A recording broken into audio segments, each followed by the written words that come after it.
This is Audible.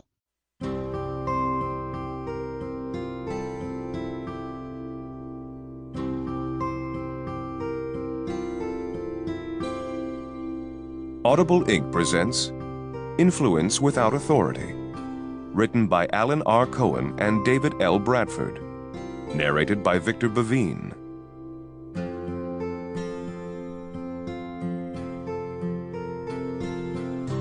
Part 1. Introduction. Chapter 1. Why Influence? What you will get from this book.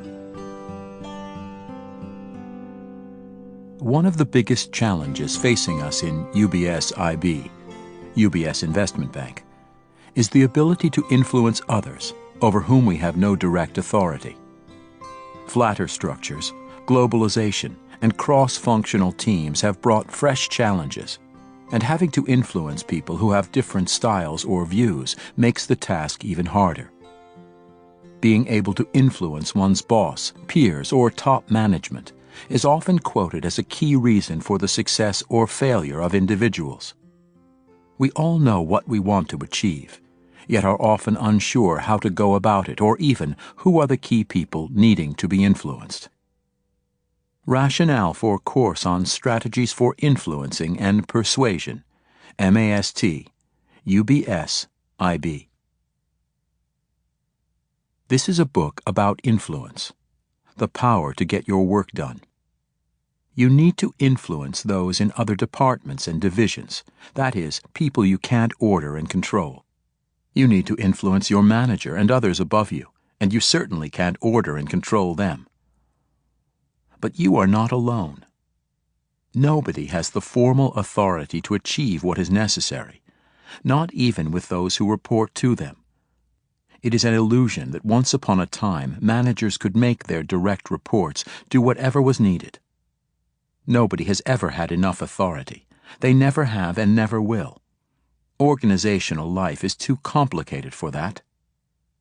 Yet, it is possible to have enough influence to make things happen, and this book will tell you how. You will learn how to move others in order to accomplish important objectives, in a way that benefits them as well as you and the organization. We build on a way of working that you already know, though it is easy to lose sight of how to create win-win trades when you are in difficult situations, or have to deal with difficult individuals, groups, or organizations in order to be effective. The audiobook teaches you how to stop doing the things that get in the way of influence, and how to do what's required in these tough situations. It can dramatically increase your ability to get things done.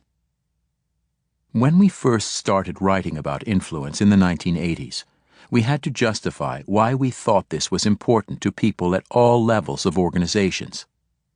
The leadership and managerial focus was on how to command better, how to give clear directions and ensure compliance. But the world was changing, and there was greater need for managing laterally and upward, along with less ability to just give orders downward. Today, we meet no one who works in an organization larger than 10 people who does not understand that gaining cooperation through influence is the lifeblood of contemporary work life. Anyone who has ever been charged with coordinating the efforts of many others knows the importance of influence and just how maddening it can be to need others to get work done, but not be able to move them. We have lost count of the people who hear the title of this audiobook, Influence Without Authority, and instantly say, "That's my life." Do you recognize your organizational life in any of these challenges? You have been asked to head a cross-functional task force and have to get people outside your area committed to the project, but they are not cooperating. You are on a cross-functional task force and are caught between loyalty to your department and the emerging recommendations of the task force. You are on a task force or work group assignment, and other members are leaving all the work to you, despite your pleas to pick up some of the slack. You are in product development and need the cooperation of a key person or department in marketing to test out a new product you are developing. You are in marketing but can't get the regional managers or sales force to think about the brand in any coherent way. You are in human resources and have all kinds of ideas about how managers could be better at developing their employees, but they claim they are too busy to attend your programs. You have a great idea, but are in a lower organizational position and need approval from management to pursue it. Even if you could figure out who to talk to, they don't understand the problem and probably won't listen to you. You see how the company could be much more efficient in dealing with customers or suppliers, but other departments would have to do things differently, and they like things the way they are. You often have to ask colleagues to shift their priorities, to pay attention to your requests, giving you some of their precious mind share, even to sacrifice a portion of their resources or to take a risk and use up some of their credits with others in the organization. You could be far more effective if you could figure out how to get your controlling boss off your back. You can't get the attention of your boss for anything. She is far too busy at endless meetings and dealing with crises. You need your boss to support you and be willing to provide flight cover on the approach you want to use to handle a difficult customer. You have a talented person reporting to you who won't listen to your advice about how to handle difficult colleagues. As a result, he is far less effective than he could be. As these examples, and the endless number of others like them, illustrate, the organizational world is getting increasingly complex. Few people can get anything of significance done alone. As in the Tennessee Williams play, we are all dependent on the kindness of strangers and colleagues. This requires influence in 3 directions.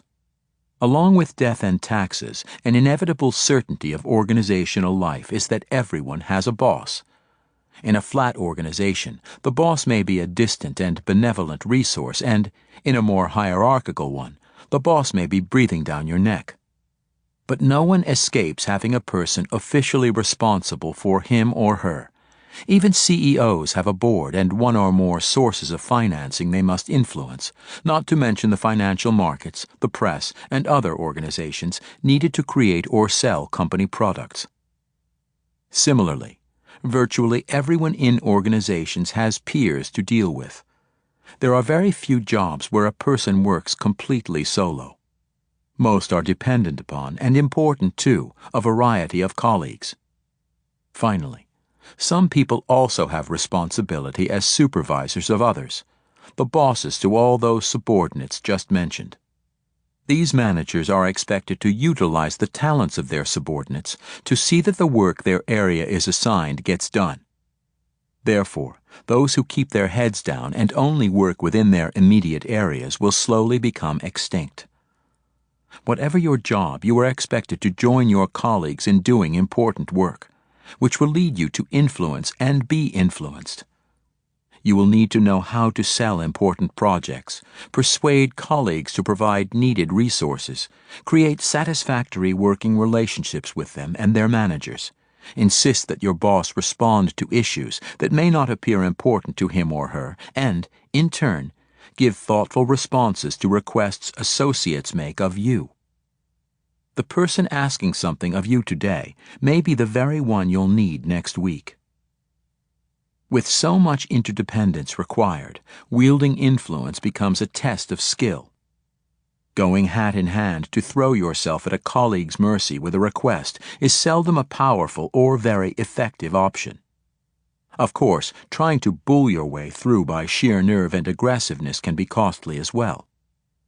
Antagonizing crucial peers or superiors is a dangerous strategy, since they can so easily come back to haunt you. When you already know how to get needed cooperation, just do it. But if you are stuck or frustrated, or want to be sure how best to approach someone, then this audiobook has a universal model that can be applied in any organization, to any person or group, in any direction, to get results. What we have to teach you is based on a few core premises. These are not exotic or unfamiliar, though we have seen hundreds of people abandon what they know when they get stuck, or turned down too often. Influence is about trades, exchanging something the other values in return for what you want. Relationships matter. The more good ones you have, the greater the odds of being able to find the right people to trade with, the odds of having some goodwill to help the trades along. Influence at work requires that you know what you are doing, have reasonable plans, are competent at the task at hand. But that often isn't enough. It is just the price of admission. You have to want influence for the ultimate good of the organization. In the short term, that may not be necessary, but genuine care for the organization's goals makes you more credible, more trustworthy, keeps you from being seen as only in it for yourself, and prevents those whom you have influenced from ruining your reputation or seeking retaliation. Your difficulty with influence often rests, unfortunately, with you. Sometimes it is just a matter of not knowing what to do, and that is relatively easy to fix. But at certain critical moments, all of us do things that keep us from being as effective as we could be. While occasionally the other party is truly impossible, far more often, the source of the influence deficit is something that you are doing, or failing to do. Just about everyone is potentially much more influential than they think they are. Why an influence model? You already know a lot more about influence than you realize. Some of the time you can just ask for what you need, and if the other person or group can respond, they will. Sometimes you have to work a little harder to figure out how to get what you want. You may not think about it, but you instinctively understand that when someone helps you, you are expected sooner or later to somehow pay them back in some reasonable way.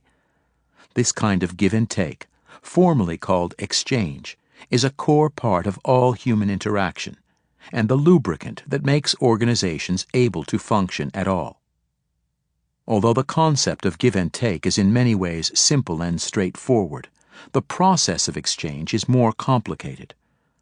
When you already have a good relationship, you don't need conscious diagnosis, careful planning of your approach, or subtlety of implementation.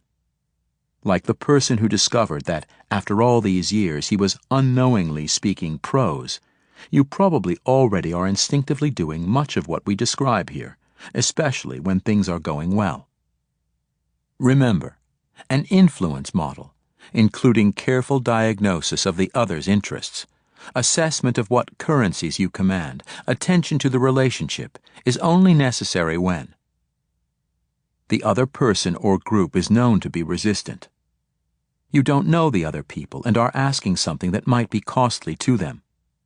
You have a poor relationship, or are part of a group that has a poor relationship with the group the other person belongs to. You are asking for something that could be a big burden to give. You might not get another chance. But look at all the times when these are the conditions you are facing, so that your natural understanding of give and take leaves you stuck. Despite your enthusiasm for what you are trying to accomplish, the harder you push, the more you are met with resistance. We're going to show you how to get out of this kind of maddening bind, how to step back and figure out a way that will work. Barriers to influence. So why is it so hard to get influence at those times when your natural instincts and knowledge of how things work leave you stuck? Some of what blocks influence is external to you. For example, too great a power differential between you and the person or group you want to influence. All of the focus on influence assumes that you have no better than equal formal power, a position that gives you the right to give orders in relation to those you want to influence. The audiobook teaches you to find ways to increase your resources, but sometimes the difference is so great that you have little to offer. The people you want to influence have different goals and objectives from yours, leading to different priorities, and you can't find common ground. By their organizational roles, some people will not care about what you are trying to accomplish because they have such different expectations. Sometimes they just have completely incompatible personal goals. The people you want to influence have incompatible performance measures and rewards. Similarly, by organizational role, they may be held accountable for and rewarded for things that won't let them respond to what you want. The measurement system may leave them with little latitude. The people you want to influence are rivals or feel competitive and don't want you to succeed. If your success will be seen as somehow interfering with their success, you may not be able to get help even when they know it would be good for the company.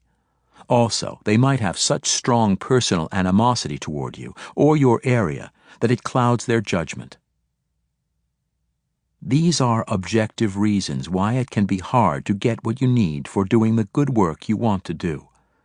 Occasionally, you can't overcome these barriers, no matter how skilled an influencer you are. However, we have discovered that far more often, the barriers are inside the influencer. You may not have the needed knowledge of the situation and skills to move the resistant person, or may not have the required attitudes and courage. These internal barriers include lack of knowledge of how to go about influencing when there are objective difficulties. As instinctive as some kinds of influence are, many people do not have a very conscious idea of how to go about it when the other person or group is not responsive. They don't think of influence as a kind of exchange, and don't understand how important it is to deliver something of value to the other person, rather than what they themselves value. They revert to emphasizing how wonderful what they want is, and forget that it has to appeal to something the other person or group cares about. Attitudes that blind you to important objective information that would help you. Do you think that you shouldn't have to try to influence others? They should just recognize truth, or a better mousetrap, and give in?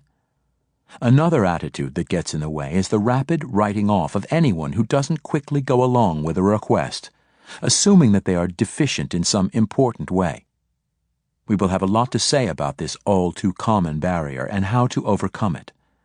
And another handicap is knowing what would move the other person, but you can't stand people who want that, so you back off or become hostile. Fear of the other person or group and how they might react. Frequently, people recognize that to have influence, they would have to say something that might get the other person or group angry, or wanting to retaliate. Out of fear, usually untested and often unfounded, they decide they can't go ahead. Even the idea that pushing might make the other person not like you can paralyze some people. Inability to focus on what you need and how the other person could benefit from that. Sometimes people who want influence aren't very clear about exactly what their goals are, who they have to influence to accomplish their goals. This leads to stressing the wrong things and getting hung up on secondary, often symbolic issues. Overcome the barriers. Use an influence model to guide you. Can you get past these kinds of barriers? We are going to help you step back and use some new guidelines. The challenge will be to overcome your own feelings and reactions, so that you do a better diagnosis of just what is called for, and learn to get past the fears and misconceptions that block you.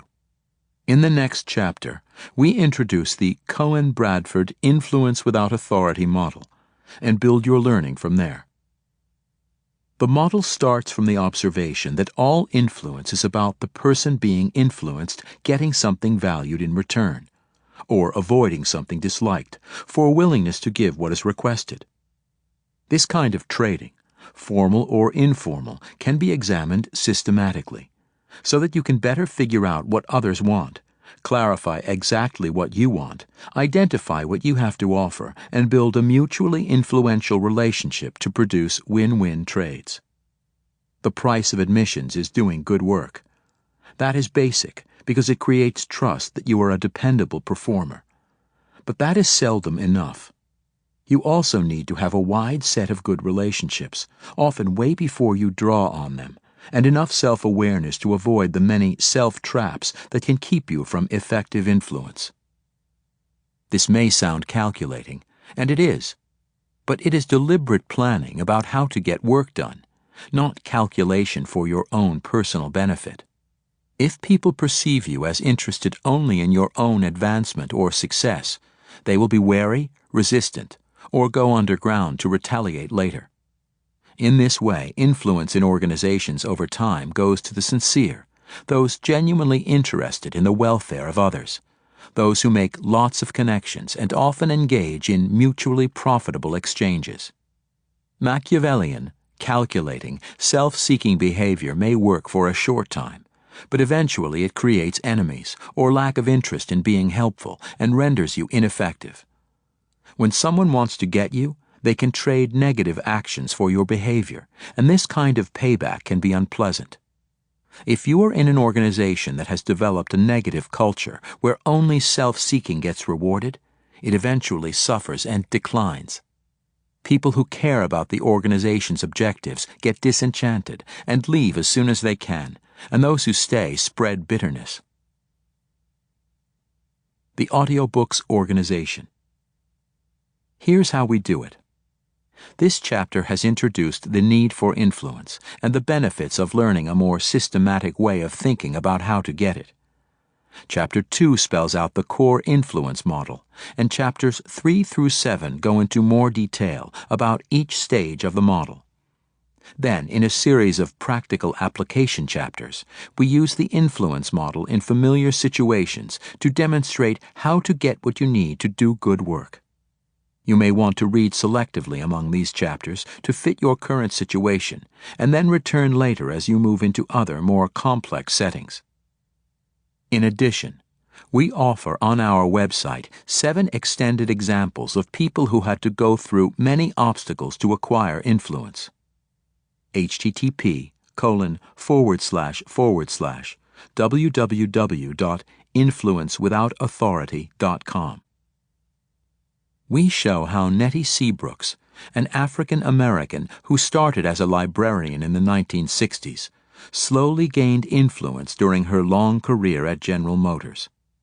You can read about Warren Peters, a manager who thought he was following procedures, yet gets into and out of a tangle with a more senior manager who gives him a hard time about a person Warren wants as an employee. Or look closely at how Ann Austin, a low-level sales forecaster at a Fortune 100 consumer goods company, figured out how to get her product idea accepted, and as a result managed to cross the usually impenetrable marketing department barrier into a product manager's job. You can hear from Monica Ashley how she tackled a complex matrix organization and a powerful but negative senior researcher to introduce a revolutionary new product, and ended up being removed from her product management role, even though she was eventually proven right. If you want to see how a lone person managed to work in a new community to build interest in and support for a radical idea like wind power, we have included the saga of a minor miracle in Montana. For a good example of using influence to make change, we include the story of Will Wood, a training and development person who learned to speak the language of finance in order to gain support for expensive software needed for innovative online training. And Fran Grigsby tells us how she managed to navigate the political waters at Commuco to end a pet project of an important manager without ruffling too many feathers. These extended examples allow for a more complete telling and situational analysis if you like to learn from that kind of comprehensive opportunity. Again, you can find all of them at http://www.influencewithoutauthority.com. This is a book that can help you get ahead by showing you how to make good things happen for the organization and for those you will be dealing with. More power to you. Part 2. The Influence Model. Chapter 2. The Influence Model. Trading what they want for what you've got, using reciprocity and exchange. I have done enough for you, Apollo. Now it's your turn to do something for me. Rough translation of inscription on a Greek statue of the god Apollo, 700 to 675 BC, demonstrating ancient understanding of the concept of reciprocity. It is not always evident when you are going to make a withdrawal from the favor bank of politics, but it is always obvious you are making a deposit.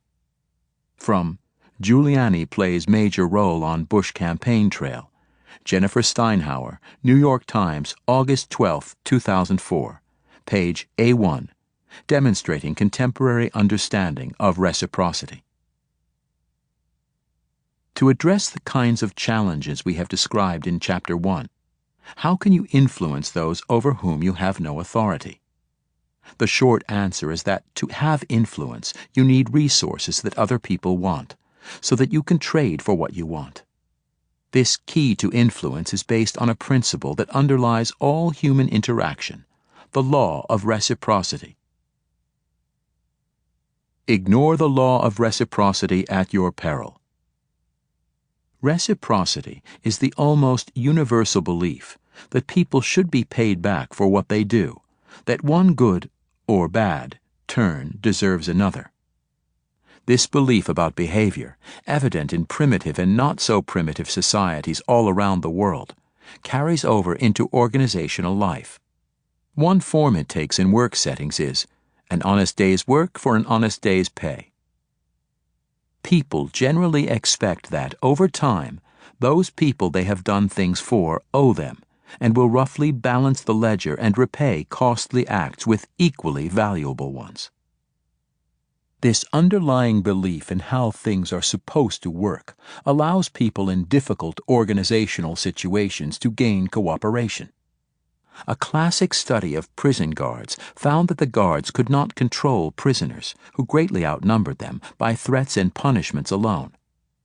The guards did many favors for the prisoners, such as overlooking small rule infractions, providing cigarettes and the like, in return for cooperation from prisoners in keeping order.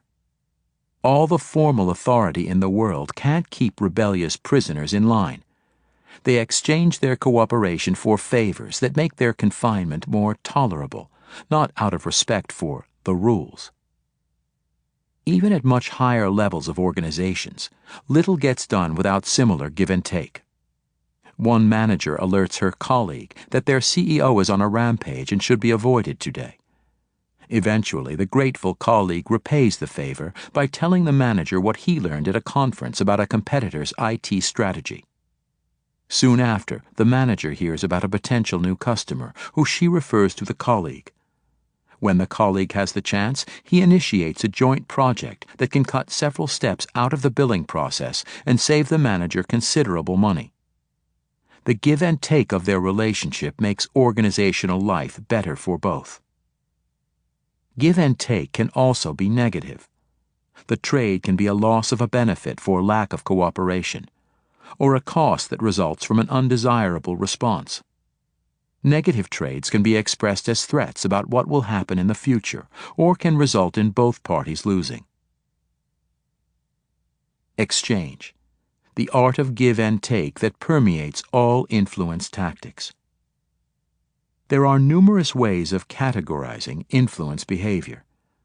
You can influence people by methods such as rational persuasion, inspirational appeal, consultation, ingratiation, personal appeal, forming a coalition, or relentless pressure. Although it is tempting to think of each of these methods as a separate tactic, we believe that exchange, trading something valued for what you want, is actually the basis for all of them.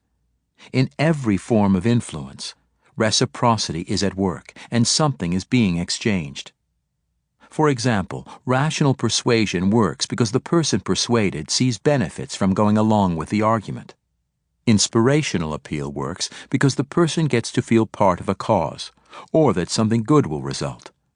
Ingratiation works because the person receives liking and closeness for willingness to be influenced, and so on. None of these tactics succeed, however, if the receiver does not perceive benefit of some kind, a payment in a valued currency. It is valuable to have a wide repertoire of ways of trying to influence others. You should use those tactics that will work in a given situation. The underlying principle is giving something valued by the others in return for what you want or need, or withholding something the other values, or giving them something they don't want, if you don't get what you need. This kind of reciprocity is constantly taking place in organizational life. People do things and get something in return. Why an influence model? Although the concept of exchange in many ways is simple and straightforward, the process of exchange is more complicated. When you already have a good relationship with another person, there is no need for such conscious diagnosis of the situation and thinking through the appropriate approach. You just ask, and if the colleague can respond, he or she will. This doesn't mean that our model doesn't apply. It does. It just means you are instinctively using it. But there are other times when it is not so easy to influence the other person, and a more deliberate and conscious approach is needed. That is why this influence model, a careful diagnosis of the other's interests, assessment of what resources you possess, and attention to the relationship can be so valuable. Reciprocity naturally takes place in organizational life. Dr. Stanley Snyder, scientist, inventor, and entrepreneur, is an untenured senior scientist at a leading Midwestern university. As a maverick and self-described organizational outsider, Dr. Snyder learned to gain necessary influence through difficult experience. Dr. Snyder had been for a long time an adjunct member of the biology department, a natural home because he had his Ph.D. in molecular biology. In that department, he had developed several patented technologies for the university and paid his own way through royalties and grants. However, he had been a thorn in the side of the assistant provost for research, who Dr. Snyder believed had been looking for an excuse to get rid of him for some time. The anthrax scare immediately following 9/11/01 provided the precipitating excuse for a confrontation. Dr. Snyder's work had principally involved biology, but when the U.S. government had started the search for a quick test to determine the presence of anthrax, and a company approached Dr. Snyder for assistance in developing such a test, Dr. Snyder came to the rescue. He worked with a colleague who had an anthrax strain in her research collection and had previous experience culturing these bacteria. They rather quickly came up with an inexpensive and practical detection method for anthrax. Dr. Snyder then went to the university provost to announce the good news and to help arrange a corporate license agreement, with royalties to go to the university. Instead of welcoming the news, the university administration, according to Dr. Snyder, went ballistic, prompted by the high anxiety over anthrax. He and his colleague were subjected to a university investigation, and then were investigated by the local police and the FBI as if they were reckless scientists and criminals. They were placed on administrative leave, a very negative exchange. Dr. Snyder had liked working at the university, where he had colleagues and research collaborators. He did not wish to leave, and at first could only think of fighting the university. During this stressful period, a leading member of the physics department, Dr. Zelikoff, whom Dr. Snyder had previously helped in writing a patent application, met with him. As they were discussing Snyder's employment problem, Dr. Zelikoff offered to explore the possibility of having him join the physics department. A bit of an individualist himself, but skilled at working within the university organization, Dr. Zelikoff wanted to help both Dr. Snyder and the university resolve a difficult situation. He studied the policies and procedures and realized that he could invite Dr. Snyder, who would be self-funding anyway, to the department. Dr. Zelikoff would get a useful colleague, and the department would receive a share of Dr. Snyder's royalties. Dr. Snyder would gain a degree of protection and oversight, as well as laboratory and office space. Resisting the efforts of the assistant provost for research to terminate Dr. Snyder, they worked out a deal with the provost, manager of the assistant provost, that was beneficial to Dr. Snyder, the department, and the university. Dr. Snyder is currently hard at work on applied research and new inventions. Conscious attention to this model isn't necessary at all times, but when useful, think of the model as analogous to a pilot's checklist, which is followed routinely when undertaking a flight. Pilots know what to do, but going through the checklist makes sure they cover all the bases. Such an influence checklist is especially helpful when faced with an anxiety-provoking situation that tends to narrow your focus and constrain the alternatives considered. We have built a model of influence to guide you when you are in difficult circumstances. Let's look at the parts of the model. Assume all, the other person or group, are potential allies. One of the greatest challenges to influence is trying to influence someone who isn't cooperating. Rather than writing that person off prematurely, assume that everyone you want to influence could be a potential ally if you work at it. When you need something from someone who has no formal obligation to cooperate, begin by assessing whether you could form an alliance by discovering where there might be overlapping interests. Failure to do that by assuming the other person will be an adversary rather than an ally prevents accurate understanding, leading to misperceptions, stereotypes, and miscommunication, and can create a self-fulfilling prophecy. Treating the other person as an enemy produces adversarial responses. This same mindset of assuming the other person is a potential ally also applies to your manager. If you assume that managers are partners in the organization with subordinates, then it is also part of your responsibility, along with the manager, to figure out how to make the relationship mutually beneficial. In Chapter 12, we explore in detail how to do that. Clarify your goals and priorities. Knowing what you want from the potential ally isn't always easy. The dimensions that affect the choice of how you should proceed are: what are your primary versus your secondary goals? Are they short-term or long-term objectives? Are there must-have needs or nice-to-haves that can be negotiated away? Is your priority task accomplishment or improving the relationship? You need to think hard about your core objectives so you won't get sidetracked into pursuing secondary goals. Just what do you require? What are your priorities among several possibilities? What are you willing to trade off to get the minimum you need? Do you want a particular form of cooperation on a specific item, or would you settle for a better relationship in the future?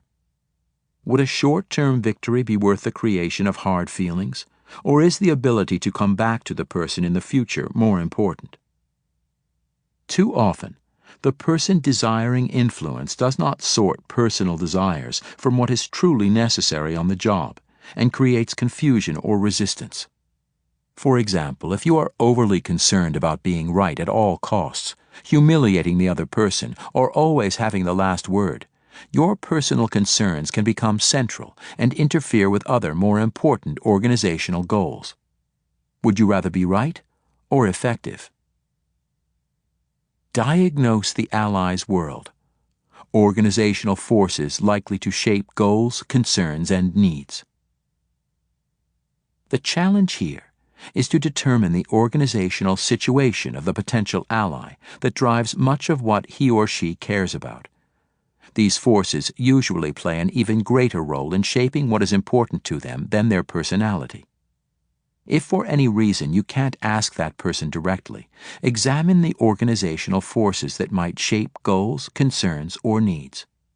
For example, how a person is measured and rewarded, the manager's and peers' expectations, where the person is in his or her career, and so on, have a powerful effect on what the person might want in exchange for cooperation, and what the costs would be for giving what you want.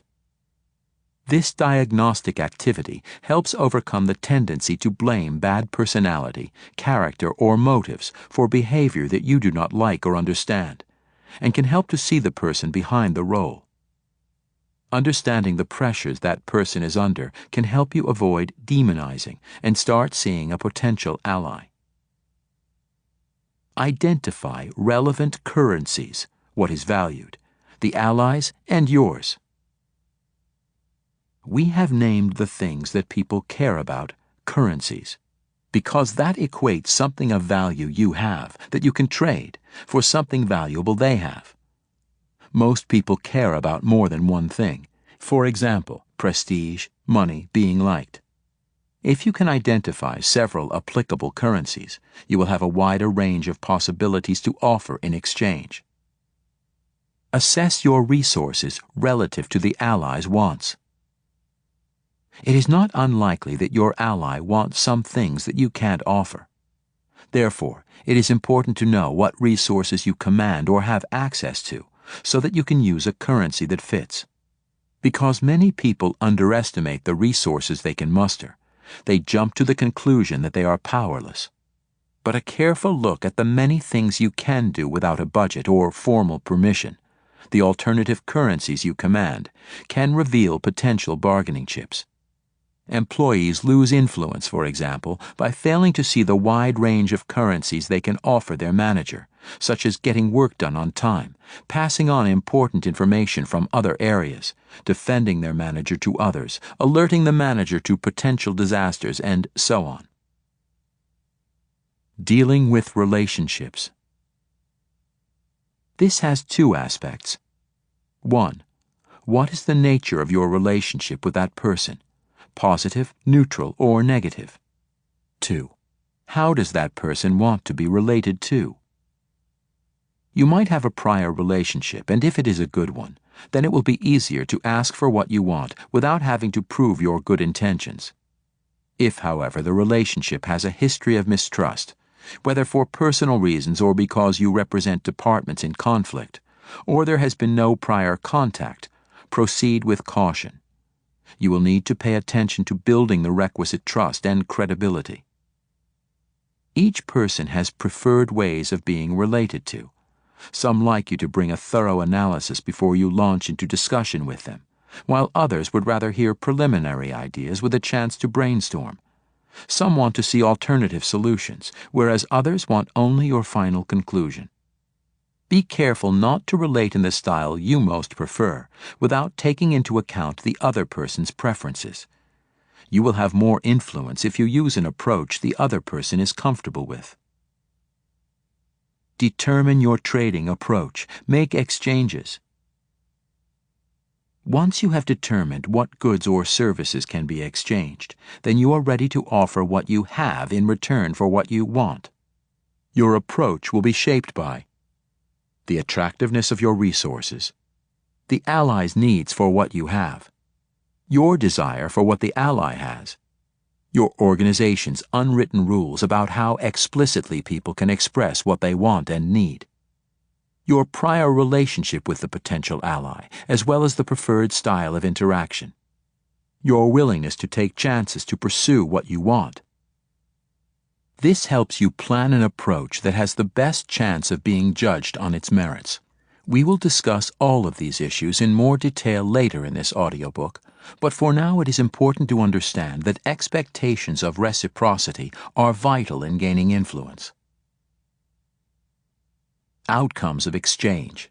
Task and relationship are both important. In organizations, all influence attempts simultaneously contain both a task and a relationship component. There is the work at hand and the nature of the relationship. In addition, people seldom interact without past experience or knowledge of each other somehow shaping the discussion. In fact, it isn't even necessary for you to have actually interacted with someone to have your reputation from other interactions a factor in how the person will deal with you. Furthermore, ideas about the results for the relationship in the future are likely also to affect the discussion. Ignoring the future risks winning the battle but losing the war. You can choose to ignore the history or the consequences of your exchange attempts on the relationship. But that could be a problem if you have to deal with the same party again, as is usually the case in organizations. Trust plays an important part in achieving influence. If other people perceive you are too calculating or interested in influence for your personal benefit rather than for organizational work, they will be wary, resistant, or go underground to retaliate later.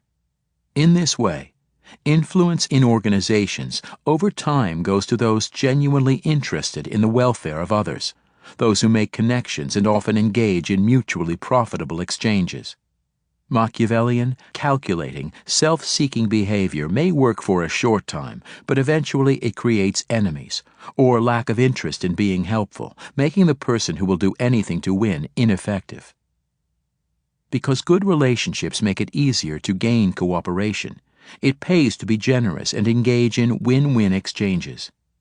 Doing good work together, living up to what you say you will do, or just providing what is valued by the other party, improves relationships. Making successful trades tends to make people feel better about one another. Make connections early and often. There are times when a poor relationship makes it almost impossible to get others to make task exchanges, even when it might be in their best interest. Then time has to be spent rebuilding the relationship before any task work can be done.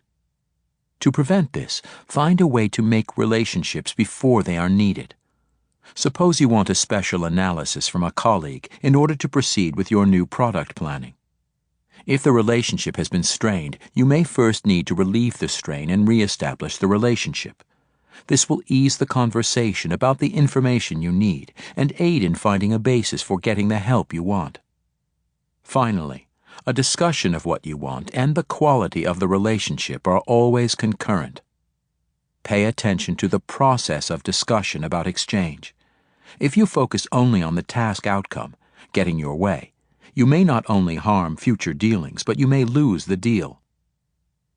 Making many relationships and creating a positive reputation means that your credit will be good, and you will have longer to pay back the help received.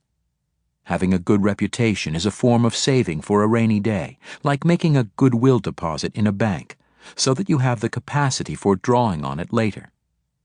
Try not to mortgage the future. You never know when you will need to call in your chips. Exchanges can be positive or negative.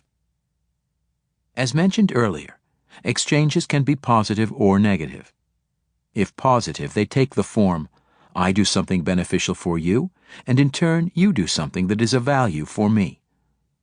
But you can also exchange negatives for negatives, as in, I have little inclination to go out of my way for your requests, since you won't do that for mine. Note two forms of negative exchange. 1. Implicit or explicit threat of what you might do, or what might happen as a consequence of the other person's responses, and 2. Negative retaliation, in which both sides end up losing. Negative payback can feel unpleasant for both the sender and the receiver, but it can be necessary if positive exchanges are eventually to occur. Lose-lose retaliatory exchanges are the least desirable, to be used only as a last resort. If the organization has developed a kind of negative culture where only self-striving gets rewarded, it suffers and declines. People who care about the organization's objectives get disgusted and leave as soon as they can. You may occasionally need to use negative exchanges. Even offers of positive exchange, however, implicitly contain a message about the negative consequences that will result from not accepting it. If compliance will result in mutual benefit, there is always the underlying possibility that not complying will lead to negative results for both parties. You can make clear or leave unsaid how you will repay refusal with a comparable future refusal to cooperate, or a willingness to inflict something negative. If you help me, I will give you my undying gratitude, can also mean, if you do not help me, I will not give you any gratitude, and may even be upset. Similarly, if you can loan me that chemical engineer, I can complete this essential project, implies that failure to comply will stop the project and something valuable will be lost. Finally, you can use negative exchanges to gradually up the ante, making it increasingly undesirable not to cooperate. Being overt about the possibility of a negative exchange can be useful in moving things along, putting teeth into the request. It shows seriousness and can be a powerful way to move others, if the threat is real and the other person cares about it. While the threat of negative consequences is a less friendly way to make exchanges, it may be necessary in difficult situations. The mule may need a whack with a 2x4 to get its attention when no amount of coaxing will move it. When mentioning negative consequences, it is usually helpful to also hold out a carrot. I don't want to have to resort to this. I would much prefer X, but if that can't occur, I will be forced to. We have more to say about this in Chapter 7 on making exchanges. A problem arises, however, when frustration with lack of cooperation, now or in the past, causes you to open with threats of negative exchanges, not out of careful diagnosis, but out of aggravation. Feeling stymied can force people to move rapidly to negative ways of operating, relying on threats as a first resort rather than a distant last one. That may cause a negative reaction in itself, getting in the way of the possibility of making a deal. Have a bias toward positive exchanges. Although negative exchanges can be powerful influencers, we encourage beginning with the positive side of exchange. There are some people who find it more difficult to get tough when necessary, but we believe that a positive emphasis will expand the influence repertoires of most people. Taking a negative approach may create its own form of reciprocity, one in which the other person feels compelled to oppose you. You create a self-fulfilling prophecy. Threatened people often automatically start to fight fire with fire, increasing their resistance. The person becomes more difficult, reinforcing your negative opinion, which induces you to be tougher. The negativism escalates until each of you is irritated and unlikely to bend. Even worse, if you gain a reputation for the negative, some potential allies will take a negative posture toward you before you do anything to them. The potential threat of your setting fires causes them to burn you first. Another reason for accentuating the positive is that peers and superiors may be stronger. They may have at least as many resources available to retaliate as you do, which heightens the potential dangers from getting into a spitting contest. They may salivate at the chance to show who is tougher. Positive expectations, on the other hand, create an atmosphere that makes win-win outcomes more likely. Much of what transpires after you make a request depends not only on the extent to which you speak to the person's needs, but also on how much the person trusts you, a product of your past actions and the extent to which the person views you as a good corporate citizen. Furthermore, you need to think beyond the present. The pace of change in modern organizations makes it hard to know what your future relationship will be. You may one day find yourself in the position of the other person's subordinate, manager, or dependent peer. If it is at all likely that you will have to deal with anyone again, act as if you probably can find mutual objectives and outcomes. By doing that, you give them credit for being as interested in good results as you are. Should the assumption later prove to be untrue, you can fall back on other strategies and assumptions. Self-created barriers to influencing. We have described a straightforward model for diagnosing what to do and executing it to achieve desired influence. Over the years, we have taught many people to use this model successfully, but we have also observed many failed efforts at each stage of the model, whether or not the person was aware or conscious of using it. Either the person desiring influence manages to make things worse, gives up prematurely, or doesn't even try in frustration from anticipated failure. Before we expand in subsequent chapters on how to use each of the important parts of the model, here are the most common ways that people block their own effectiveness at each stage. Barrier.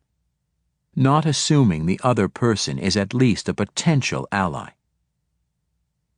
Failure to think in a positive way about people who are difficult to influence is perhaps the deadliest of self-created traps. It usually starts with a request that is turned down. You want something that to you is clearly important and well within the capacity of the other person to deliver. Sometimes this is followed by a second request and, if you are really determined, a third. Few people can be turned down 2 to 3 times without walking away from the interaction, convinced that there is something fundamentally wrong with the other person. Psychologists call this attribution. There is a defect of character, motives, or intelligence, or the person is a perfect representative of that miserable group of incompetents from the offending group. The negative attribution doesn't have to be spoken out loud. Just another empty suit from marketing, another engineering nerd, a numbers-obsessed shark from finance, a soft-headed bleeding heart from HR, a green eye-shade accountant who doesn't have the personality to be an actuary. But it gets communicated anyway. The problem is that once you even think such a thing, whether or not you verbalize it, the targets sense that you believe they are defective and close off. Who wants to be influenced by someone with the equivalent of a red neon sign on the forehead that says, "I think you are a jerk"? The difficulty is that once you think the person is a jerk, or worse, it is hard to find a big enough cover for the neon sign. Classic joke on the hazards of assuming the worst of someone you want to influence. The story of the Jack.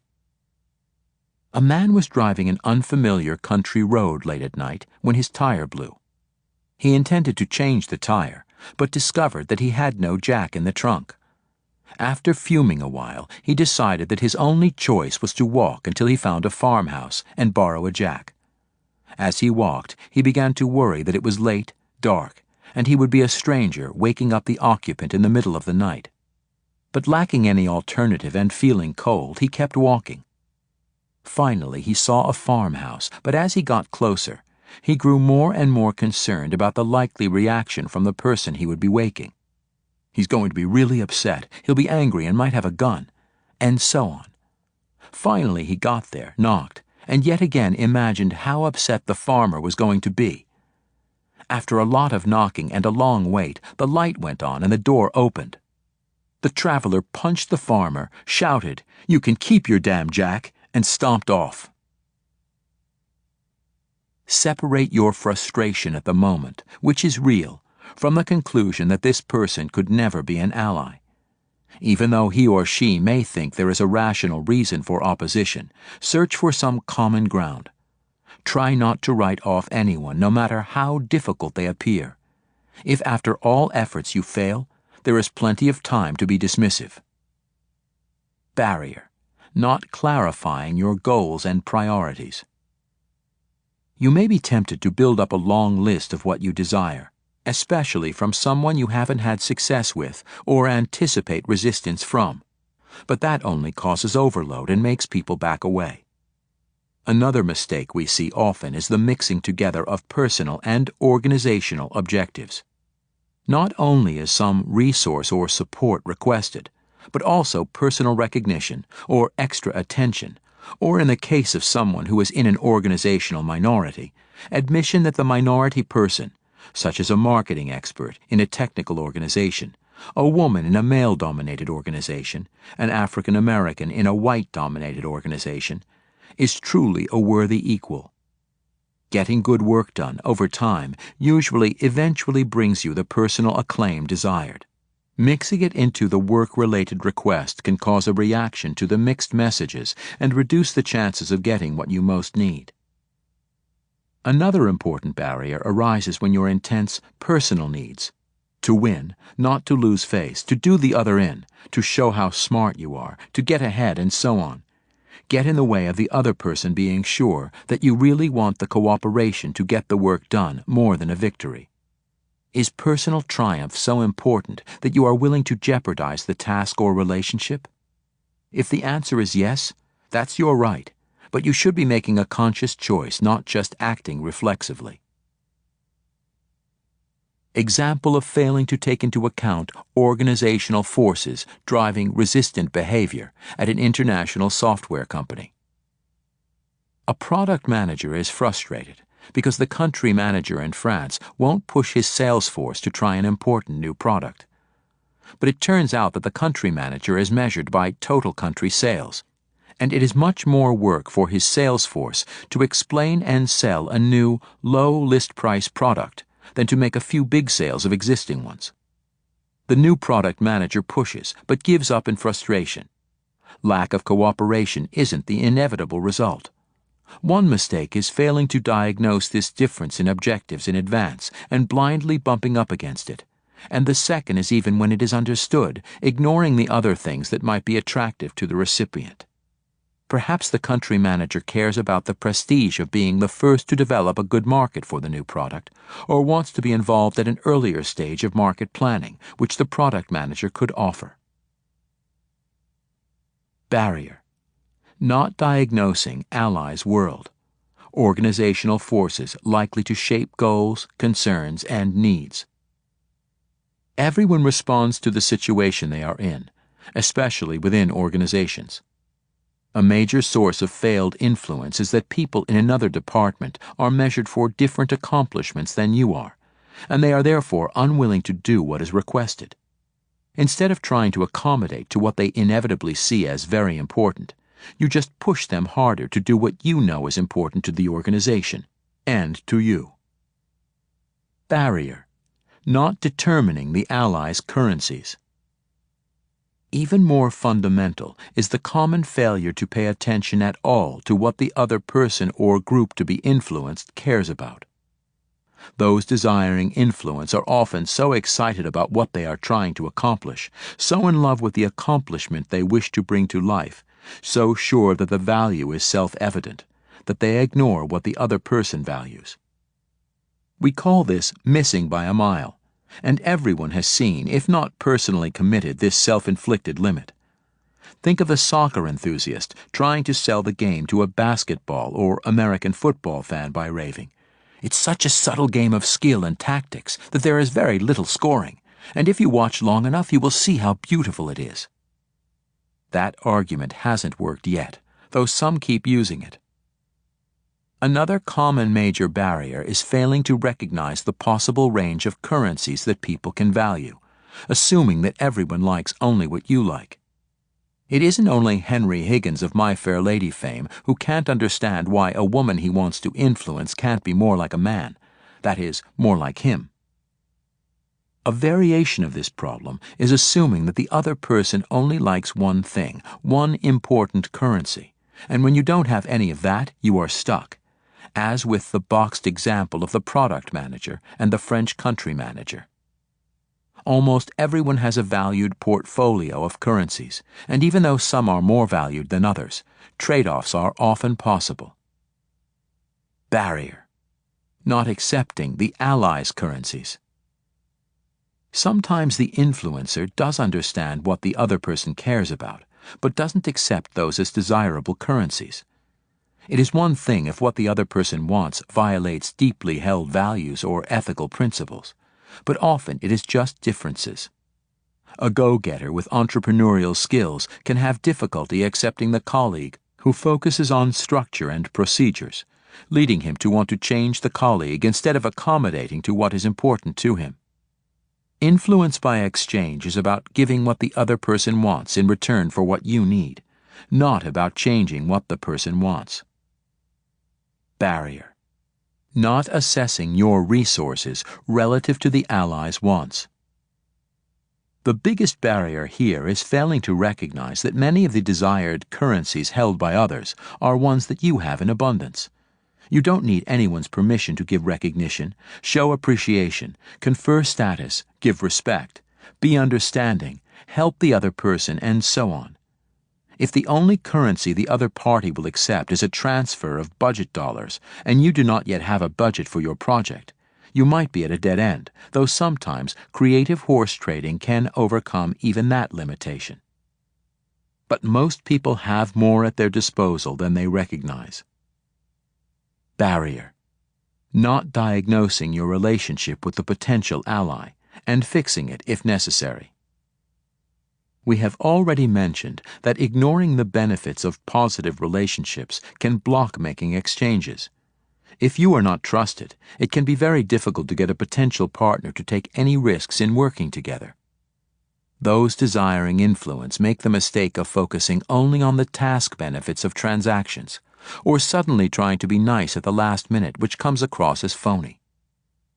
Alternatively, some people desiring influence fake interest in the other person, go through the motions of making relationships, or are so instrumental in their approaches to others at every stage of attempting influence that they are seen as manipulative, creating distrust in the process. No technique works well when the person using it is perceived as only self-interested. Our influence model doesn't work when it is used in a way that appears to be only about the influencer's benefit, and not at all about the organization's true needs. This problem is compounded by Machiavellian game players who cloak all requests in the "it's good for the organization" mantle, as if no one notices their self-orientation. Barrier. Not figuring out how you want to make trades, and making them. Again, failure to create trust is a major barrier to influence. Coming across as a person who makes everything into a tit-for-tat exchange, a wheeler-dealer or a compulsive exchanger who can never rely on mutual goodwill and liking, can cause even attractive deals to get turned down. Occasionally, an influencer goes too far in the other direction, presuming that past positive exchanges and a decent relationship should cause the person being asked for cooperation to completely go against self-interest, and then gets angry at the ally who says that the request is too much. The anger then interferes with the relationship, and future as well as present influence is lost. Another common barrier is failing to adapt your style of interacting to one preferred by the potential ally. This can be caused by interpersonal blindness in which, for example, you don't notice that the other person likes concise solutions, so you blather on about the complexities of the problem. Sometimes you might recognize the other person's preferred way of being interacted with, but stubbornly stick to your own preferences as a misguided way of being true to yourself. By defining interaction style as a matter of personal integrity, people wipe out the rights of others to have their own preferences and cause annoyance, if not worse. Consider the following example for lessons from an otherwise competent manager failing to get what he wanted because he lacked an appropriate guiding model to help him determine action. Then we begin a series of 5 chapters that help flesh out the influence without authority model. We start with a deeper discussion of currencies and their meanings. Why won't he listen? An all too common example of failed influence and how using the influence model could have helped. Bill Heaton is the director of research at a $250 million division of a large West Coast company. The division, which makes exotic telecommunications components, has many technical advancements to its credit. In the past several years, however, the division's performance has been spotty at best. Despite many efforts to become more profitable, it has racked up multi-million-dollar losses in some years. Several large contracts have been big money losers, causing each part of the division to blame the others for the problems. A major cause of the problem, Bill feels, is Roland, a program manager in marketing. Note Bill's frustrations as he talks about his efforts to influence Ted Lowry, his peer and the division's director of marketing. Ted is the direct supervisor of Roland, who has been given the responsibility for an important new contract that marketing and research, along with production, will work on together. Another program's about to come through. Roland, the program manager, is a nice guy, but he doesn't know squat and never will. He was responsible for our last big loss, and now he's going to be in charge again. I keep fighting with his manager, Ted Lowry, to move Roland off the program, but I'm getting nowhere. Ted doesn't argue that Roland is capable, but he sure as hell isn't trying to find someone else. Instead, he comes to me with worries about my area. I'm being a team player here. I responded to their requests by changing my staffing plan, assigning the people they wanted to do research on Roland's program. I even overruled my own staff's best judgment about who we should assign to the program. But I'm still not getting the progress reports I need from Roland, and he's never available for planning. I'm not hearing a lot of argument, but there's not action to correct the problems either. That's bad because I'm responding but not getting any response from them. There is no way to resolve this. If they disagree, that's it. I could go for a tit-for-tat strategy. I could tell them that if they don't do what I want, we'll screw them next time. But I don't know how to do that without hurting the organization. That would feel worse than the satisfaction I'd get from sticking it to Roland. Ted, Roland's manager, is so much better than the guy he replaced that I hate to ask that he be removed as director of marketing. We could go together to our mutual manager, the general manager, but I'd really hate to do that. You've failed in a matrix organization if you have to go to your manager. I have to try hard before I throw it in his lap. Meanwhile, I'm being forced into insisting that Ted get rid of Roland, but I'm afraid it's in a destructive way. All I want to do is yell. I don't want to wait until the program has failed to be told I've blown it. Bill is clearly angry about the situation and frustrated about his inability to influence Ted Lowry. He finds himself behaving in ways he doesn't feel good about. Bill's failure to use the law of reciprocity lies at the heart of his inability to influence Ted. Because Bill believes he has gone out of his way to help Ted, he expects Ted to reciprocate automatically and remove Roland from the project.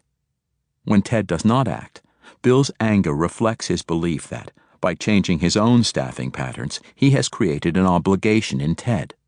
He has established a credit with Ted, and Ted should honor that credit and agree to replace Roland. Bill is also worried about a negative exchange, being blamed unfairly for project failures when he has done his part. He has strong feelings about what credit he should deserve for his efforts. To be judged harshly after extra effort would violate his sense of justice. Failure to see others as potential allies. Like other managers who very much want to influence someone who is not cooperating, Bill narrows his sense of possibilities by seeing Ted, his potential ally, as an intractable enemy, attributing negative motives to Ted.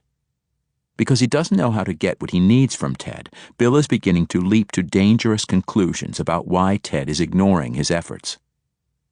Also, he had already written off Roland as a worthwhile ally, and he saw his manager, the general manager, only as a court of last resort, rather than as a possible resource for problem solving. Thus, Bill isolated himself from potential allies and felt incapable of effecting any mutually satisfying solution. Failure to clarify his own goals and priorities. Bill had a lot of trouble sorting out his goals and priorities. He wanted to get rid of Roland, but that was actually a means to a more important end, improving the project management process and reversing the division's current slump. Bill wanted Ted to acknowledge his needs, but he focused on one particular response, not joint problem solving. He wanted revenge, but he didn't want to harm the organization. He wanted the problem solved, but he didn't want to involve the general manager because that would look weak. No wonder Bill was unable to muster influence. He had not figured out exactly what mattered most to him. As a result, he was unable to develop a plan of action. Failure to diagnose Allies' world and resulting currencies. As a result of the very human tendency to focus on self-interests, Bill missed seeing the issue from his potential allies' world and point of view. For example, Bill did not think about what costs Ted would incur if he were to remove Roland from the project. Bill could easily have determined these interests of Ted. Minimize project management costs, utilize existing talent, keep his department from feeling that he doesn't protect them from outside attacks. Had he been thinking about diagnosis, Bill could have first asked himself the following questions about the situation. Does Ted have anyone better? Does Ted believe that he can coach Roland into a better performance on this project? Does Ted even agree that Roland did a poor job on the last project, or does he blame the project's failure on other departments' shortcomings? Is Ted trying to save face with his other subordinates? Does Ted fear he will set a precedent by allowing R&D to determine his staffing? Bill was so intent on telling Ted that he should get rid of Roland that he never bothered to assess what Ted's perceptions might be or to consider how it would affect Ted to go along. Finally, Bill never even asked Ted why he had not responded. Perhaps Ted was being measured by different criteria or pressured by the general manager in some way that made it impossible to respond to Bill's request. Instead of fuming and dreaming of revenge, Bill might have set out on a fact-finding mission to learn what he could to fashion an exchange worthwhile from Ted's point of view as well as from his own. Bill might have approached Ted in a friendly, non-threatening manner and said, "Ted, I'm really baffled. It seems to me that you are reluctant to address my concerns about Roland. Obviously, my view of him is different from yours, so help me understand where you are on this." Such a first move might have at least broken the ice. Without knowledge of the potential allies' world, it is difficult to pinpoint what would produce the desired response. Failure to determine exchange strategy. Bill is so frustrated that he misses many possibilities for exchange. Although he believed that he acted in good faith by juggling assignments in his own area, thereby creating an obligation in Ted, it isn't clear that Ted realized that Bill was reacting to his requests, or that Ted got something he wanted. It isn't even clear that Ted knew that Bill expected anything in return. Although Bill altered his own organization in anticipation of a comparable response from Ted, he did not make it clear to Ted how inconvenienced he was by this accommodation. As a result, Bill gave, but he didn't get. What is the sound of one side exchanging? Resentment. While Bill's values prevented him from striking out in a way that would hurt the organization, he seemed completely unaware of the resources he could muster for a positive exchange. His relationship to the general manager was a card he hated to play, but there might have been ways to do it without appearing weak and unmanagerial. Could he have used the general manager as a sounding board on how to approach Ted?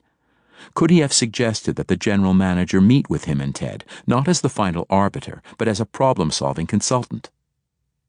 Furthermore, Bill appeared to have only two styles of interaction, nice or nasty. When nice did not work, he thought only of turning to nasty. More moderate styles, inquisitive, calmly insistent, or speculative, did not seem to occur to him. With a scientific background, Bill probably was capable of calling on such alternative styles, but he did not look carefully enough at his behavioral options to get any use from them. Thus, he had far less impact than he could have had. Because he had no model of how to influence, and therefore no useful way to organize a diagnosis, he could only stew in his own frustration. He didn't know what to ask Ted or how to initiate a dialogue about Roland that could guide him to a workable strategy. This is an apt illustration of social psychologist Kurt Lewin's maxim: there is nothing so practical as a good theory, or, we might add, so impractical as the lack of a good one. Chapter 3. Goods and Services, the Currencies of Exchange. Mugger, your money or your life. Notorious cheapskate comedian Jack Benny. Silence. Mugger, well? Jack Benny, I'm thinking. Coin of the Realm, the Concept of Currencies. The Cohen-Bradford influence model is based on exchange and reciprocity, making trades for what you desire in return for what the other person desires. Influence is possible when you have what others want. The metaphor of currencies, which stands for something that is valued, can help you determine what you might offer a potential ally in exchange for cooperation. Because currencies represent resources that can be exchanged, they are the basis for acquiring influence. If you have no currencies in your treasury that the other person values, you have nothing to exchange. In this chapter, we look more closely at how currencies work, which ones are common to organizational life, and how to understand their use. Frequently valued currencies. To make trades, you need to be aware of many things people care about and all the valuables you have to offer. At least 5 types of currencies are at work in a variety of settings. 1. Inspiration-related. 2. Task-related. 3. Position-related. 4. Relationship-related. 5. Personal. Although the list is by no means comprehensive and is somewhat arbitrarily grouped for convenience, it does provide a broader view of possible currencies than many organizational members conventionally think about. Having this framework can alert you to possible currencies valued by others or available to you to offer. Inspiration-related currencies. Inspiration-related currencies reflect inspirational goals that provide meaning to the work a person does. They are increasingly valued by people at all levels of organizational life. Vision. Vision is perhaps the grandest of currencies. Portraying an exciting vision of the company's or department's future and imparting a sense of how the Allies' cooperation will help reach it can be highly motivating. You can help overcome personal objections and inconvenience if you can inspire the potential ally to see the larger significance of your request. Excellence. The opportunity to do something really well and pride in having the chance to accomplish important work with genuine excellence can be highly motivating. In this sense, craftsmanship is not dead. It is only in hiding, waiting to be tapped. There are many people who want to do high-quality, polished work, and knowing how to offer a chance to do that can be a valuable currency. Moral/ethical correctness. Probably, most members of organizations would like to act according to what they perceive to be the ethical, moral, altruistic, or correct thing to do. But they often feel that isn't possible in their job. Because they value a higher standard than efficiency or personal convenience, these people respond to requests that let them feel they are doing what is right. Their self-image is such that they would rather be personally inconvenienced than do anything they think inappropriate. This lets them feel good about themselves, so virtue becomes its own reward. Task-related currencies. Task-related currencies are directly connected to getting the job done. They relate to a person's ability to perform his or her assigned tasks or to the satisfactions that arise from accomplishment. New resources.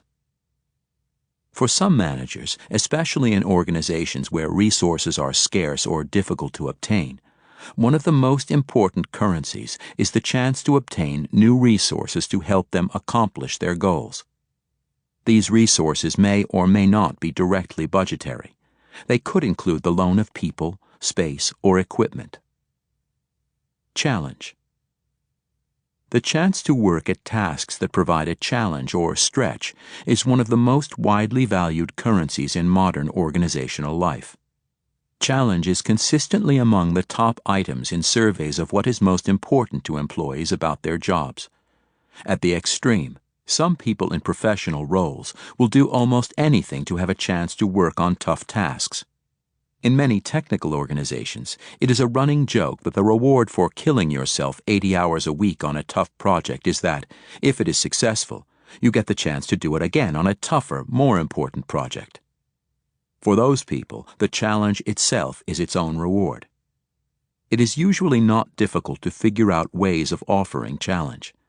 Asking your potential ally to join in the problem-solving group or passing along a tough piece of your project for him or her to work on are ways you can pay in the currency of challenge. And if the person is at all competent, probably get back more than you expected. If your boss values challenge, it would be sensible to share information about tough issues you are facing, go to him or her with tough decisions to talk over, or suggest major issues that he or she could tackle with colleagues or higher-ups. The boss who hates challenge, however, will value being protected from dealing with complex issues. Assistance. Although large numbers of people desire increased responsibilities and challenge, most have tasks they need help on or would be glad to shed.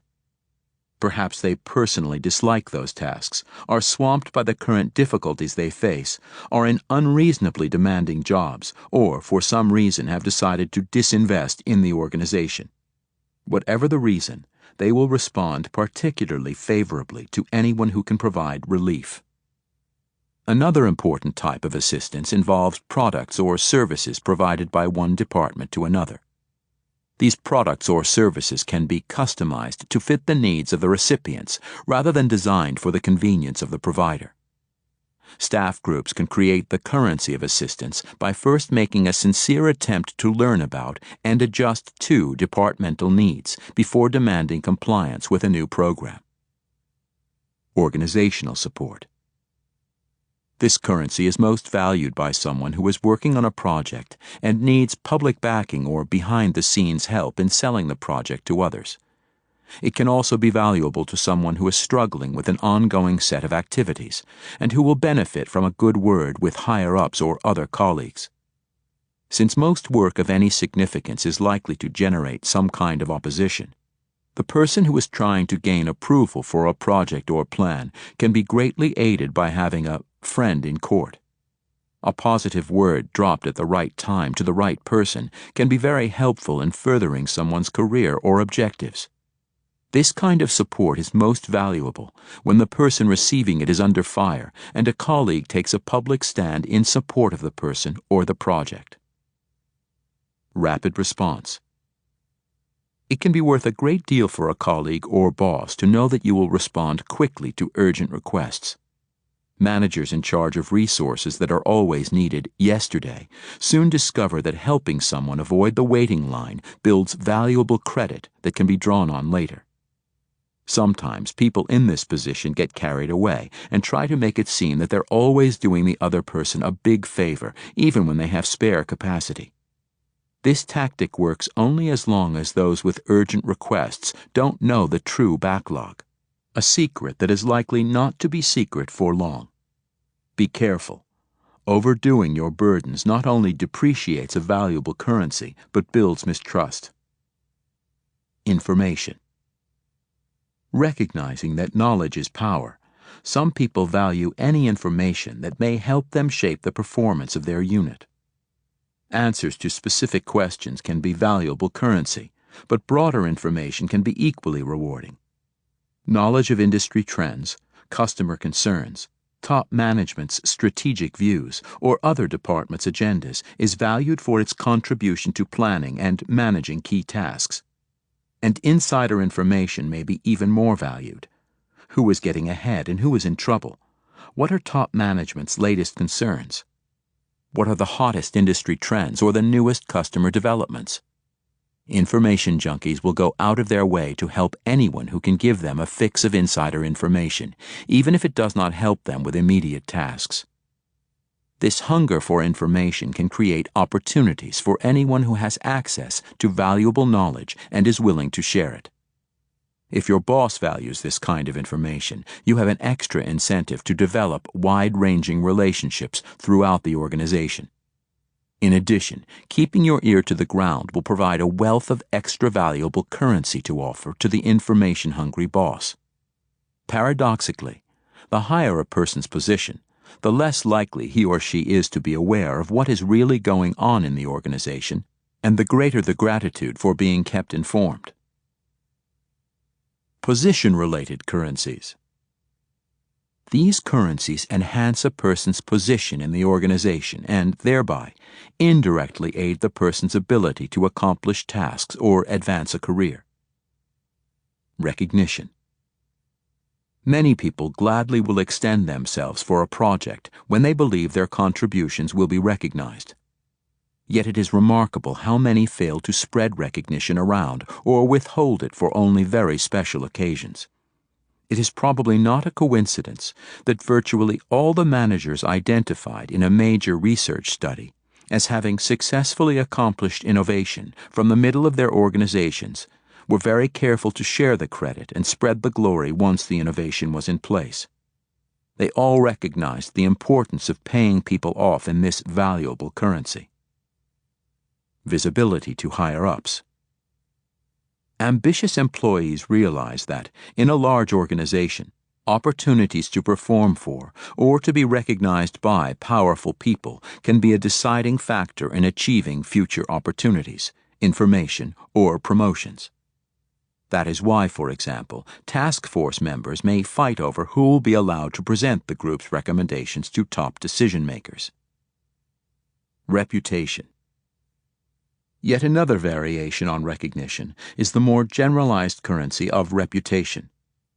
A good reputation can pave the way for lots of opportunities, while a bad one can quickly shut the person out and make it difficult to perform. A person who has good press gets invited to important meetings, is consulted about new projects, and is considered to be important to have on your side when trying to sell ideas. A talented person with bad press, even one in a nominally important position, may be ignored or not asked for opinions until it is too late to make a real difference. Note that actual ability is only partially related to reputation, at least in larger organizations, because few have direct knowledge of anyone's actual capacities. Accurate or not, however, reputation carries potent consequences. And having no reputation, being essentially invisible, means not being asked to participate even when you could be very helpful. Often, people at lower levels, who think they have very little clout, don't realize how much they can do to influence the reputation of a manager who has more formal power.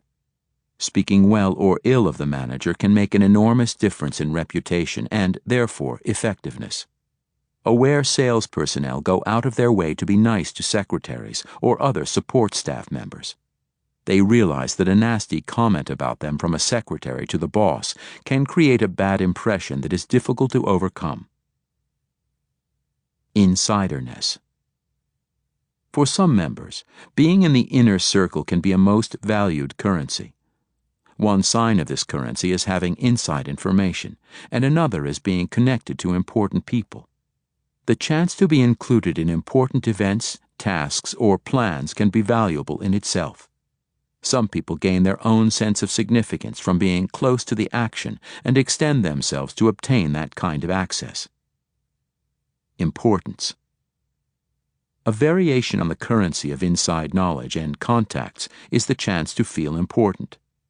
Inclusion and information are symbols of that, but just being acknowledged as an important player counts a lot for the large number of people who feel their value is under-recognized. Contacts. Related to many of the previous currencies is the opportunity for making contacts, which creates a network of people who can be approached when needed for mutually helpful transactions. Some people have confidence in their capacities to build satisfactory relationships once they have access. The organization member skilled at bringing people together benefits from facilitating introductions. A contact creation master. Our friend, Alice Sargent, an organizational consultant, was the world's greatest contact facilitator. Alice's address book, built through expertise, a friendly, open style, willingness to extend herself, and a profession that put her in the position of meeting many new people, was at the service of hundreds of people, including us, and she always knew someone we should talk to, no matter what we were working on. She was selfless in her desire to be helpful, and we were always grateful for her knowledge of who was doing what, her energy in increasing her range of acquaintances, and her willingness to share them. Even on her unfairly premature deathbed, she was still searching for just the right contact to help a friend's daughter decide whether to go to Pomona or Bryn Mawr, an author find an audience for his message, and a company to help package the author's training program. Many consultants and organizational members benefited from her generosity and still miss her. Among the many things we learned from her is the potency inherent in helping people connect to one another. Relationship-related currencies. Relationship-related currencies are more connected to strengthening the relationship with someone than directly accomplishing the organization's tasks. That in no way diminishes the importance of the tasks. Acceptance/inclusion. Some people most value the feeling that they are close to others, whether an individual or a group/department. They are receptive to those who offer warmth and liking as currencies.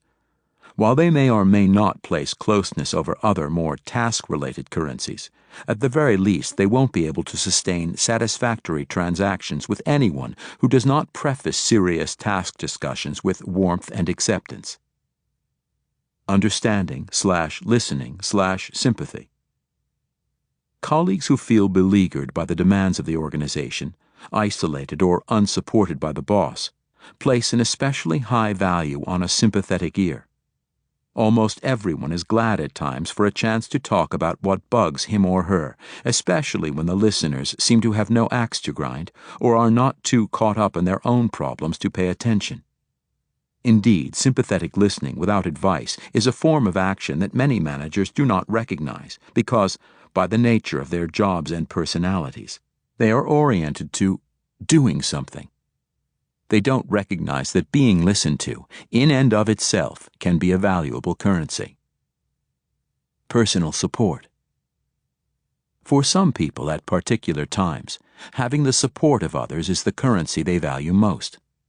When a colleague is feeling stressed, upset, vulnerable, or needy, he will doubly appreciate and remember a thoughtful gesture such as dropping by his desk to inquire how he is doing, a kind word, or a hand on the shoulder.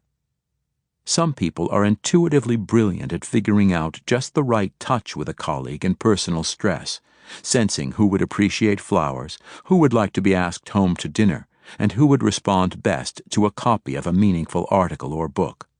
The item itself is far less important than the gesture, no matter how awkwardly it might be expressed. Unfortunately, such personal gestures could miss the mark or be misconstrued as signs of more intimate interest or personal friendship than might have been intended. An invitation to dinner at your home, for example, could come across as an intrusion to a very private person. Although caution is in order, genuinely kind gestures usually transcend misinterpretation. Personal currencies. These currencies could form an infinite list of idiosyncratic needs. They are valued because they enhance the individual's sense of self. They may be derived from task or interpersonal activity. We mention only a few that are common to many individuals. Gratitude. While gratitude may be another form of recognition or support, it is a not necessarily job-related one that can be valued highly by some people who make a point of being helpful to others. For their efforts, some people want appreciation from the receiver, expressed in terms of thanks or deference. This is a tricky currency because, even to those who desire it, it is easily devalued when overused. That is, expression of gratitude for the first favor may be more valued than a similar expression of gratitude for the 10th. Ownership/involvement. Another currency often valued by organizational members is the chance to feel that they are partly in control of something important or have a chance to make a major contribution. While this is akin to other currencies, for some people the chance to get their hands into something interesting is its own reward. They do not need other forms of payment. Self-concept. We referred earlier to moral and ethical correctness as a currency. Another way of thinking about currencies that are self-referencing is to include those that are consistent with a person's image of himself or herself. Payments do not always have to be made by someone else. They can be self-generated through action consistent with your idea of who you are and awarded to yourself to fit personal beliefs about being virtuous, benevolent, or committed to the organization's welfare. You might respond to another's request because it reinforces your cherished values, sense of identity, or feelings of self-worth. Payment is still interpersonally stimulated, generating this kind of self-payment by asking for cooperation to accomplish organizational goals. But the person who responds because it is the right thing to do, and feels good about being the kind of person who does not act out of narrow self-interest, is printing currency, virtue, that is self-satisfying. Rosa Beth Cantor, a leading researcher on change, discovered a number of innovative middle managers who had worked long and hard to make significant changes that they knew would not be rewarded. Several had been punished by the organization for fighting through valuable changes that upset cherished beliefs or key executives. Furthermore, they had been aware that their efforts would get them in trouble, but they proceeded anyway, because they saw themselves as the kind of person who would do what they think is needed, whether or not anyone else agreed. Comfort. Finally, some individuals place high value on personal comfort. Lovers of routine and haters of risk, they will do almost anything to avoid being hassled or embarrassed. The thought of having to make a public fuss, be the target of notoriety, or the recipient of anger and confrontation is enough to drive them to the ends of the earth. They are far less interested in advancement than in being allowed to do their job with a minimum of disturbance. You do them a valuable favor by protecting them from being bothered or by restricting outsiders' access to them. Negative currencies. Currencies are what people value, but it is also possible to think of negative currencies, things that people do not value and wish to avoid. These are less desirable to use because they can set off repercussions you don't want, but they are sometimes potent or necessary. Negative currencies come in two forms. 1. Withholding payment of a known valuable currency. 2. Using directly undesirable currencies. Insofar as a currency is valuable to an ally, its absence or threatened removal can also be motivating. Because too many people think only of the possible negative effects when seeking influence, we have stressed the positive side of currency use. But it would be needlessly self-limiting to overlook the power of withholding a valuable currency you control. Refusal to give resources, recognition, challenge, or support can move an ally to cooperate. Used in the right situation, the threat of quitting, removing the benefits of your staying in the situation, can be potent. The directly undesirable currencies are fraught with danger because they can be quite unpleasant forms of payment to the recipient. Although different people value different currencies, few like to be yelled at, have their behavior on display to the boss or others, want to be exposed for their behavior and attitudes, or want to have a colleague attacking their reputation. These negative currencies, or the threat of using one or more of them, can be exactly what is necessary for you to move the other person into action.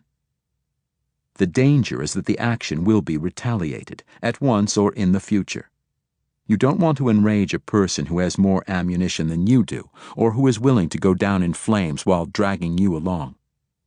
Using negative currencies risks setting off a war or winning influence in the short term, but creating an enemy who looks for chances to retaliate when you least expect it.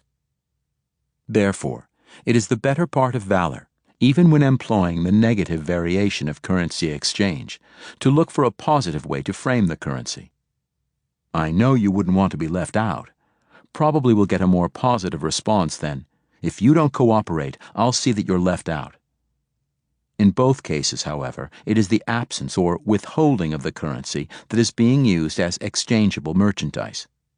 If you have to directly use a negative currency, try to tie it to a future, more desirable state in which the negatives won't be necessary.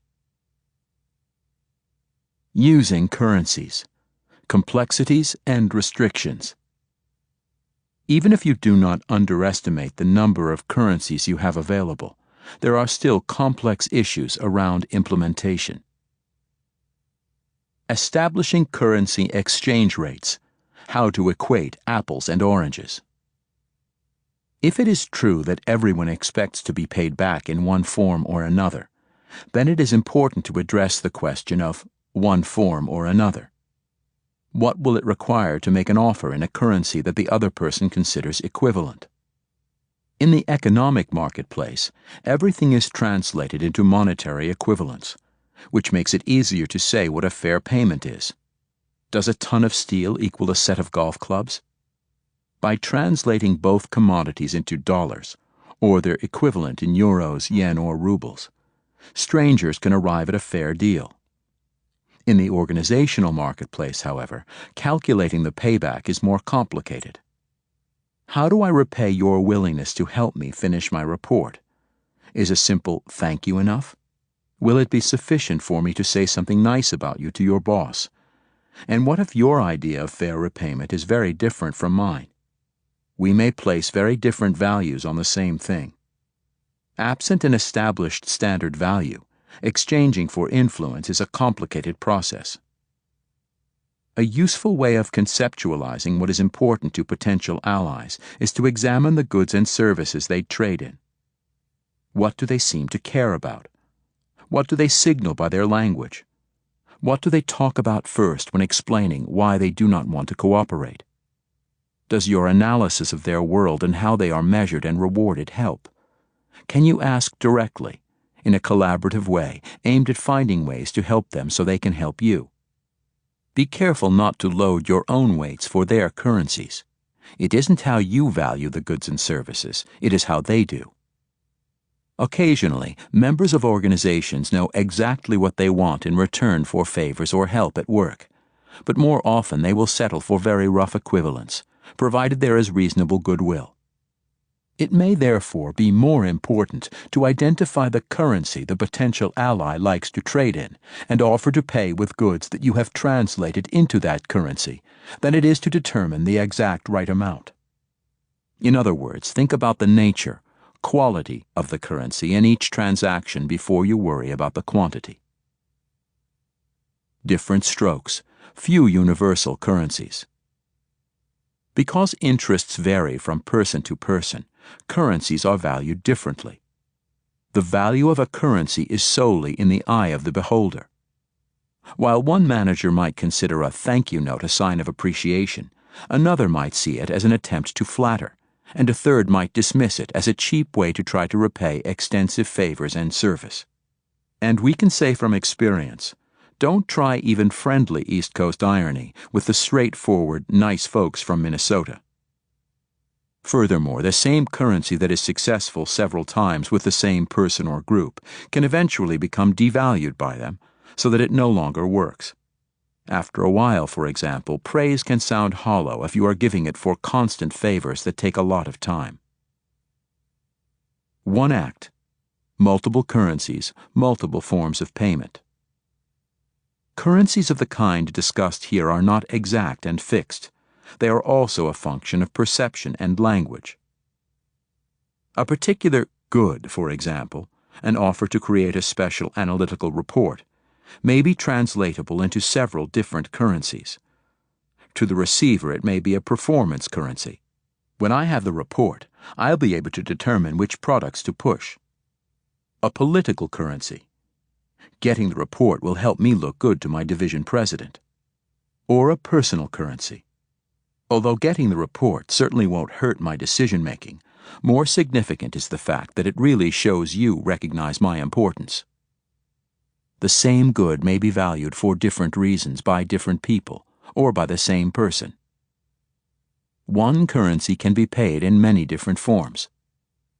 For example, you can pay an appreciation by verbal thanks, praise, a public statement of support at a meeting, informal comments to peers, or a note to the person's boss.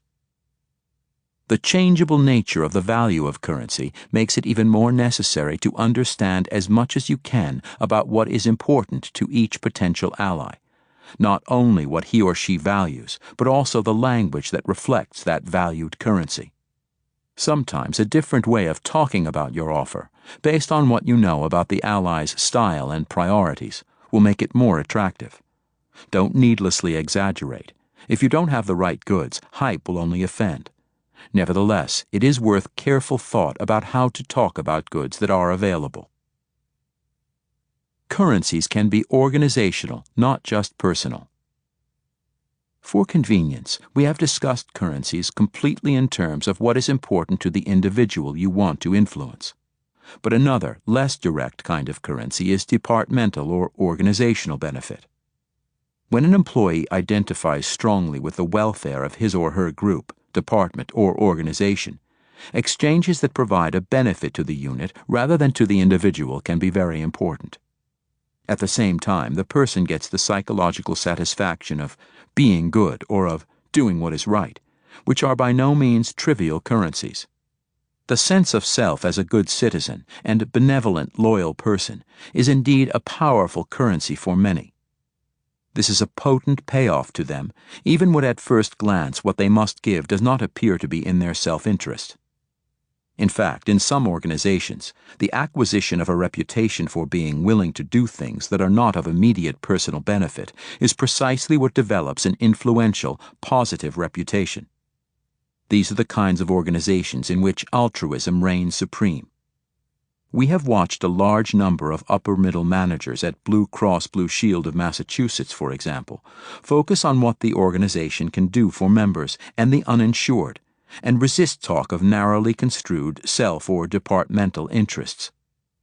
Managers who can think creatively about helping customers are listened to and valued.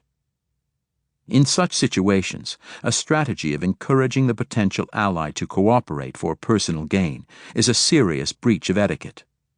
That the person's reputation will be enhanced is considered a byproduct, one not to be overtly touted. Although there may be a few situations where blunt, "I'll do this if you will do that," trades are expected, as in a tough New Jersey construction firm we know. In most organizations, it is more about how what you want is described in a way that appeals to your audience. Paying attention to the culture's ways is important in addition to looking at the individual. If, however, you are dealing with a maverick, a countercultural approach may be just the thing. Reframing. Fit the language to the culture. How explicitly you position self-interest is different from organization to organization. For example, in numerous high-tech companies, members are expected to be direct about what they want from others. Employees talk freely about wheeling and dealing for resources. But at IBM, the language is expected to be far less direct, with requests couched in terms of organizational benefits, not personal gains. No one at IBM is likely to say, "If you help me on this project, your career will be advanced."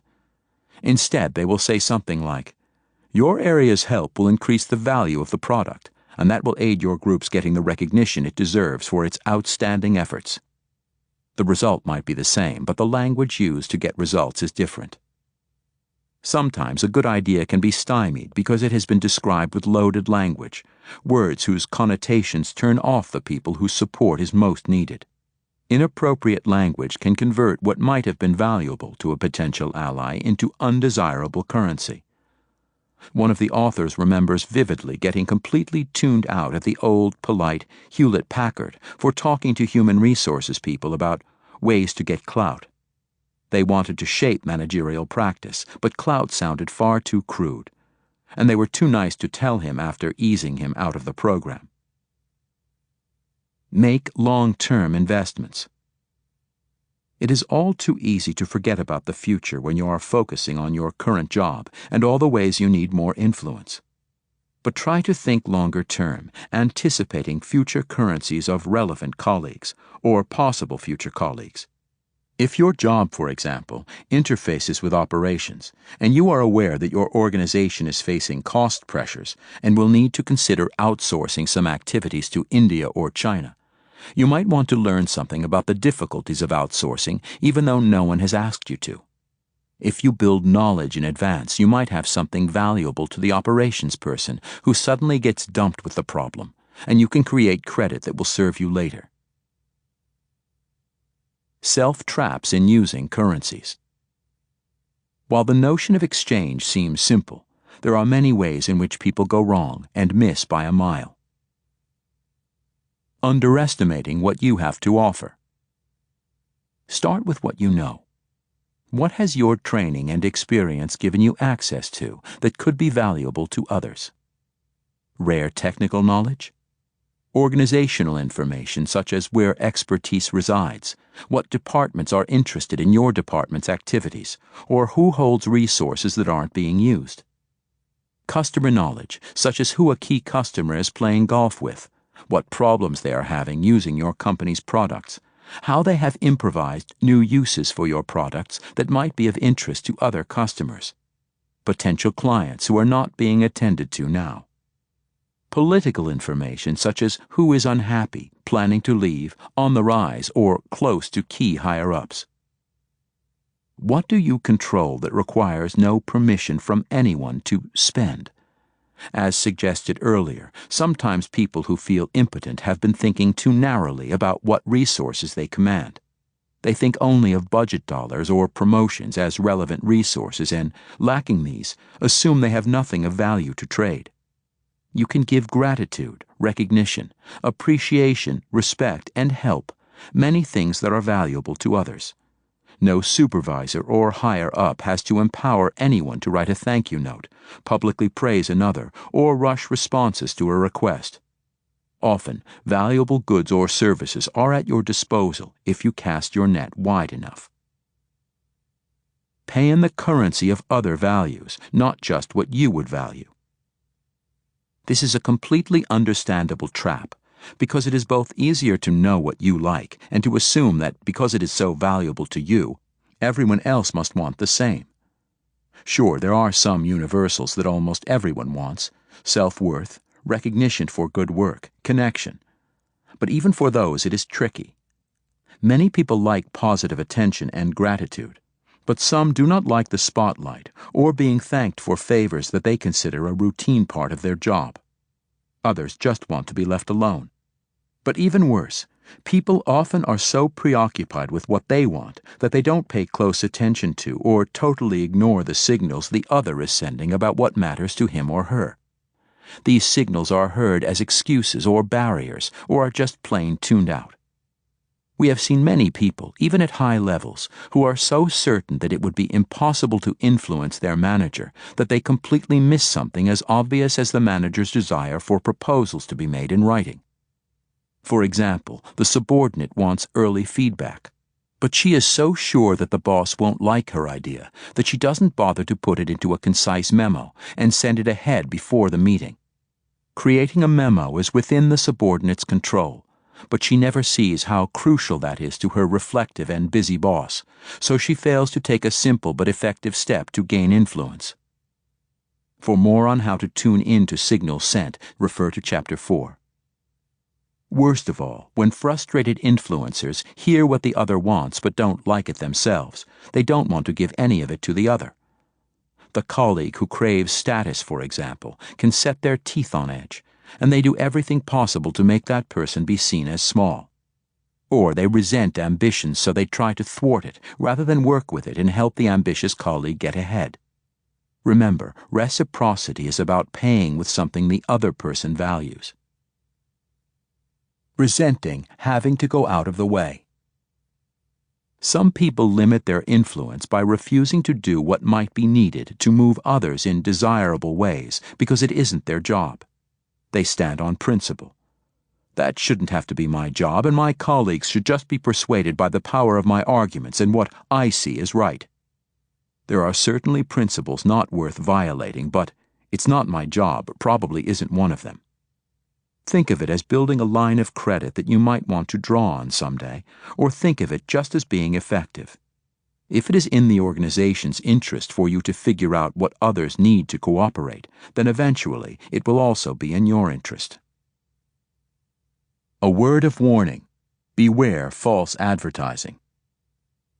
As discussed, the language that you use to describe your offers can increase the chances that those goods or services will meet the needs of the other party, that is, address its desired currency.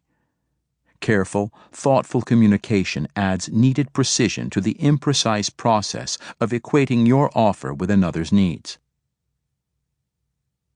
Non-convertible currencies. The founder-chairman of a high-tech company and the president he had hired 5 years earlier were growing more and more displeased with each other. The president, a Harvard MBA, was committed to creating maximum shareholder value, the currency most precious to him. He predicted that the company's line of exotic components would soon saturate the market, and risky major research investments would be needed to make the strategic move to end-user products. Accordingly, he concluded that the company was in a perfect position to cash in by squeezing expenses to maximize profits and then going public. The chairman was unmoved, however, because he valued a different currency, the fun of technological challenges. An independently wealthy man, he wasn't at all interested in the $10 million or more he would get if the company maximized profits by cutting research and selling out. He wanted a place to test his intuitive, creative hunches, not an inert cache of capital. Their disagreements led first to bickering and then to hostility, but they were able to move beyond this, and, in further exploration, they realized that they would never be able to reach accord. Their currencies just weren't convertible at an acceptable exchange rate. That understanding freed them to agree that the president should leave, on good terms, after a more compatible replacement could be found. And he did leave, moving to another company where he successfully used his skills. Nevertheless, there are dangers in the process. Having a way with words is useful in any selling activity, but avoid gilding the lily or exaggerating claims. Within your own organization, an impossible promise, a claim that proves to be false, or even too much wishful thinking can damage your credibility and get in the way of future transactions. As we have tried to make abundantly clear, your reputation is a precious commodity in organizational terms. Protect that valuable asset even as you press the boundaries to complete important exchanges. Last word. Some currencies really are not convertible. Another warning is in order. Not everything can be converted into equivalent currencies. If two people have fundamental differences in what they value, it may not be possible to find common grounds. Open, honest exploration guarantees only that if there is any possibility of mutuality, it will be discovered, and the relationship probably won't be damaged by the failure to find a deal. But sometimes currencies do not convert. Know when to fold them, and do it graciously. Currencies are important, but not always obvious. In Chapter 4, we show you how to figure out what a person's currencies are likely to be when you do not automatically know them, or do not have direct access to the person or group you want to influence. Chapter 4. How to know what they want. Understanding their worlds, and the forces acting on them. Do not do unto others as you would that they should do unto you. Their tastes may not be the same. George Bernard Shaw, 1903. You have influence insofar as you can give people what they need. But how do you know what they need? Knowing the concerns, objectives, and styles of the people you want to influence, all your important stakeholders, is fundamental for determining what to offer to gain cooperation. The more you know, the better you can determine valued currencies, the language they speak, and the style in which they prefer to interact. Some of these things you can perceive automatically, and you can just proceed effectively. But if you're unclear about what matters to an important person or group, puzzled by resistance, stymied because reasonable approaches aren't working, or angry and beginning to assume the worst about their motives and personality, you may need to do a careful analysis of their worlds. The greater the number of stakeholders you have to influence for a given objective, or the greater your anticipated difficulty in figuring out the right approach, the more you should do in advance. This chapter zooms in on the analytical process for determining the world of those whose driving forces are not immediately apparent, so you can figure out how to build present and future win-win relationships. Continuing to look at a situation only from your own viewpoint makes it easy to stumble into self-defeating repetition of pressure that hasn't worked, or slip into tortured silence. The intense desire to do something significant or make an important change has a way of blinding hopeful influencers to what is critical to their potential allies. The resistant ally seems difficult, impossible, or even irrational, because his or her behavior does not make sense to the determined influencer. Don't fall into that trap. Two forces that can explain all behavior. If you want to figure out an approach for influence, it helps to understand what might be driving the other's behavior. Few social scientists would tell you that all behavior can be explained by only two things, but we do: personality and everything else. Personality is surely important in understanding what matters to anyone. And if you are confident that you understand the other person's psyche and what makes that individual tick, you can devise your influence approach accordingly. But be careful. Research shows that we usually oversimplify our assessment of others. Personality is not readily accessible if you don't know the party extremely well, and even if you have had extensive contact, personality still can be difficult to fathom. Furthermore, it is not easily subject to change. For both those reasons, we suggest you spend little energy on that territory. The other forces, however, that drive what people care about are those arising from the situation they operate in. At work, for example, there are numerous factors that might influence behavior. We explore these later, but consider as illustrative one of the most obvious. The way people are measured and rewarded shapes a lot of behavior. Steve Kerr's classic article, On the Folly of Hoping for A When Rewarding B, makes it clear that the organization's actual rewards are more important than the exhortations of management. The premise of this chapter is that when you identify the work context, mostly from a distance and without even knowing the individual or group, you will have a good reading on a significant part of what drives the behavior you want to influence. Then you can develop a good working sense of the currencies likely to matter. Occasionally, an important party's personality will override all situational forces operating, but this happens less often than many believe. One definition of mental health is the ability to alter behavior to fit the situation, which suggests that the person who treats everyone exactly the same, his or her boss, mother, lover, child, colleague, and subordinate, is not so healthy. With this background, we turn to the most universal factors at work that make up a person's or a group's world, and usually offer strong clues about what they care about and might be willing to trade for. How to know what might be important to the other person. There are numerous factors that can help determine what might be valued by the person or group you wish to influence. The potential ally's job tasks. Understanding a potential ally's duties and responsibilities can be a key to influencing him or her. Think about the impact of the job on these 5 simple but basic organizational factors. 1. Does the person deal with numbers all day or with people? 2. Is the work repetitive or highly varied? 3. Does the person experience demands for careful accuracy and replicability, or get rewarded for originality and improvisation? 4. Is the person subject to constant demands from others, or the one who makes many demands on them? 5. Is the person in a high-risk, high-visibility position, or a secure, protected role?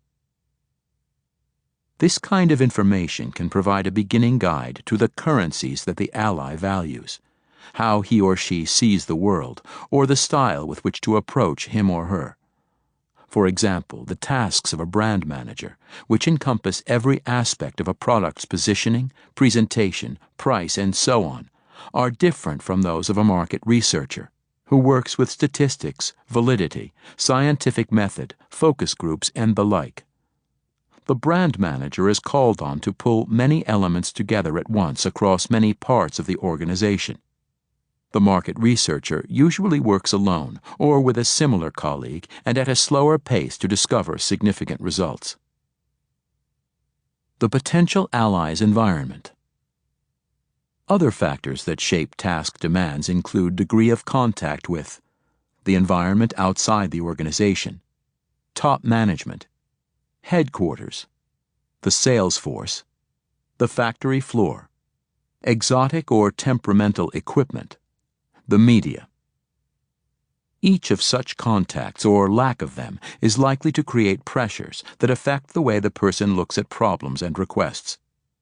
The manager who has to deal with customer complaints on a regular basis may be far more receptive to appeals that involve quality improvement than the manager who never sees customers but is in close contact with the controller's office. Task uncertainties. Another indicator of what might be important could be those aspects of the potential ally's job that have the most uncertainties associated with them. In organizational life, control is valued. The bigger the uncertainty, the harder it is to keep control. So it is the areas of greatest uncertainty that receive the most attention. You often can gain an ally by finding a way to help the person get control of a part of his or her job that is currently uncertain. But the demands of tasks alone do not account for all the pressures and concerns of individuals who are influence targets. Thus, it is useful to think about many other aspects of what might be important to the one you want to influence. Mismatches due to reward system differences. The bank's mortgage manager, who is furious because her colleague in investments does not recommend that a good customer use the bank for a jumbo mortgage, may not realize that the investment representative gets paid for customer retention. If the bank's mortgage rates are not competitive, the customer might not feel that the investment advisor is impartial and go elsewhere for investments. The investment advisor's response doesn't necessarily arise from a disregard for the mortgage manager or overall bank sales goals, but from what he is measured on. Similarly, the Management Information System, MIS, manager, who resists the plant manager's pet scheme for automating production costing, may be responding to the project backlog measure by which she is judged. Less complex projects that don't require design from scratch may make it far easier to plan and control backlog, so she may be avoiding a desirable but necessarily lengthy project. And in turn, the chief financial officer who balks at the MIS manager's requests for the latest technology may be judged by certain financial ratios that will be harmed by adding expensive equipment that takes many months before it begins to provide proportionate returns. Who's counting? Measurement and reward systems. As suggested earlier, the way people behave is often strongly dictated by the way their performance is measured and rewarded. Those who act difficult or negative may only be doing what they have been told will be regarded as good performance in that function. You need to understand the other people's performance criteria as a means to determine how you might be able to add value or alter your request to fit their requirements. In some instances, it might be possible to raise questions about the reasonableness of the measure because departmental measures designed from the top or left over from the past may have unanticipated negative consequences. The organization might eventually want to alter the measures if their negative impact to the company was made clear. But often, in the short run, the other person's way of being judged is a given that has to be worked with or around. Two differing cultures: investment bank and insurance company.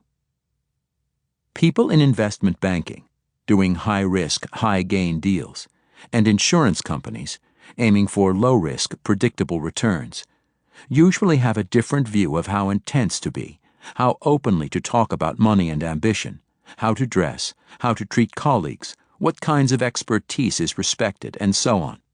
But there are firms in each industry that are unlike the majority, and within each large organization there may be quite different and sometimes conflicting subcultures. Back-office people in both kinds of companies are not as high status, not as money-obsessed, possibly more detail-oriented, more harassed, and perhaps more direct. They are forced into thinking about very short-term goals. They close books at the end of each day, and they may behave accordingly. In organizations of any kind, colleagues in many units tend to reinforce the cultures of which they are a part, because those who do not behave consistently with the assumptions of proper behavior are seen as a threat to the maintenance of whatever the culture is. Thus, when you encounter someone who is brusque, direct, sarcastic, and driving, it may be as much a product of the culture of the organization and function he or she works in as of a type A personality. Similarly, niceness, personal interest, and patience may be byproducts of working in a unit that prides itself on many aspects of friendliness or has a strong culture of customer responsiveness. Unit and organizational culture. Most people are affected by the culture of the organization where they work, and sometimes by the particular subculture of their immediate work group. Culture is the set of automatic assumptions that groups of people have about how the world is supposed to work. Major forces outside the organization. Outside forces that can drive behavior include the state of the economy, how threatened people feel about jobs and mobility, major competition, legal rulings affecting the industry or company. These forces can affect everyone in the organization or differentially among departments. The threat of an SEC action, an injunction about discrimination in hiring and promotion policies, or a falling stock price can induce strong reactions. For example, members of the legal department at a software firm that is being sued for an acquisition of a major competitor may aggressively challenge colleagues' practices that were previously ignored. Conversely, organizations that are geographically isolated or have dominant market positions may behave quite differently from most other organizations at the time. Where are they headed? Career aspirations and personal background. Besides the organizational factors that are part of the potential ally's world, many personal concerns will arise from the person's previous work experience and current goals. You might not know the person well enough to know his or her entire history, but you might gain valuable insight if you happen to know or can easily ask about where the person worked previously and about what his or her former jobs involved. Although you don't want to pry for embarrassing revelations, often the person will drop comments about past experience that can provide clues about what is important. Friendly or antagonistic, familiar or unknown, the potential ally's world will be more transparent if you get the answers to some critical questions. Is your ally on the fast track or stuck indefinitely in his or her current position? To what extent is that person under pressure to shake up the department and produce internal change, or wanting to preserve a calm atmosphere in the department? How long will that person be around to live with the consequences of cooperating or refusing to? Or is he or she likely to soon move on and, therefore, not care much about the consequences? While being careful to avoid stereotyping, you might also examine what you know about the ally's personal history. Was he or she raised in another part of the world? A first-generation citizen? Educational background can be helpful, including what the person studied and where. Managers without a college degree, or in some organizations without an MBA or other advanced degree, could be sensitive about their perceived deficiency or about possible slights to their intelligence. The Ivy League liberal arts graduate might care more about high culture and polished manners than would an engineer who graduated from a big state university. In turn, the engineer or accounting major might prefer more careful discussions of data and detail than the marketing major. It would be foolish to base your approach entirely on such preconceptions, but they may give you helpful clues to start a more careful diagnosis. How successful was the person in previous jobs? Does the person see himself or herself as highly competent or still learning? Is the person a fast-track performer brought in to fix things, or did he or she move slowly into each position and remain there a long time? Was the person burned or made successful by a previous project that was similar to what you are pushing, or for other reasons? Was the person a victim of arbitrary firing and a bad manager? Was the person let down by a subordinate in a crucial situation or backstabbed after promised support? The manager who has worked for IBM or GE will look at problems differently from the manager who has spent his or her whole career in the same medium-sized, family-owned company. And the manager who has spent some time working at European and Japanese subsidiaries probably will have a different perspective from the one who has never left Detroit.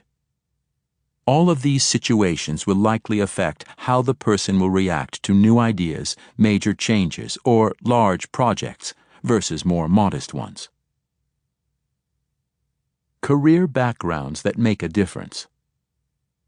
Stan was vice president of human resources for a Fortune 500 company. In executive meetings, he spoke very little and never said anything controversial, even on issues that directly affected his area. A new member of that team was puzzled. Stan had come to that job from a line position, so his background might have suggested a more assertive, risk-taking stance. The member got some insight when a colleague told him, "The previous CEO one day got mad at what he said and fired him on the spot." Later that day, the CEO revoked that decision, but Stan has been this way ever since, even though Bill, the new CEO, is much more accepting of different ideas. The potential ally's worries. In addition to looking at the environmental forces that affect your potential ally, you could think about what the person's anxieties might be. Ask yourself what work issues make the person you want to influence toss in bed at 2 a.m. At the least, everyone in an organization ought to be able to answer that for his or her boss. If you don't know, think about it. You never will get what you want from your boss if you can't quite pinpoint what it is that worries him or her most. Long-term competition from China? Or issues of off-sourcing jobs? Meeting next week's payroll? Merger rumor mill? Fear of boss's wrath for missing a budgeted expense number? Impact of exotic new technologies? How to confront dug-in resistors on their nasty political games?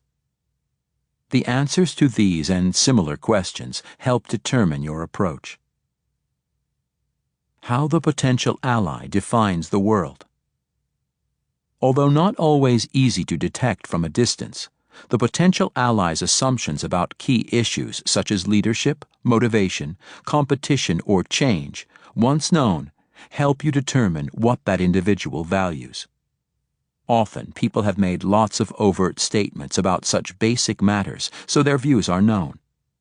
The manager, for example, who believes that people are inherently lazy and need to be closely watched, is likely to value control and predictability, while one who believes that most people want to do a good job is more likely to value currencies of challenge and growth.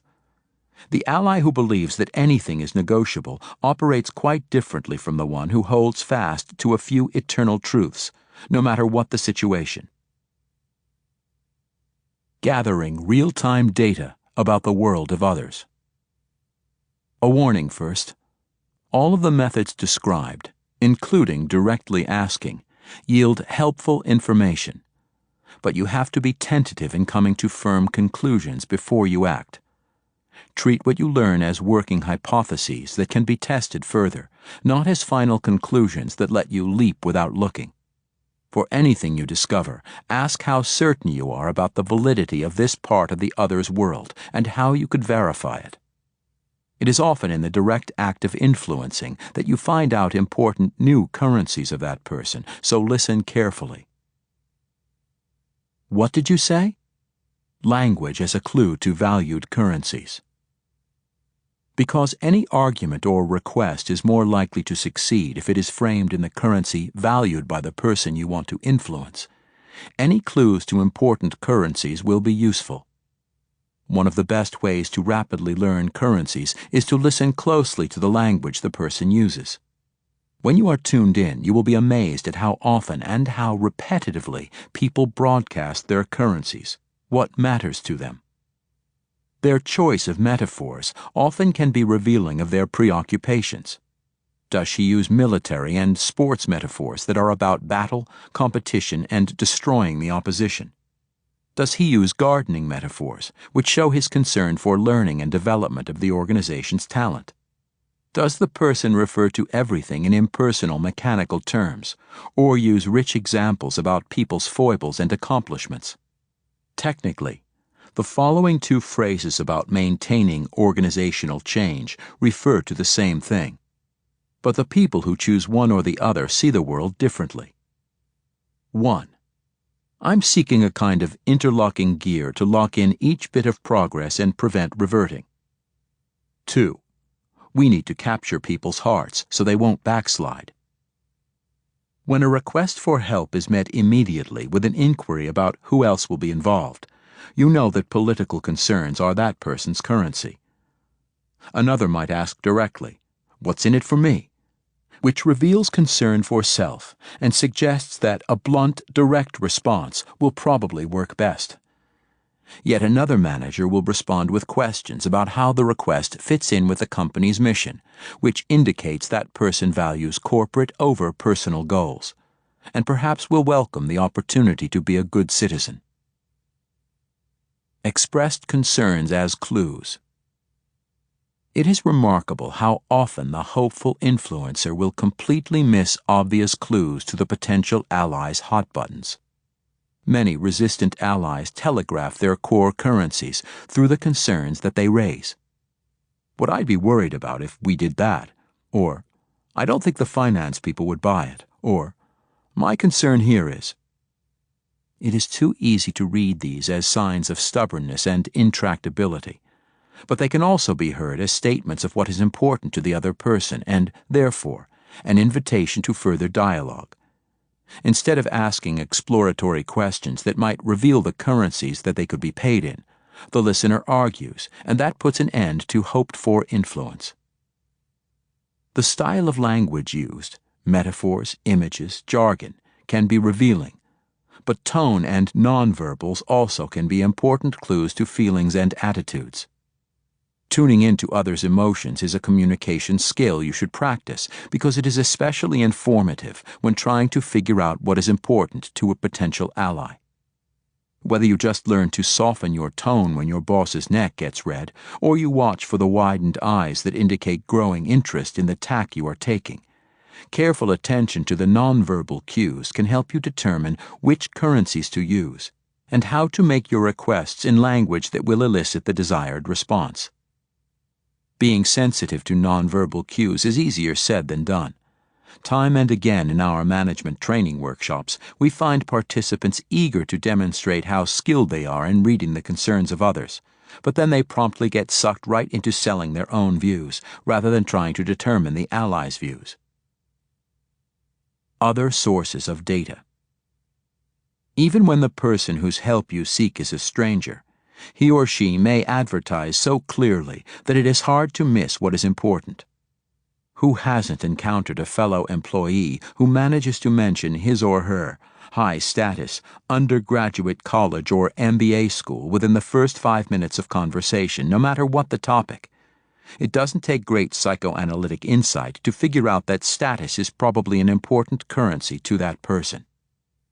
For those you do not know and who do not make it so easy to learn what currencies they value, other colleagues might be able to supply information.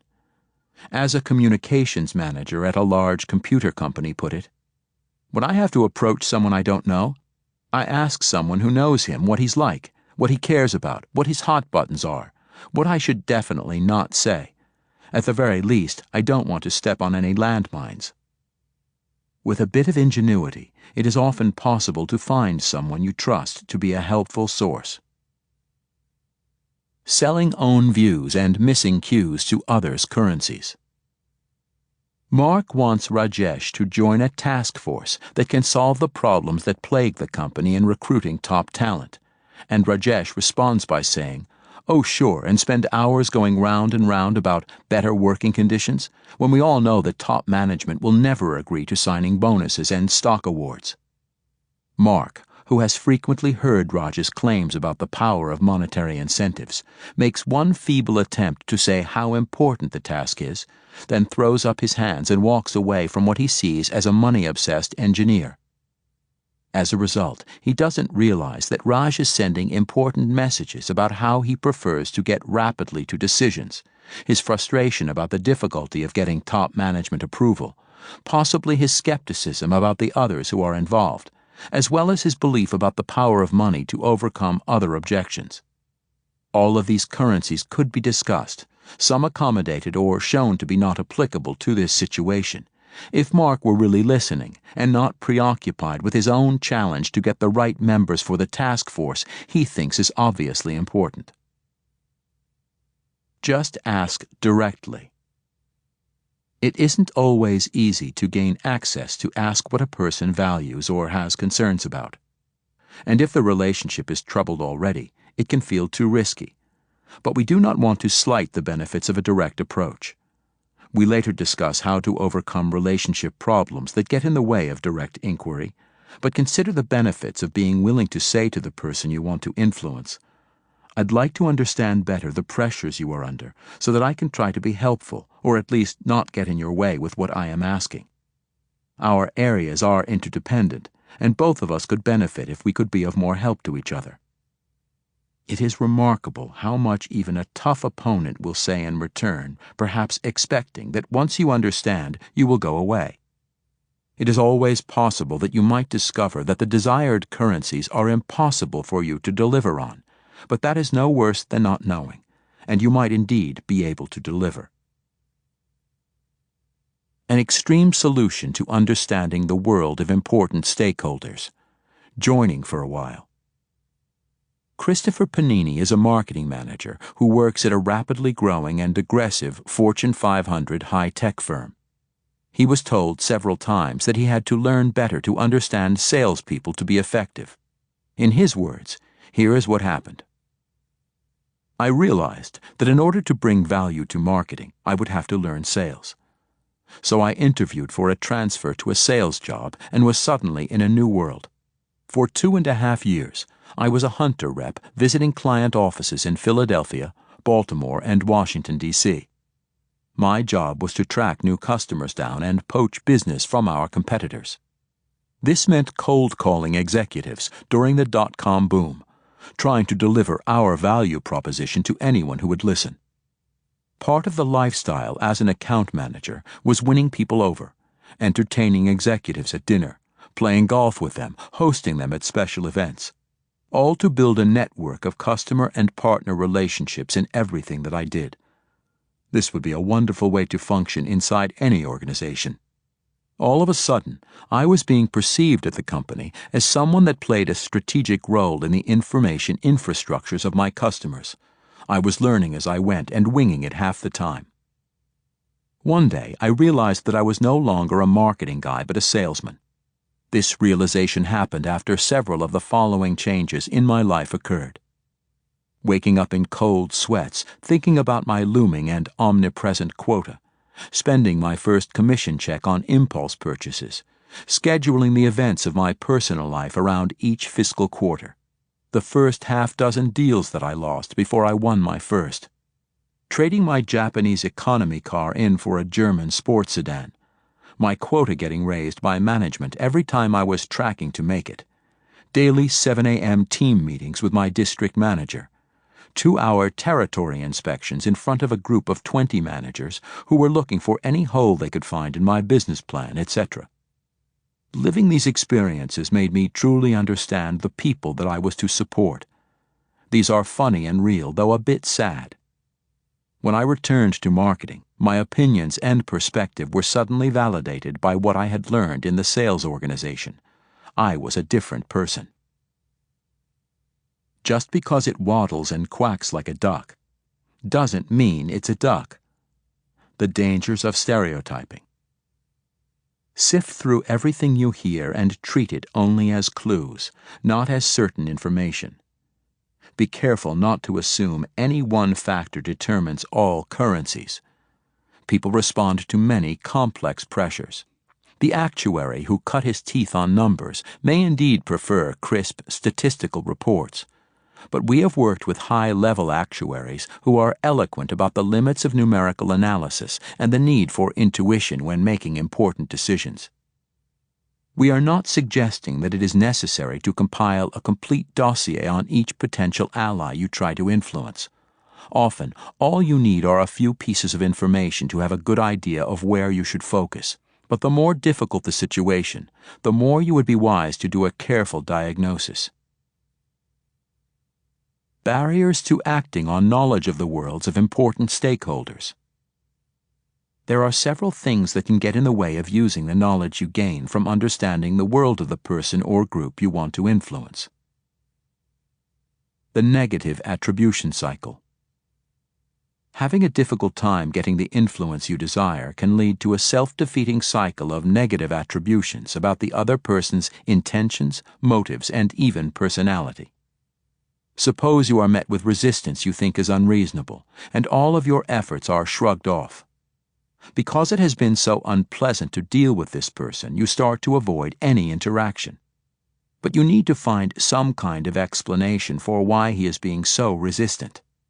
The tendency is to assume the worst, something like, he wants to block you, and then that he is a selfish, inconsiderate ass. You are now at a place where it is going to be extremely difficult to influence him. Distancing difficult people. People tend to interact more with those they like, and to like most and interact most with those who are like them. In turn, people tend to avoid interaction with those who are dissimilar.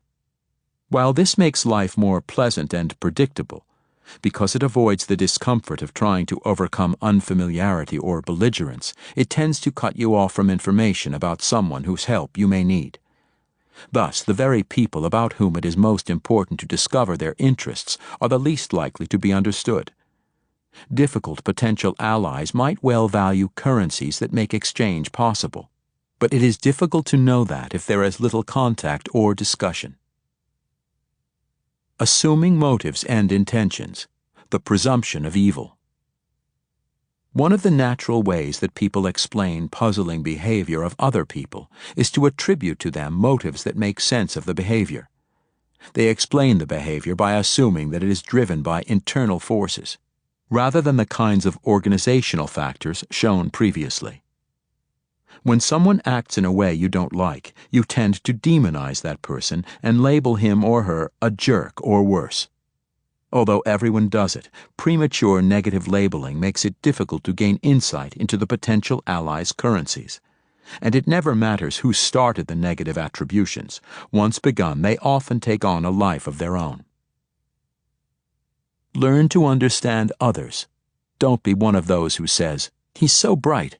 I don't understand why he doesn't agree with me."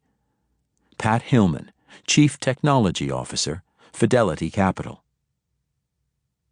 Further decreases in interaction. As the assumptions about personality concrete begins to harden in this way, any inclinations to interact diminish. Why waste your time on a person who you believe has negative traits and can't change? Because you have concluded that such an immovable person would only be hurt or angry at being confronted with the offending behavior, you write off that potential ally for all time. In the unlikely event, however, that you do raise the issue, it is extremely difficult not to do so in a negative, accusatory way. That relieves your frustrations rather than helps the colleague learn something useful. By this time, even if your original belief about the potential ally's inability to change was wrong, your attack just precluded any chance for a positive response, and you walk away from the exchange feeling vindicated in your negative beliefs. While such an outburst provides a momentary release of frustration, it is not exactly a formula for building a trusting relationship where influence can flow both ways. Alternatives to creating distance and limiting influence. One of the ways to avoid getting into the kind of negative cycle that limits influence is to recognize the pattern as it develops. Whenever you find yourself assigning negative personality traits to an uncooperative colleague or boss, take it as a warning that needs further investigation. That difficult person may indeed turn out to be a totally immovable object, but until you have thoroughly tested that notion, you can't know if it is true. You can develop intelligence about another person by asking colleagues whether they see him or her the same way you do. Their views might be more detailed, more detached, and more insightful, and they will protect you from reaching inaccurate conclusions. Be sure they know you aren't fishing for a nasty answer, but rather are just trying to understand the person so you can work things out. Unfortunately, colleagues are not always the most useful source, although their views, when different from yours, can prevent you from premature hardening of the arbitrary conclusions. There are two potential problems with colleague opinions. First, the people whose opinions you most trust are often those who see the world most similarly. It is the sharing of biases and assumptions that usually makes for trusted colleague relationships, which increases comfort but reinforces distortions. Second, even when the person you ask for an opinion is not so similar that your prejudices are merely shared and reinforced, often he or she can provide no better evidence than you already have. His or her responses to your queries may be based on a few observations and some rumors rather than on first-hand knowledge. Thus, it is not always as easy to get useful evidence from colleagues as it appears. Mutual misinterpretation, leading to decreased interaction and understanding.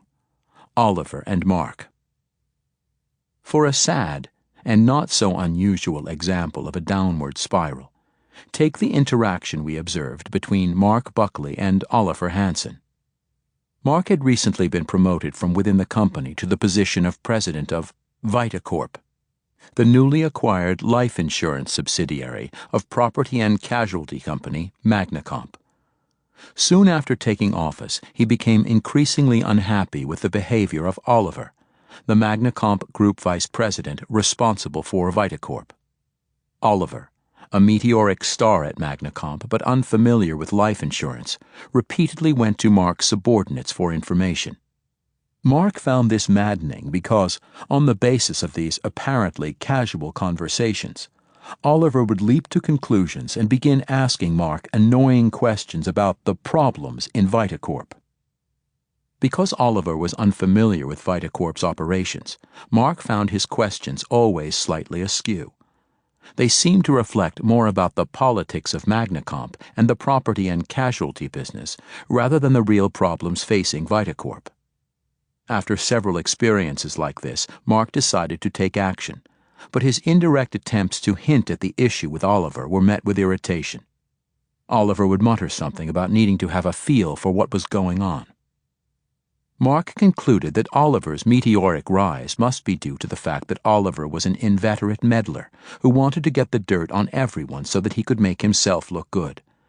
This made Mark extremely cautious around Oliver, and he made every possible excuse to reduce the contact between them. The less information I give that power-hungry SOB, the less harm he can do, he thought. Their relationship became quite strained, and Mark began to wonder why he had ever wanted to be president. Oliver saw the events quite differently. He had been placed in charge of Vitacorp as a developmental assignment. He had ideas, based on his general knowledge of insurance, about ways to improve Vitacorp's performance, but they were a result of financial expertise rather than in-depth knowledge of Vitacorp's life insurance business. Early on, he sensed Mark's resistance to his conversations with people down in Mark's organization. But since he wasn't an expert on the business, he felt he needed a first-hand feel for the way managers thought. He had no intention of interfering, but he wanted more of a basis for judging how to assess the progress of Vitacorp. Furthermore, because Magnacomp's culture was very political, Oliver assumed that Vitacorp would have the same kind of jockeying for position in the ranks that he had seen at Magnacomp. He believed that only a very naive manager would neglect to develop his own sources for deciphering the political maneuverings in a company he was responsible for. With this set of assumptions, Oliver was surprised and disquieted by what he perceived as Mark's secrecy and withdrawal. What's he got to hide, wondered Oliver. I'd better spend even more time talking with the troops, or I'll really be flying blind. Thus, Mark's response to Oliver's behavior made the situation worse. Oliver was amenable to changing his style, but Mark never gave him the chance. Once he decided that Oliver was a dyed-in-the-wool politician and meddler, Mark believed he couldn't broach the subject for fear of having it used against him. Why be open with someone who can't be trusted? I thought you'd never ask. Using direct inquiry as an alternative. As suggested earlier in this chapter, a good way to understand others is to take the direct route, to the horse's mouth. Despite the natural fears of being bitten, when in doubt, just ask. However, your inquiry must be a genuine attempt to solve a problem, and not a thinly veiled accusation. To do that, and not just fake it, which seldom fools anyone, you must set aside any negative judgments you've made and adopt a working assumption that the potential ally does not view his or her behavior as deliberately bad. Most people view their own behavior as reasonable and justified, no matter how it may appear to others. The trick to unhooking yourself from your negative views is to assume that the potential ally thinks his or her behavior is reasonable, and your job is to understand that reasonable person's rationale so that you can pursue a win-win resolution. In other words, can you see the world through his or her eyes? Try stepping back and temporarily taking a novel approach. Let me assume this is an intelligent, reasonable person who, for some reason that I don't understand, is not cooperating. I am beginning to act as if his motives were intentionally bad. What if that weren't the case? How can I understand better? What questions can you ask that might open up the discussion? Often, a direct question may be all that is needed. But you get into trouble when you have such a negative view that the only question you can think of would make things worse. Loaded questions only provoke the recipient rather than begin an exploratory discussion.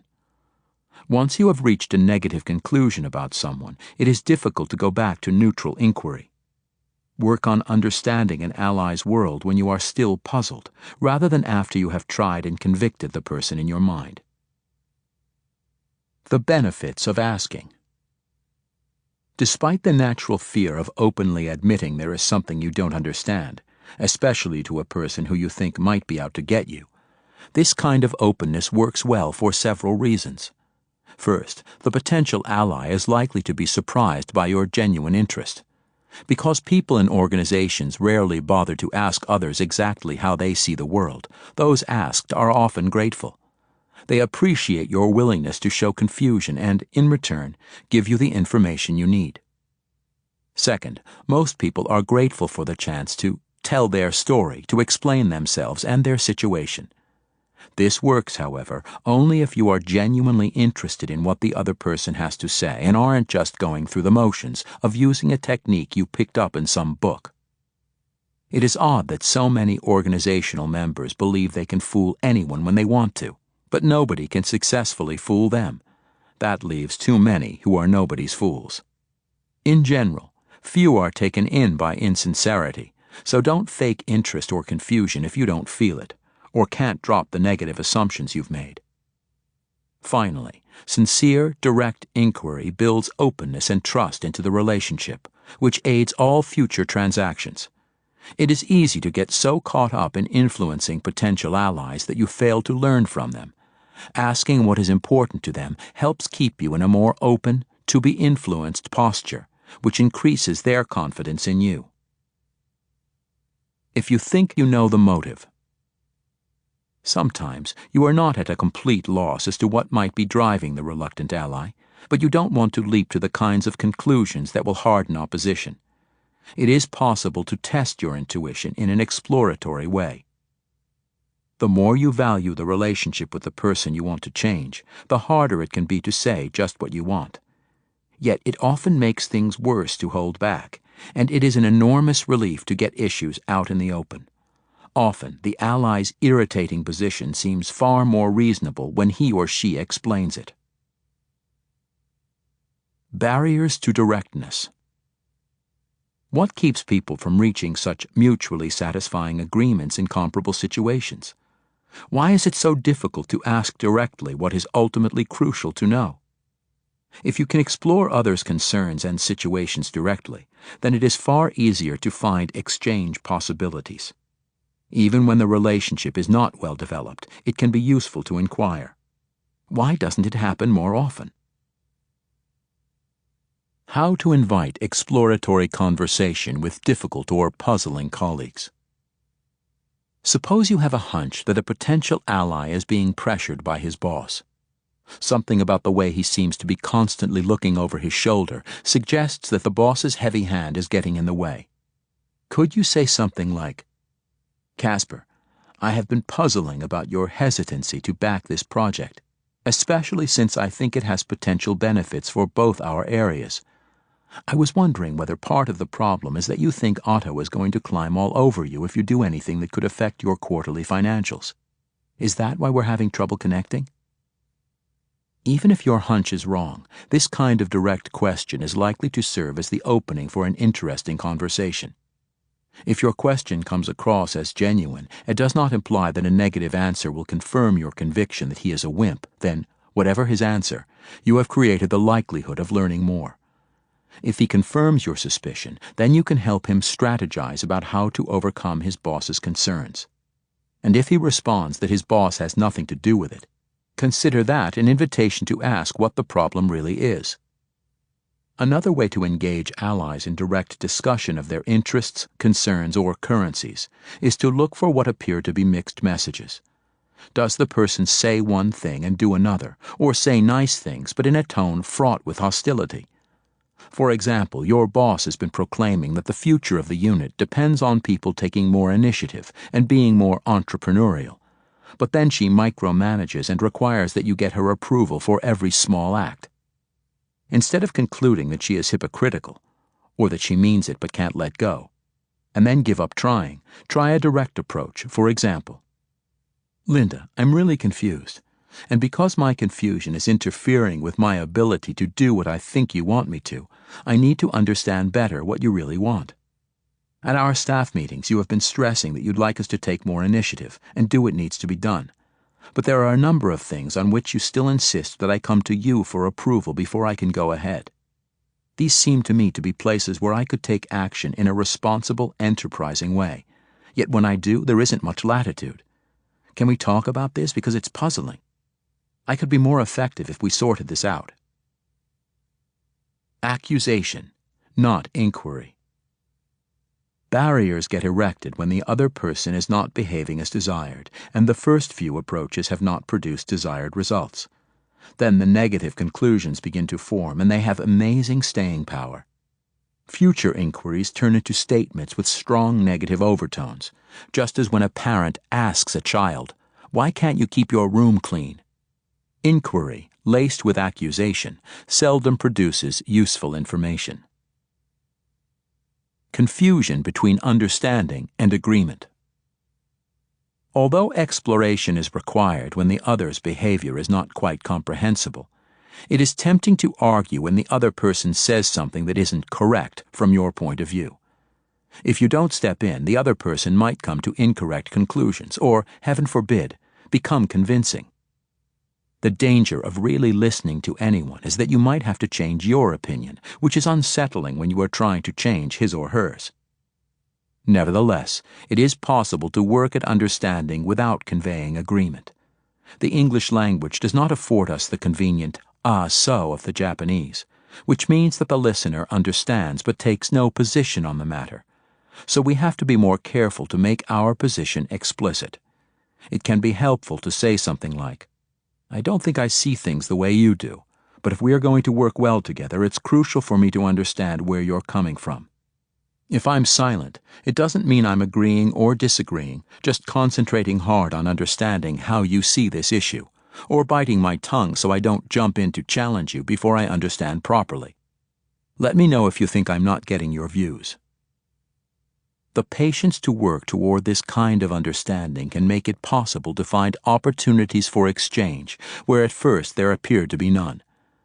Knowing the world of the potential ally, however, is only part of what is needed. You also need to be clear about your own needs and interests to increase the likelihood that you will find currencies to offer for those valued by the ally. Understanding your world and the power you control is the subject of Chapter 5. Chapter 5. You have more to offer than you think if you know your goals, priorities, and resources. The dirty little secret about power. I'm part of a volunteer community organization, the Columbus Partnership, a group of 16 CEOs. The group picked me as the leader. My inauguration speech was, "I have no authority. You're all here voluntarily. Your interest is the community. I'm going to try to lead you, but understand I can only influence you. And I'm very sensitive to that. The fact that you're all presidents, some of you are presidents of businesses larger than ours, so a disparity of interests. But I can only lead from influence. So the notion of an influence model, an authority model, listening skills, organization skills, visioning skills, etc. It's the things that leaders want to practice, practicing their art and their science. It's a wonderful thing to try these things in communities, let alone your particular skill set. It enriches your career and advances it. Les Wexner, CEO of The Limited. Talk at the Kennedy School, Harvard University. Fall 2003. Power sources. You are plugged in. Our basic premise is that your ability to influence, the power that is due to your skills, as much, if not more than your position, comes from having access to resources that others want.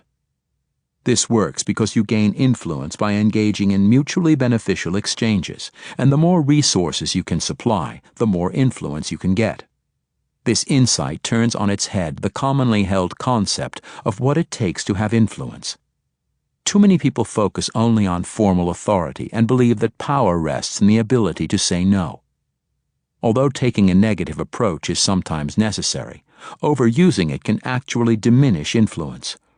Real power comes from knowing when and how to say yes, and from focusing on more ways to be able to say it. How do you find valuable things to offer so you can say yes and provide needed currencies? Acquiring the power to say yes requires that you know your own world, your interests, capabilities, accomplishments, as well as your potential allies' world. Until this point, we have assumed that your world is perfectly clear to you, but unfortunately, we often see employees who lack clarity about what they want and what they bring to the table, the resources they command. Although they want influence, they aren't aware that they may be doing certain things inadvertently that diminish their potency. You probably are more powerful than you think. Careful diagnosis can reveal your untapped resources, which you can then use to gain influence even in difficult situations. We show you in this chapter how to increase your resource pool and influence repertoire by looking carefully at the elements available when you know your own world and the world of your potential ally. What do you want anyway? Gaining clarity on your objectives. The first step to increase your power is to figure out exactly what you want, which is easier said than done. Most significant influence attempts usually have more than one goal. The problem comes in deciding which goal is most important and which can wait for another day. In general, it is important to think carefully about what you want from each person or group that you are trying to influence. Decide in advance the minimum you need from each. Because in most cases your wish list will contain more than the potential ally may be willing or able to give, it's important to know the difference between what would be nice to have and what is absolutely necessary. What are your primary goals? Think of Les Charms's goals when he realized he was not enjoying his job at Prudential. He wanted to meet many people who could help him later when he went into business. He wanted experience in complicated financial deal-making. He wanted to be free from the usual company constraints and paperwork. He also wanted to be able to act unconventionally and feel he had not sold his soul to a large company. Although Les eventually was able to do all of these things, he needed to figure out what his main priorities were. If being unconventional were his main goal, Les might have focused on that and created an adversarial relationship with Dick Gill. Plenty of young hotshots have irritated their bosses with their failure to catch on to the way things work in the organization. Then he would have lost the chance to get out and explore new deals. By focusing on freeing himself from routine paperwork, he could get the time to meet people who would be potential loan candidates. The chance to behave in an unconventional manner would come when he proved himself, which he soon did. One of the first requirements in any job is to deliver what is expected of you. Les would have been just a loudmouthed, overconfident new MBA if he hadn't been good at finding financing deals. By combining clarity of what he wanted with excellent performance, he got to shape the other requirements of his job. Being willing to hold off your personal needs, even temporarily, isn't easy. Too often we have seen people who are consumed by their personal demands, which drives out task goals and prevents others from hearing what they want. It isn't a matter of squelching all desires, but of getting clarity on priorities. Les Charm, a newcomer at Prudential Insurance, finds valuable currencies to trade for the freedom he wants. To salvage an uncomfortable situation, our friend, Leslie Charm, as a young MBA graduate, quickly discovered valuable currencies to trade for the experience he wanted. He was a low-ranked outsider who found a way to achieve influence. Although he was extremely different from those in his organization, he marshaled his skills, ambition, and impatience to achieve amazing opportunities. Les, now a successful entrepreneur, franchisor, and turnaround expert, has always been full of energy, nerve, and a willingness to take risks. He loves doing complex financial analysis and seeing unusual possibilities. After finishing his undergraduate degree at Babson College, he earned an MBA at Harvard Business School. His first position after Harvard was as an analyst in the 5-person private loan placement department for Prudential, which at the time was an old-line bureaucratic insurance company. The extreme mismatch between his and the company's personality was evident from the beginning. Les had worked since he was a teenager for his father's leather manufacturing company, and he had always begun his workday early. On his first day at Prudential, Les arrived at 7:30 a.m., raring to go, but no one was there. He hadn't asked, and no one had thought to tell him, about the gentlemanly 9-to-5 workday. Nor was he pleased with the conservative, stiff atmosphere when everyone did show up. Dick Gill, the senior vice president of the division and an experienced long-time Prudential employee, called Les into his office that day and greeted him with, "Welcome to the Pru. When are you leaving?" Taken aback, Les asked what Gill meant. Gill replied, "An ambitious Jewish boy like you isn't planning to make a career at a place like this, so how long do you plan to stay?"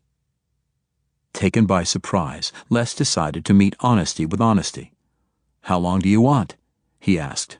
2 years, was Gill's frank reply, "by which time you'll have learned the business and will have done enough deals to pay me back for letting you learn." Les thought that a fair enough arrangement, but within 2 weeks he was champing at the bit. He hated the required paperwork and the routine-filled bureaucratic way of life the others seemed to accept. He wanted to meet entrepreneurs all over eastern Massachusetts, create a network of contacts for himself, and be out making complicated loan deals. How could he make the 2 years bearable, or, better yet, enjoyable and educational? As Les thought about his options, he realized that he was the new kid on the block, an alien in a conservative land. His formal position was 2 levels below Gill, and he was not in charge of anyone else. The situation did not hold much promise for getting the freedom to do what he wanted in a style that he preferred. Then Les remembered his only other work experience outside his family's leather business. A week after Les got his bachelor's degree in business administration, his father died. Les took a year off to sell the company before starting on an MBA program. 6 months later, the business was sold, and Les found himself without a job. After only 1 month, the embarrassment of collecting unemployment propelled him into taking a short-term job in the asset factoring division of the First National Bank of Boston. The interviewer who hired Les sent him to a low-level credit approval job. During his first week at the bank, Les's boss, Richard Ajamian, invited him out for a drink. After some polite conversation, Richard suddenly said to Les, "You must be going off to graduate school in September." When Les didn't protest, Richard continued, "That's fine with me. Don't worry about it. Look, you can do your present job in 2 days a week. I'm 31, and I want to go places in the bank. I want you to help me, to be my tool for getting ahead. I'm going to get you into our management training program, which will allow you to see every department in the bank. You'll meet lots of people, so it won't waste your time. I'll use the training program as a cover and send you into all the asset factoring departments.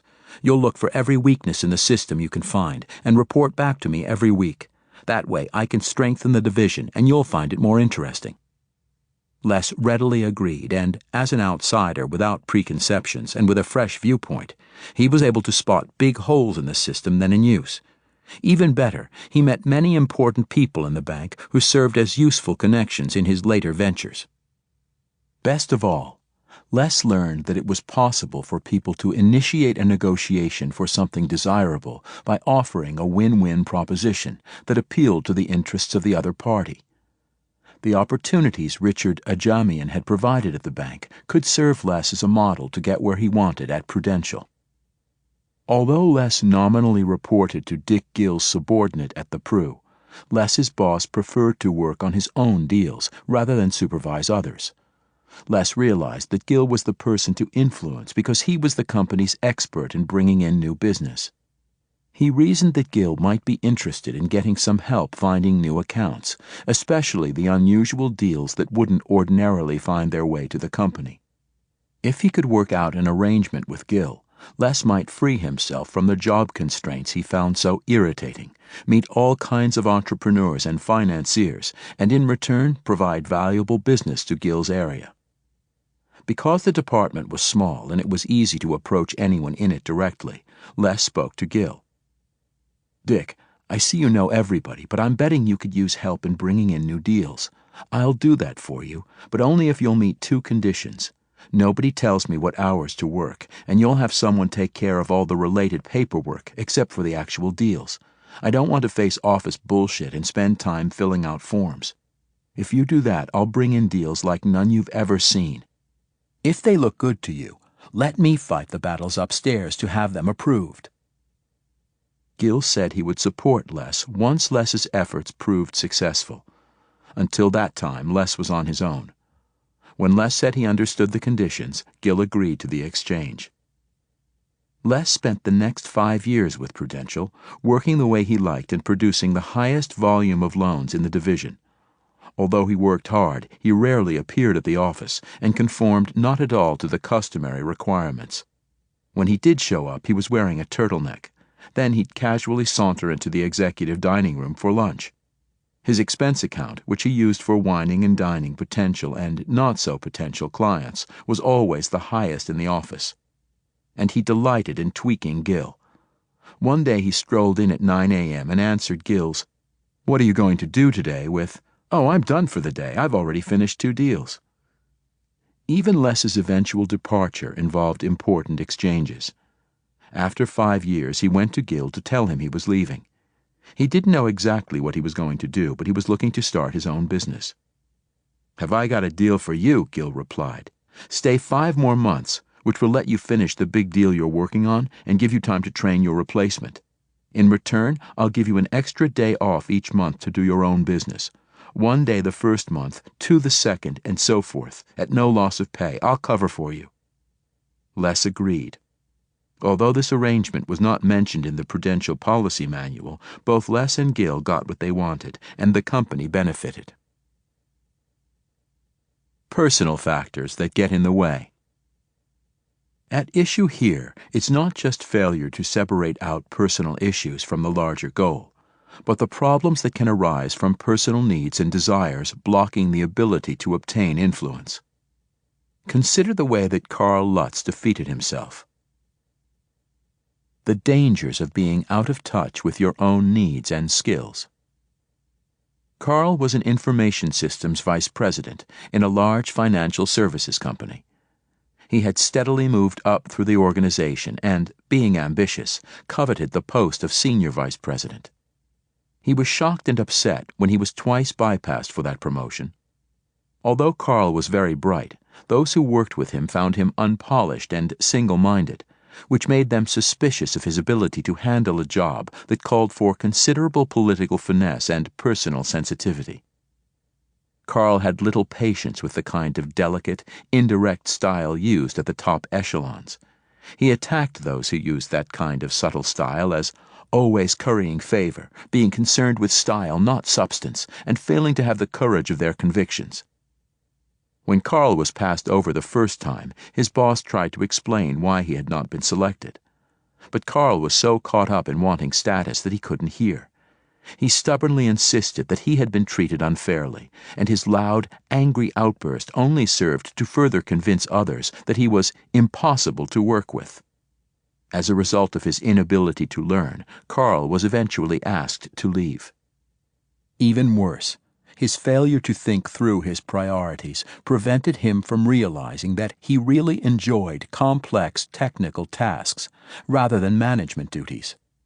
Ironically, the division would have been happy to give him more responsibility on major system design projects, which he would have enjoyed and excelled at. The lesson learned is not that you should completely set aside personal needs. Doing that is both impossible and counterproductive. You need personal involvement for the processes and changes this audiobook advocates. Without a personal investment, you won't have the drive to set goals and see them through.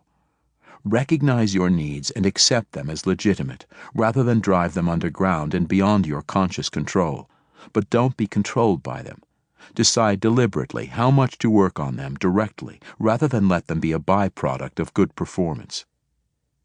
In most situations where people seek major influence, they have needs above and beyond their task objectives.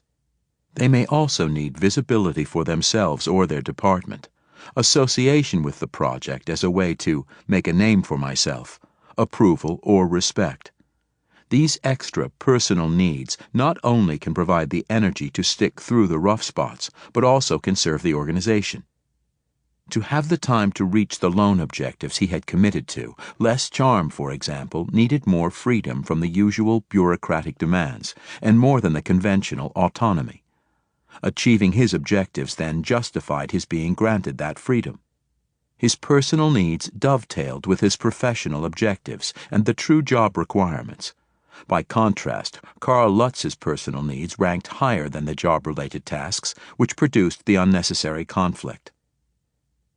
Another way that personal and organizational needs can clash or support one another arises when there are interpersonal difficulties with someone whom you personally like and are reluctant to hurt, or you have fear of the person and don't want to arouse wrath against you. Does your job require that you address the interpersonal difficulties, or can the work get done while allowing you some slack? Do you have to set aside your feelings to do what's right, or is it absolutely necessary first to raise the delicate issues? If you raise your unhappiness with the person's performance, can you do it in a skilled way? Discussed further in Chapter 9 on influencing difficult subordinates. Or is it impossible to address without creating a heated response? Careful sorting of priorities is all the more difficult when personal feelings and work are intertwined, but is necessary if you are to be effective, or want to avoid making yourself sick with swallowed feelings that you are afraid to get out. Another personal needs barrier arises when you are driven by the desire for visibility and recognition at times when staying in the background is far more appropriate. For example, you are trying to get high-powered and independent people to cooperate in establishing a new process that is uncomfortable for them. If you are focused on getting them to take a back seat so that you can get credit for the idea, your overriding need could be just what it takes to get them to dig in. Do you need credit so badly that you have to jump into the spotlight? Or can you make suggestions, show benefits, and then step back to let them feel that they have ownership too? Another problem occurs when your personal discomfort with one currency or another keeps you from using it. For example, some people are so uncomfortable with conflict that they can't get into anything controversial, no matter how needed that is. Oh, I can't ask for that. It will make her argumentative and attacking. Similarly, some people are so in need of being liked that they can't discuss anything that might produce anger before the other person has a chance to digest the request. Still others don't like intimacy and therefore have trouble dealing with people who want to exchange feelings and closeness. The last problem is one we have mentioned before: refusing to pay in a particular currency because you don't like or approve of it and don't think anyone should value it. Perhaps you are turned off by people who strive for status because you believe that everyone should treat others equally. Or maybe you see that a colleague craves recognition, but you look down on that kind of preoccupation.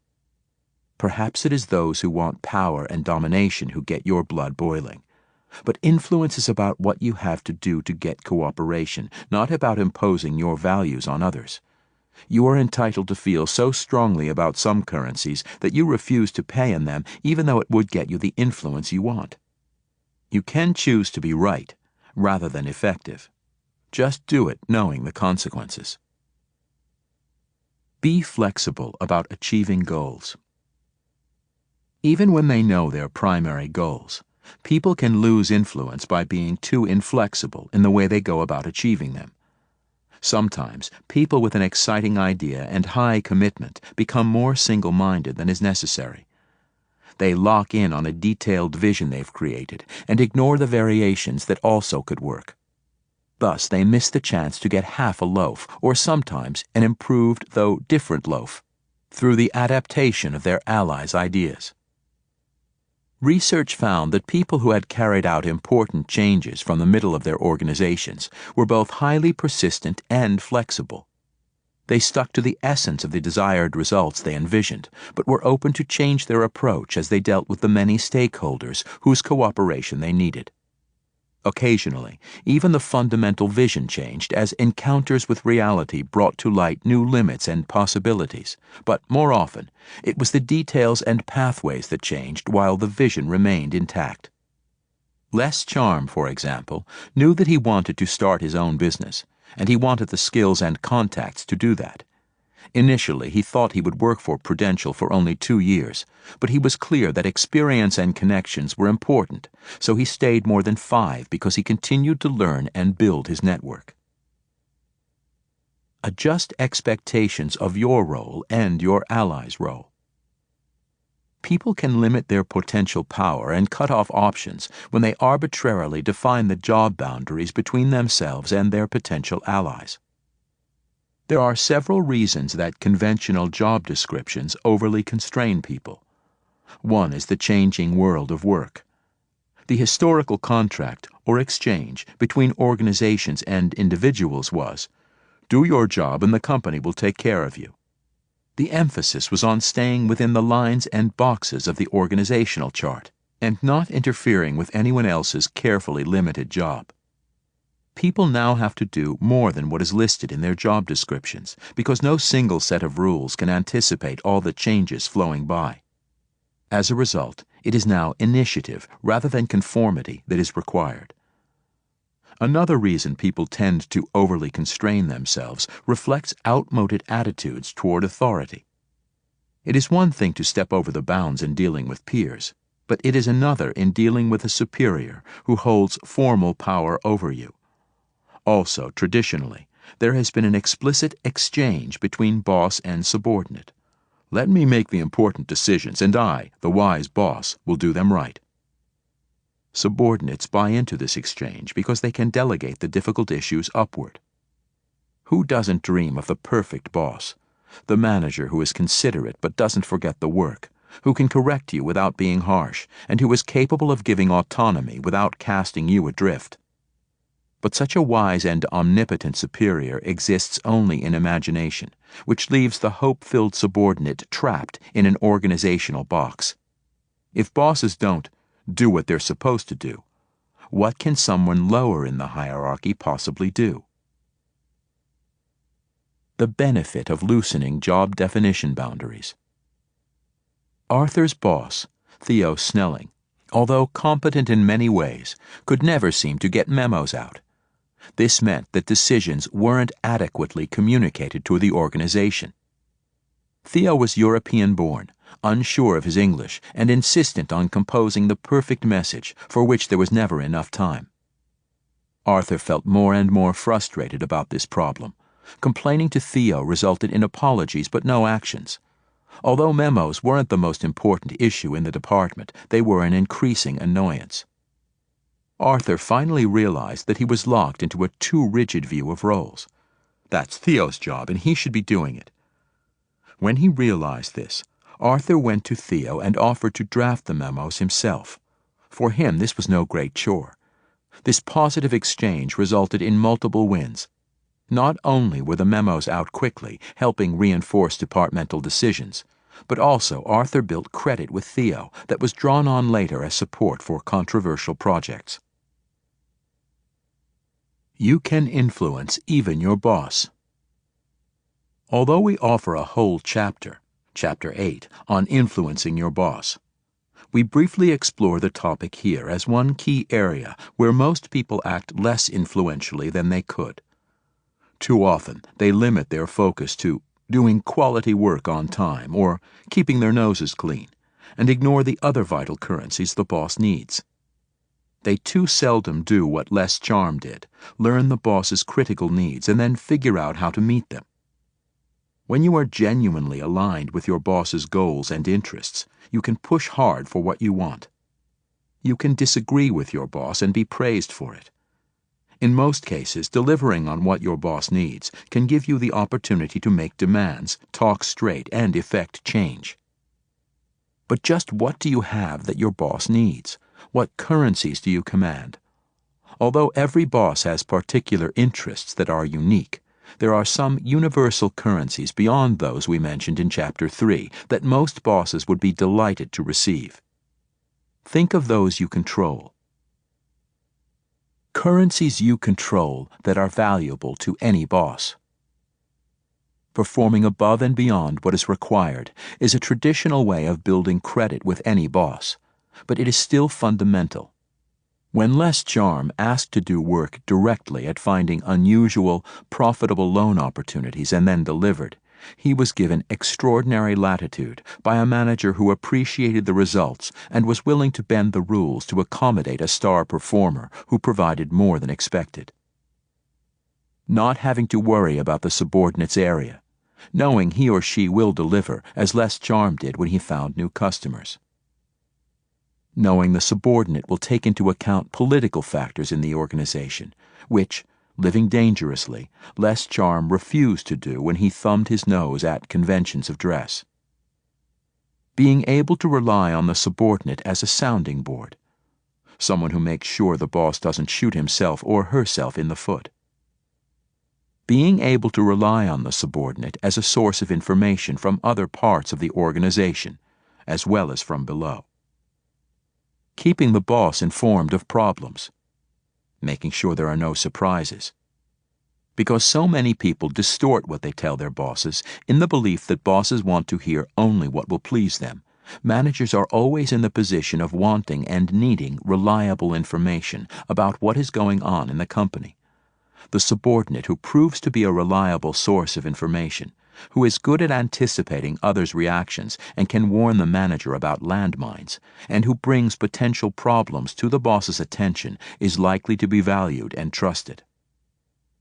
Representing the boss accurately to other parts of the organization, which frees the boss for other important activities.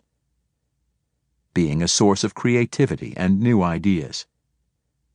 Defending and supporting the boss's and the organization's decisions to your own subordinates. Since many employees blame any tough decisions on the boss or on the invisible they at the top, managers are grateful when a subordinate sells downward, rather than subtly undermining the boss's credibility by implying that all unpopular decisions are forced from above. Providing support and encouragement. Being on the boss's team. It isn't always lonely at the top, but the person in charge often finds it impossible to explain exactly why he or she had to make certain decisions, or how the power to affect others' lives can be a tough burden. Managers often especially appreciate a subordinate's loyalty, encouragement, or general willingness to give the benefit of the doubt. Even bold, strong leaders value having someone around who will stick by them through thick and thin. This works only if you genuinely appreciate the boss, but if you do, it is potent. Taking initiative with new ideas, preventing problems instead of waiting for them to happen. In an era of rapid change, there is even more need than in the past for subordinates who can take initiative, rather than wait for instructions that inevitably arrive too late. The willingness to jump in to prevent problems is valuable, and often dramatically noticeable. Awareness of how to generate these kinds of currencies allows you to move from just making a request, which leaves you dependent on the other person's good graces, to linking your requests with the boss's goals and/or creating credits that can be exchanged for your desired outcomes. Know your needs and desires, but don't forget the person you want to influence.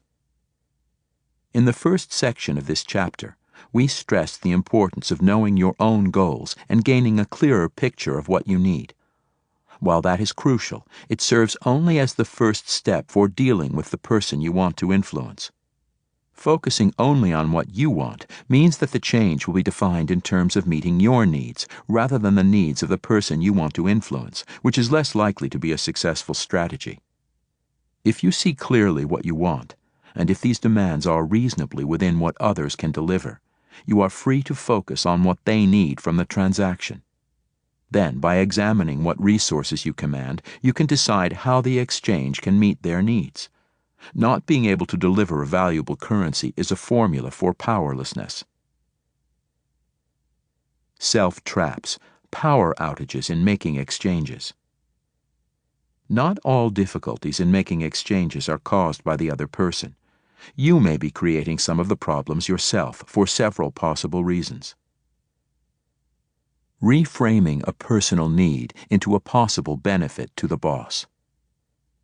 Jim encountered a problem with Wes, his boss, who had a tendency to withhold information. This meant that Jim often first heard about new plans coming down from corporate headquarters from his own subordinates, which wreaked havoc on Jim's credibility and influence with them. For example, Jim found out from one of his people that corporate was planning major divestiture of another division. The subordinate was clearly surprised, then embarrassed, that Jim hadn't yet heard. Jim's previous attempts to ask Wes to keep him better informed had produced no results. Jim began to fear that Wes saw him as demanding and insecure. To get better information, Jim needed to provide something Wes valued. Rather than put his request in terms of what he needed for himself, Jim went to Wes and said, "We've talked before about the importance to our department of being seen as knowledgeable and on top of issues. As you've said many times, we get credibility by being in the know. I agree with that and want to deliver, but sometimes I can't.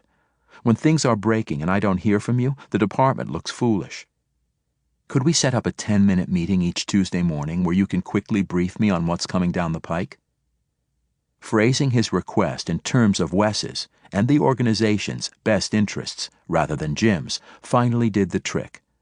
Jim offered Wes currency, departmental reputation, that Wes valued enough to prompt him to hold regular meetings. Reluctance to assert legitimate claims. Jim set out to create currencies that would be valuable to his boss. Some people, however, experience power failures because they don't know how to collect on obligations others have incurred. When the person who owes you doesn't acknowledge it, do you give up in frustration? Are you afraid to harm the relationship by pushing? Have you considered the possibility that the other person doesn't realize all that you have done, or knows but isn't focused on it? Maybe your colleague assumed you were just doing your job, and you need to show how much effort has gone into being helpful. And consider the likelihood that you are valuable to your colleague, and he or she is just as concerned about losing your goodwill as you are about harming the relationship. At the minimum, some testing is in order. You don't have to become a miser, hoarding currency and constantly reminding people what they owe you to stake legitimate claims when others fail to notice your efforts. At the very least, initiate a direct conversation in which you ask straightforwardly but politely if your view that your efforts on their behalf are being ignored matches theirs. Until your colleague understands your side of things, you are tossing away the ball before the match has started. Raising the question doesn't guarantee the response you desire, but at least it puts the ball in play. Unusual initiative by a low-level employee valued by her boss. Betsy Barnes was only 19 when she started work as a receptionist at a management consulting firm. One afternoon during her first week on the job, she discovered that a set of slides for an important client presentation had not been delivered. She called the photo lab and was told that the slides had never been received. When she insisted that they had indeed been hand-delivered 2 days earlier, the lab supervisor replied that was impossible, and Betsy would just have to look around her office for the film. Betsy dug through a pile of unfiled materials and found the receipt from the lab. She called them back to insist that they should look harder. They gave her the runaround again, but she hung in, insisted on talking to the manager, and, over the phone, guided him through a search for the missing film. When he had finally located the film, Betsy persisted in pressing the lab to do a special rush job so a courier could pick up the finished slides that afternoon in time for the company president to take them to the presentation. By chance, the president walked by Betsy's desk as she patiently but very insistently demanded that the lab look harder for the film.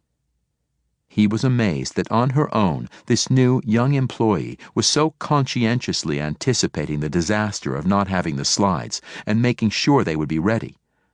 He not only awarded her an instant bonus, but also mentioned to the office manager that Betsy obviously had more potential.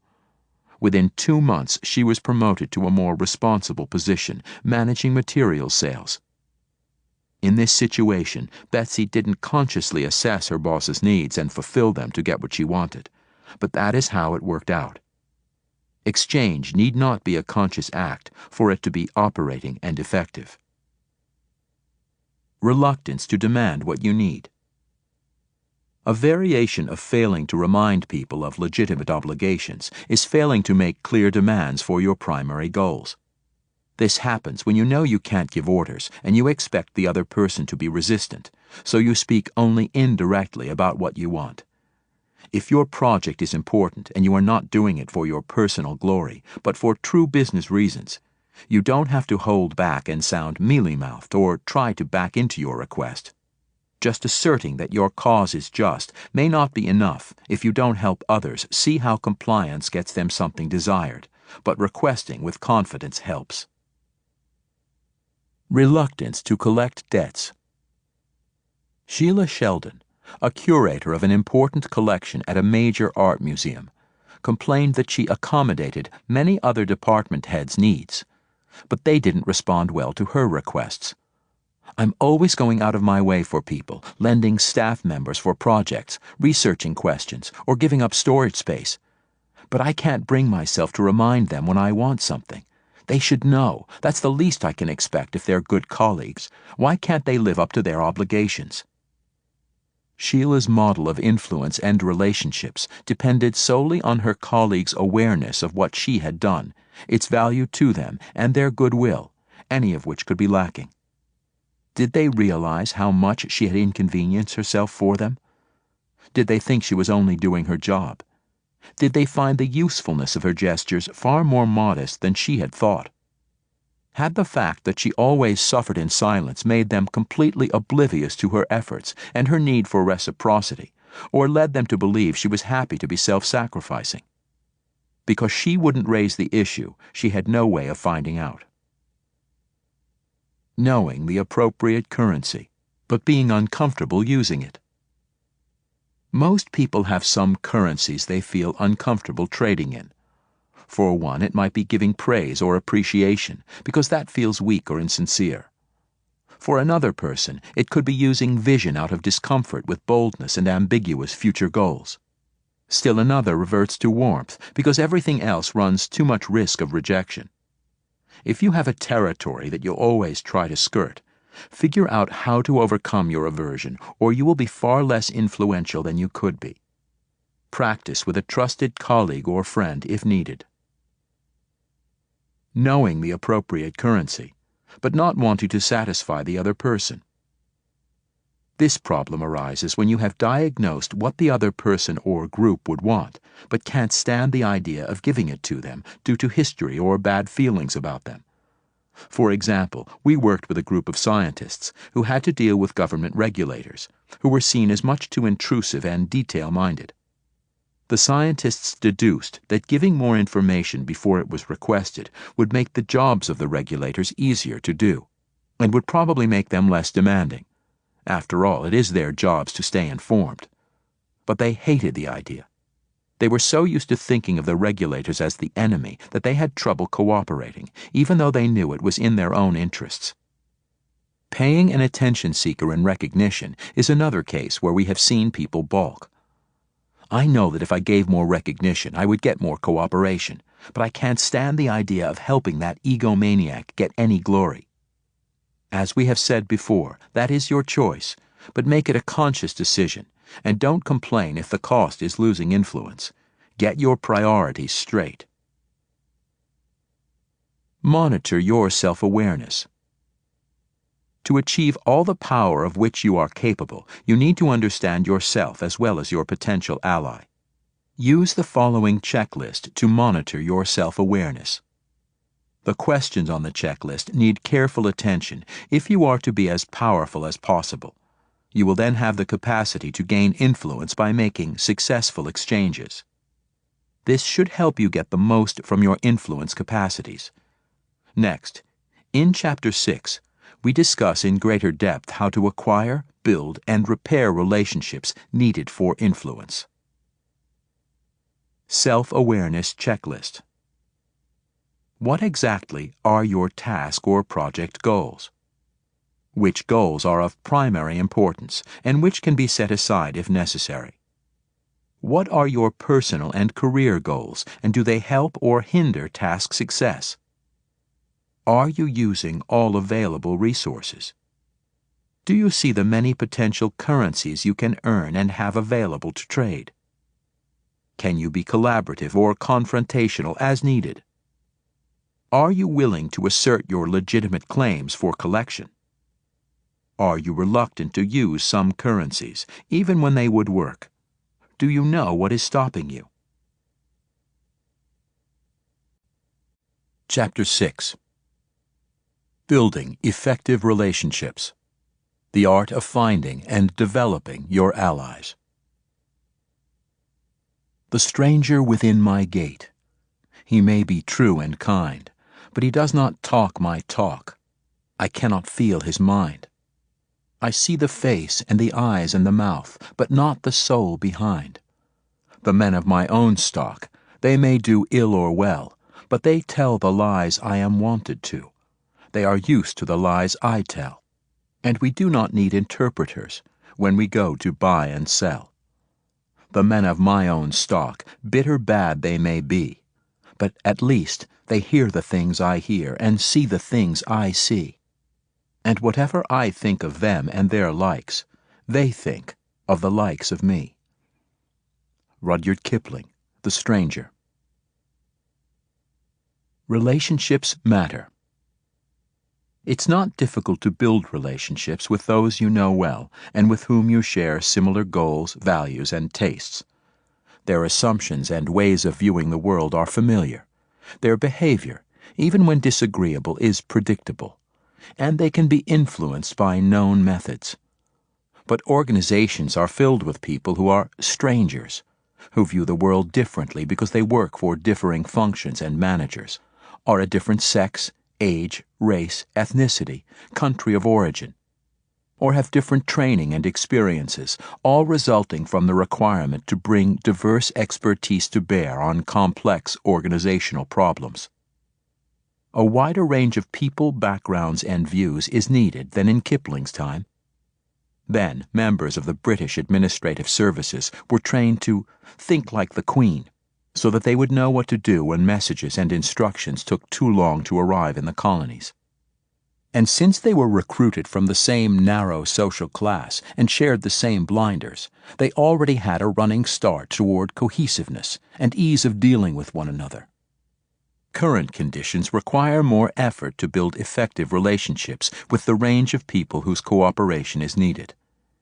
In any circumstances, good, open, and trusting relationships have several benefits. Communication is more complete, so you are more likely to know the needs and currencies of the other person. The other person is more likely to take your word and to be open to being influenced. You can pay back later in a wider range of currencies and less exactly. Personal currencies where there is connection become more important, which broadens the kinds of currencies you can pay in. Although transactions occasionally can be so clearly beneficial to both parties that the relationship between them is irrelevant, most of the time there are many ways in which a poor relationship affects the likelihood of influence. For example, a poor relationship decreases the other person's desire to be influenced, distorts accuracy of perceptions of each other's currencies and intentions, increases burden of proof on the other person's performance, delivery of promises, the value of what is offered to you for exchange, expected timing of repayment, decreases tolerance for the ambiguity inherent in valuing different goods and services for exchange, reduces willingness to engage at all and raises spitefulness. I'd rather go down in flames than help that rat. These are big handicaps when trying to achieve influence. If all relationships started with these disadvantages, organizational life would come to a standstill. Luckily, only the most unfortunate have no relationships that are solid and trusting. Most organizational members know one or more people with whom they can be open and direct and realize the benefits of that kind of relationship. problems arise with all those colleagues who are not so trusted or trusting. It's bad enough when you deal with strangers who are unknown. Complications multiply when you seek to influence someone who has heard you have a negative reputation or with whom you have personally had a bad experience. What can you do when you are not starting with a good relationship or do not have a great deal in common? Adapt to the preferred work style of the other person or group. One of the most accessible areas for building relationships is work style. All people have a certain work style, a way of solving problems, dealing with others, and getting their jobs done. Some people prefer careful analysis before action. Others like to blast through and patch up any holes later. Some managers want subordinates to come to them only with solutions, while others want employees to seek help when the problem is still developing. In building a working relationship, some people like to get to know a colleague first before dealing with the task, while others feel they cannot consider closeness until there has been some successful work interaction. Preferred styles come from training and experiences, from the demands of jobs, and from individual personality. Cultures create work styles too. In many Asian and Latin countries, no work can be undertaken until colleagues have consumed many cups of tea or coffee and exchanged pleasantries. In parts of the United States, however, people get impatient if the tasks aren't tackled early and socializing saved for later. Objectively, there isn't one right way to interact, declared in heaven and engraved in stone. Subjectively, however, people often do feel there is one right way, theirs. They often are not aware of their styles. It feels so natural it must be inherently correct. But in dealing with others, it is important to be aware of your style and that of the person you want to influence. Have you ever seen a manager who wants precise written requests, but is driven crazy by a subordinate who mentions whatever is on his mind when he sees the boss in the hall? One manager we have observed repeatedly asked for concise, formal proposals, but usually got the same off-the-cuff requests from one stubbornly casual subordinate. The subordinate thought it was all unnecessary bureaucracy. Not being fully aware of your style can keep you from considering other possible approaches and unnecessarily limit your ability to connect. Work style differences. Focus on problem. Glass is half empty, what hasn't been accomplished, what failed. Focus on successes, what has been accomplished. Divergent thinking. Explores new options, expands what is being considered. Convergent thinking. Reduces options, pushes quickly to solutions. Wants structure. Likes rules and routines, predictability, not surprises. Comfortable with ambiguity. Few rules and regulations. Analysis, then action. Studies options before acting. Action before analysis. Acts quickly, collects data from results. Focus on the big picture. Focus on the details. Logical, rational. Wants facts, data. Does not trust intuition in self or others. Intuitive. Relies heavily on hunches, own gut, places less reliance on facts, data. Seek risks, likes to take chances, willing to fail, try new approaches. Avoid risks, tends to be very careful, prefers the tried and true. Respect authority, supports established authority, may defer and not push back. Discount authority, disagrees, pushes back on authority. Relationships first, sometimes willing to sacrifice task quality for good feelings. Task first, greater emphasis on task success than on good relationships. Seek, value, encourage conflict and disagreements. Avoid, suppress conflict and disagreements. Competitive, likes to compete, turns situations into personal win-lose tests. Collaborative, prefers to collaborate, seeks win-win outcomes. Respond primarily to own needs and concerns. Take account first of others' needs and concerns. Like to be in control, determines direction, nature of activities, wants to approve all decisions. Like others to take control, determine direction, nature of activities, accept decisions. Optimistic, about how things will turn out, sees probability of success. Pessimistic, about how things will turn out, sees likelihood of failure. Like working alone on projects. Prefer working with others. Action plan. You can use the list of common work style differences to identify your own preferred style, and contrast that with the preferences of the person you want to influence. Do the differences in style account for some of the difficulties the two of you have working together? If so, then you have a choice. One option is to adopt the style the other person prefers. Alternatively, if the other person is willing, you could initiate a discussion about your differing styles and see if there is a way to proceed that would satisfy both of you. Although differing work styles are often enough to cause serious problems, sometimes conflict results from genuine differences of substance. Very smart and strong people can have opposing views about, for example, fundamental strategic direction. Because they feel so strongly, they begin to think the problem is the bullheadedness of the other person, rather than legitimate business disagreements, so will be unable to reach agreement. We do not want to minimize these honest disagreements as a source of influence disputes. They shouldn't, however, be compounded by communication problems caused by unrecognized differences in work style. Resolving genuine task disagreements are important enough without adding the extra burden of conflicting work styles.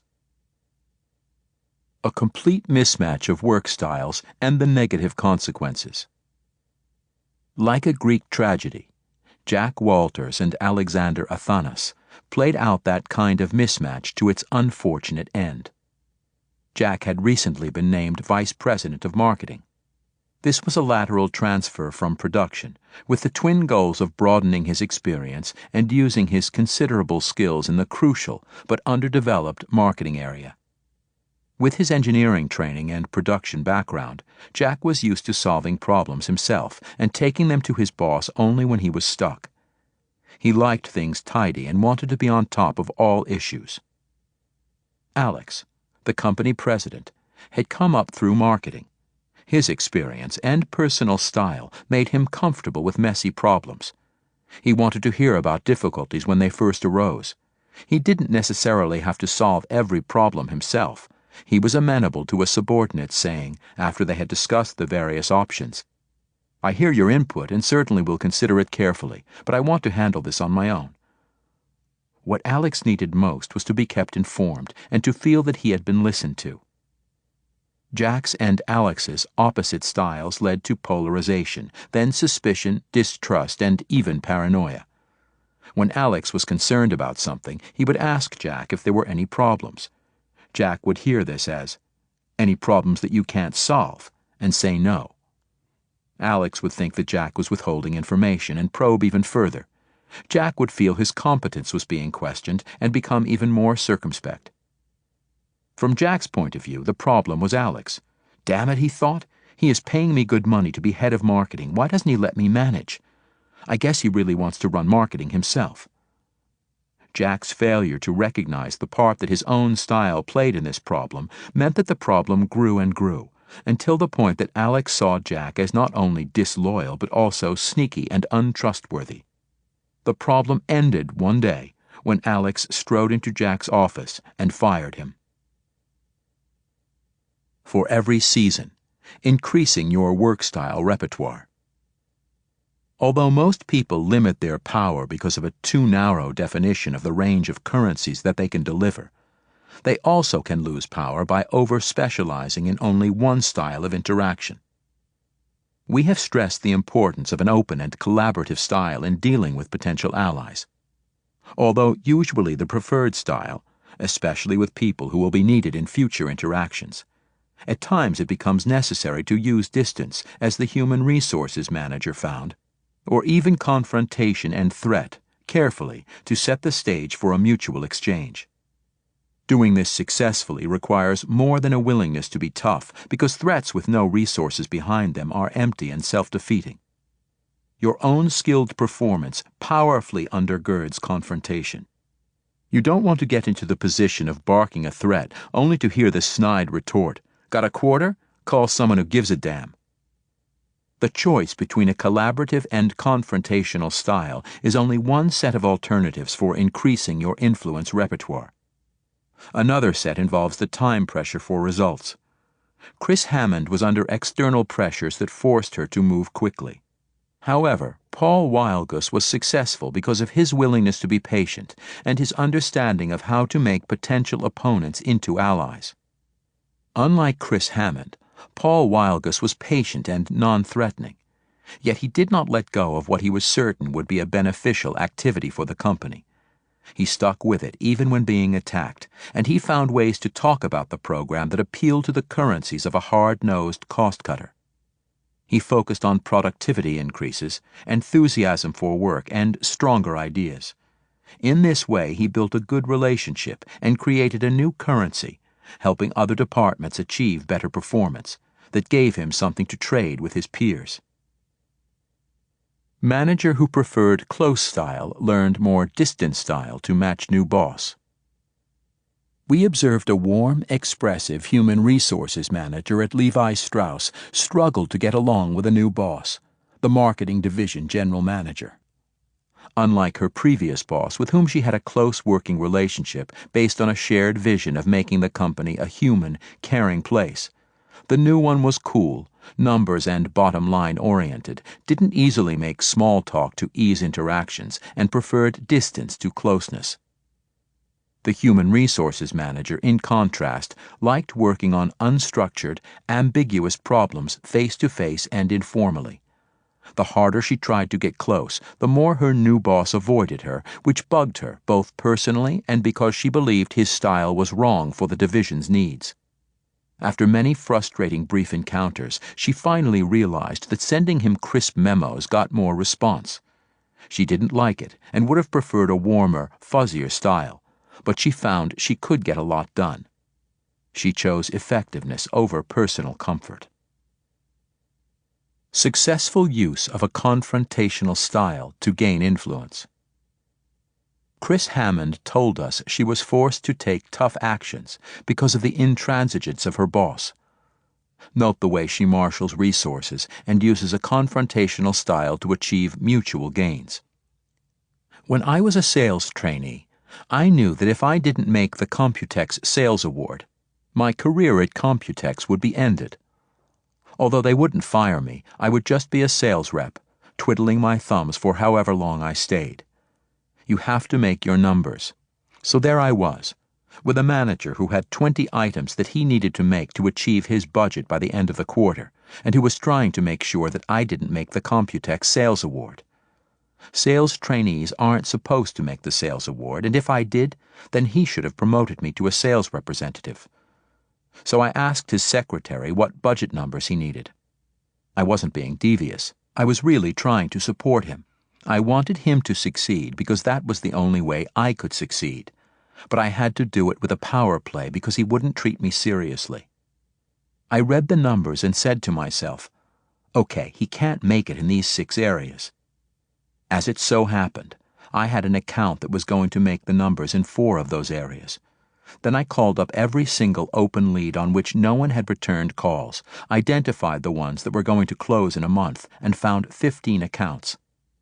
As a sales trainee, that wasn't what I was paid to do. I was paid to learn, but I was tired of being a sales trainee. I was determined to be a sales rep and make the Computex Sales Award, and be the only sales trainee to do it that year.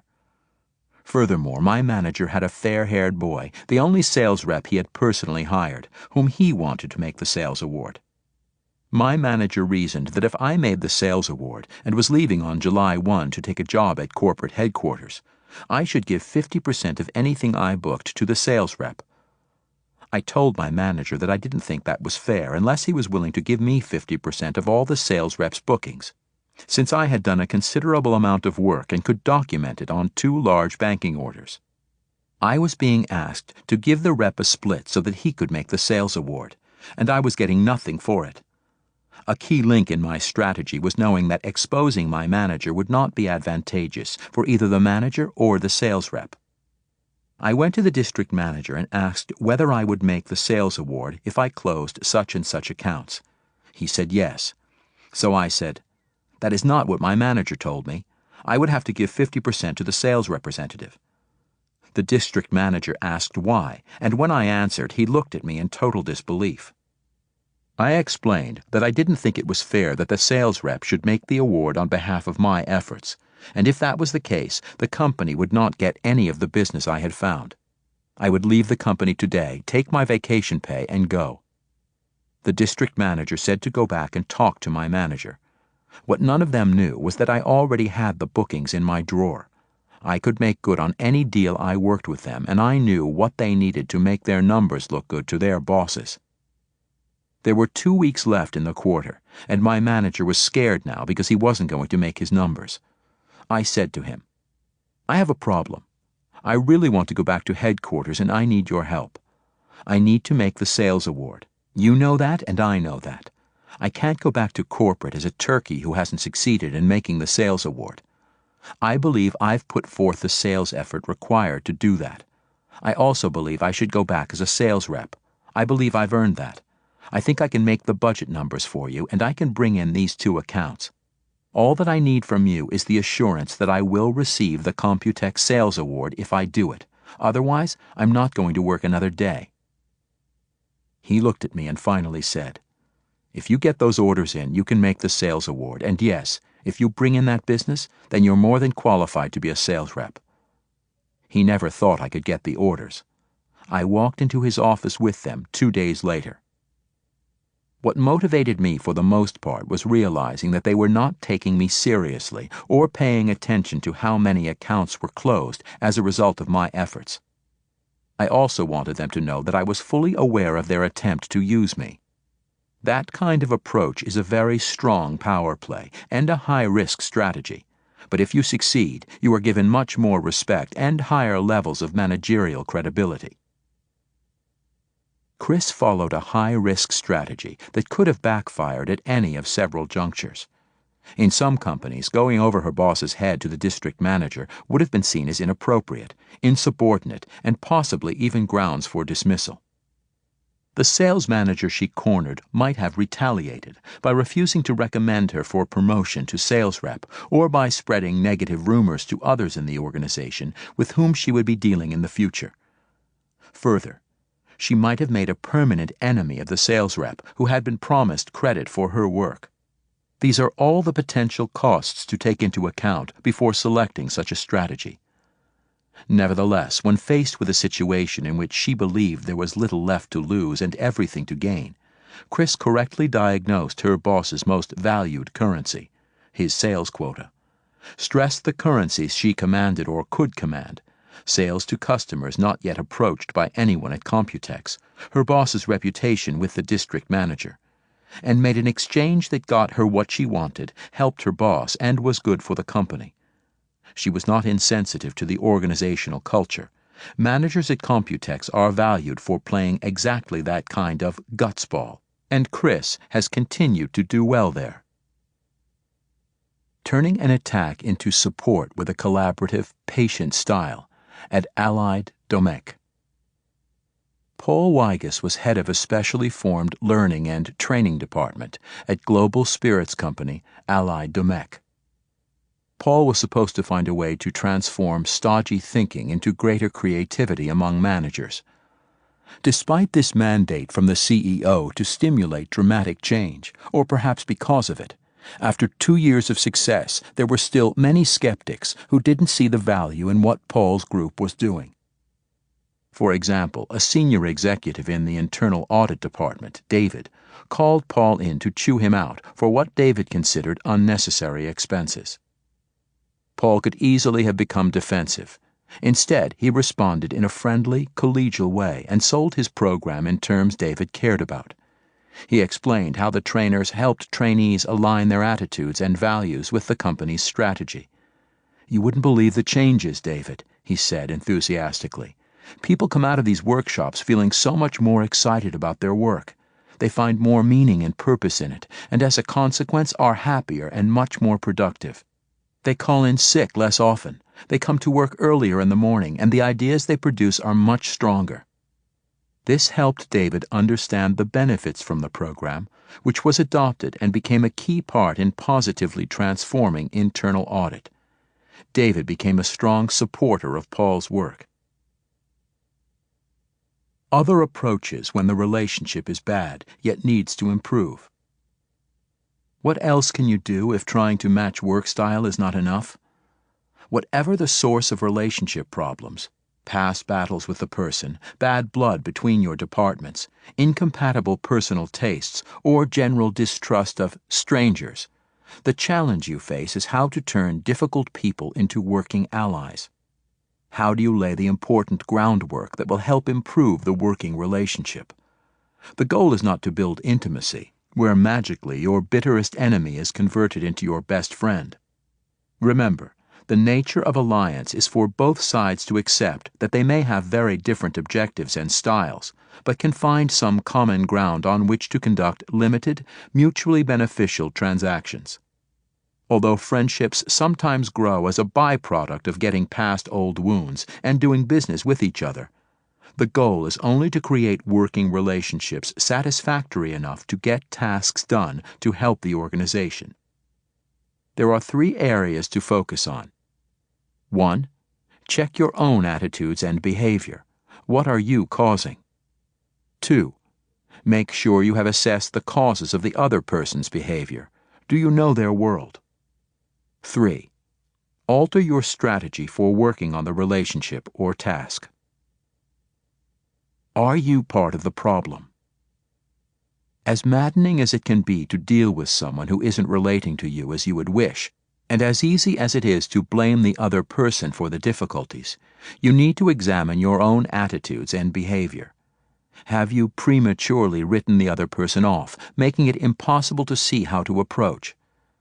As we have stressed, you need to keep an open mind about the worth of the other person. Making a strong negative conclusion will affect the way you interact and usually radiate negative feelings that turn off the target of your scorn.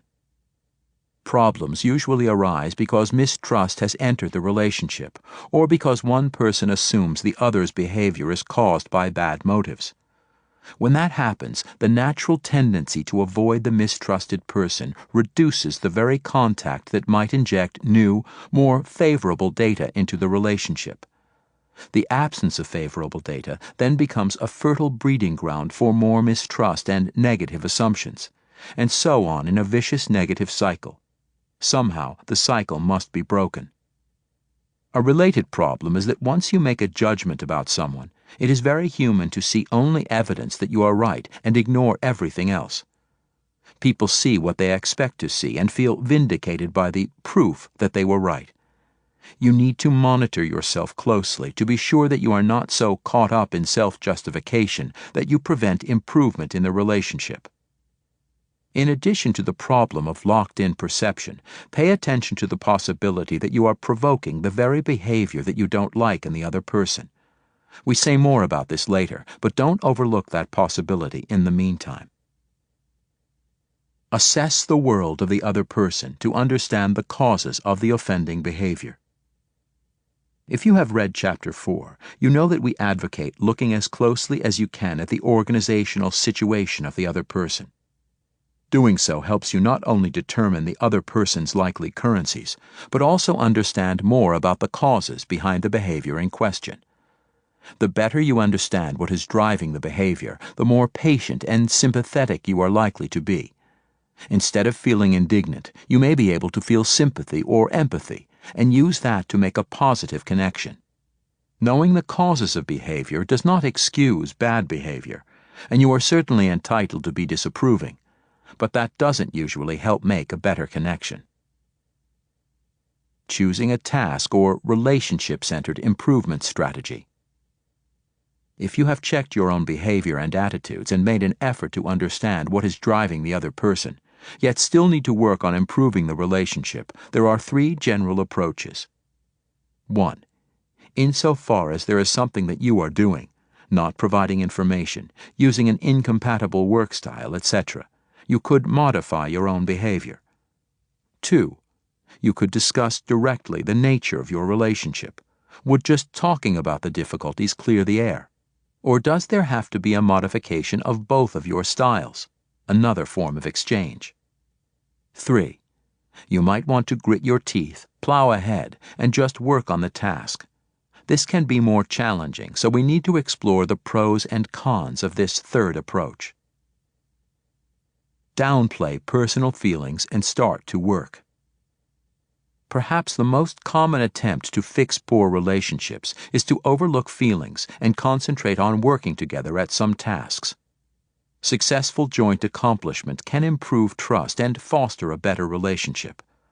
When there is a poor relationship and neither party can order the other to engage in a joint effort, often they never do find a cooperative task. The most dissatisfied person usually just avoids the other or stalls. But even when two combatants agree to tackle some task together, there is no guarantee that they will improve their relationship. Unfortunately, the very problems that created the original difficulties are likely to get in the way of task cooperation. This is similar to a divorcing couple trying to negotiate their own settlement. If they could talk reasonably with one another, the property would not be difficult to divide. But if they could talk reasonably, they probably wouldn't be getting divorced in the first place. Nevertheless, circumstances sometimes force people to work together, and they find that the task demands are so compelling that they can put aside their differences and, as a byproduct, an improved relationship emerges. When that happens, both parties are pleasantly surprised and can build from there. But the odds are not great that such a happy outcome will result. Speak directly about the relationship problems.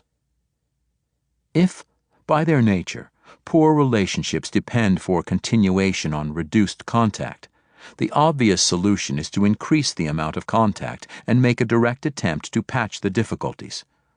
When this is done well, it can make a very big difference in the way two people deal with each other. During the course of our work in organizations, we have frequently observed people reluctant to openly discuss their poor relationships. A number of factors determine the appropriateness of dealing directly with relationship problems rather than trying to carry on with the tasks. When to proceed with a task or initiate a direct discussion to improve a relationship. Degree of animosity. When prior animosity is too great between two people, it gets in the way of their working together on any task.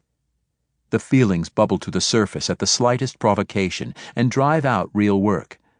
Any disagreement deadlocks decision-making, and both parties look for ways to prove how bad the other is, and how virtuous they are.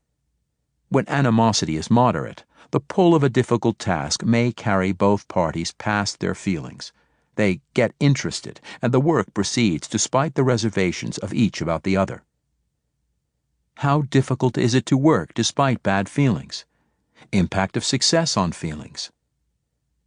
Some jobs can get done when neither person likes the other at all, but they both see that they need each other. They either buckle down and deal with the task or manage to divide the work to avoid much contact but still complete it. Where interdependence is low or tasks are easily divisible, this approach might work. Many other jobs, however, require so much interdependence and free-flowing information exchange that the task has to be critical enough to overcome the unpleasantness of working together.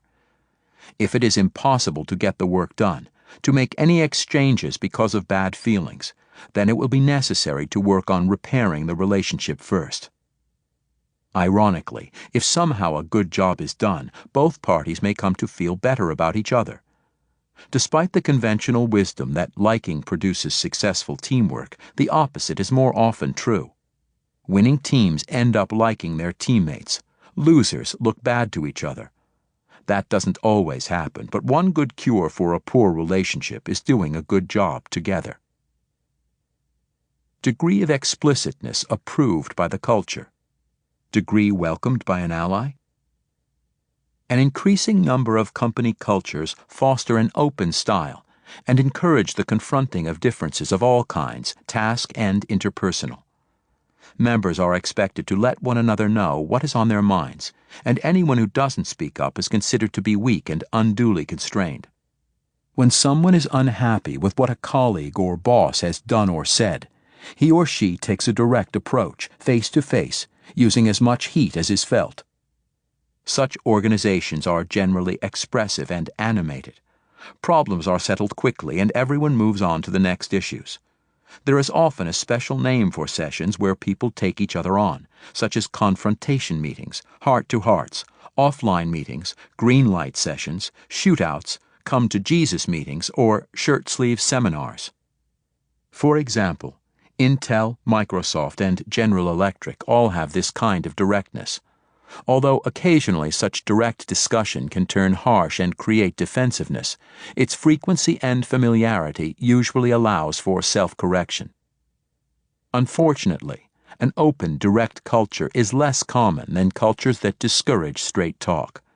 Many traditional organizations, such as banks, insurance companies, and service firms, reinforce members for being circumspect, holding disagreements down, and avoiding sharp interpersonal confrontation.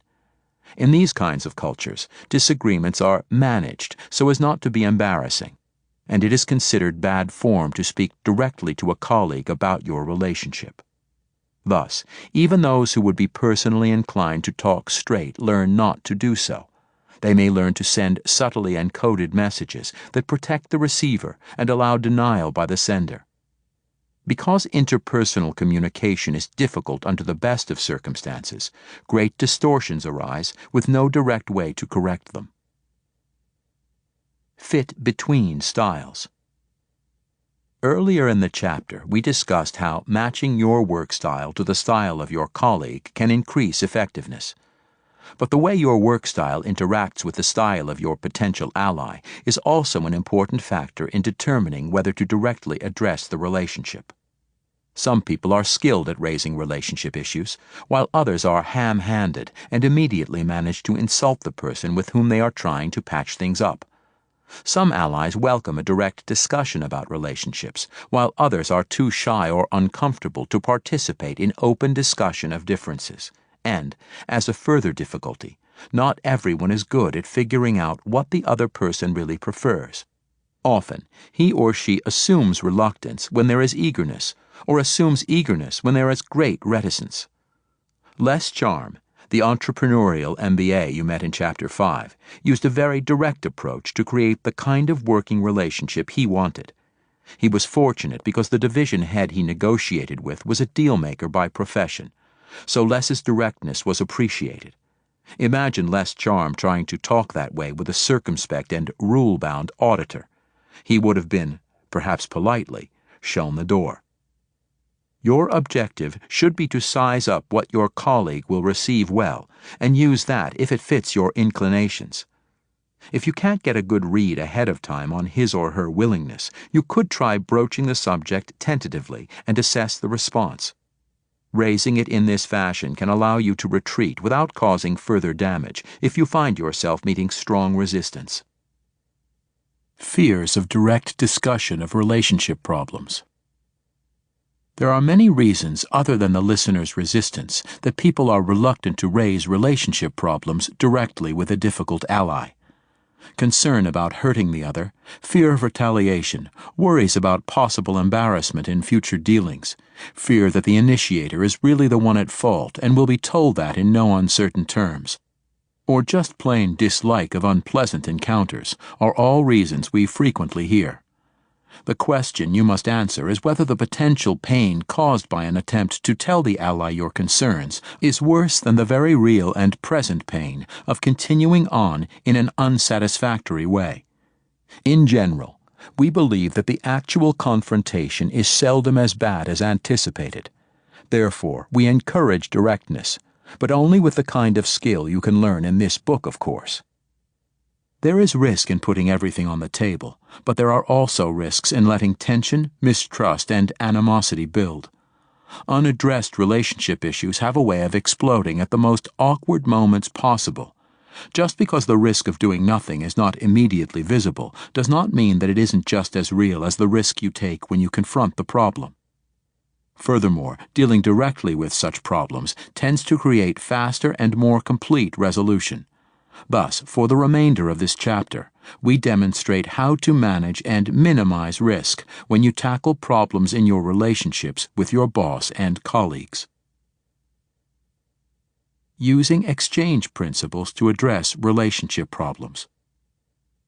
We do not want to imply that talk is a complete substitute for action. Talk has to be backed with behavior, both as a way of creating good or better will, and to follow up on whatever is agreed on. You don't want to be seen by others as someone to whom talk is cheap. The process of working directly on the relationship to facilitate task exchange is very similar to the influence process for tasks described previously. It involves knowing your own world, your goals and intentions, and making it clear to the ally. Understanding the ally's world by unhooking from negative assumptions about his or her personality and then exploring what is important to the ally.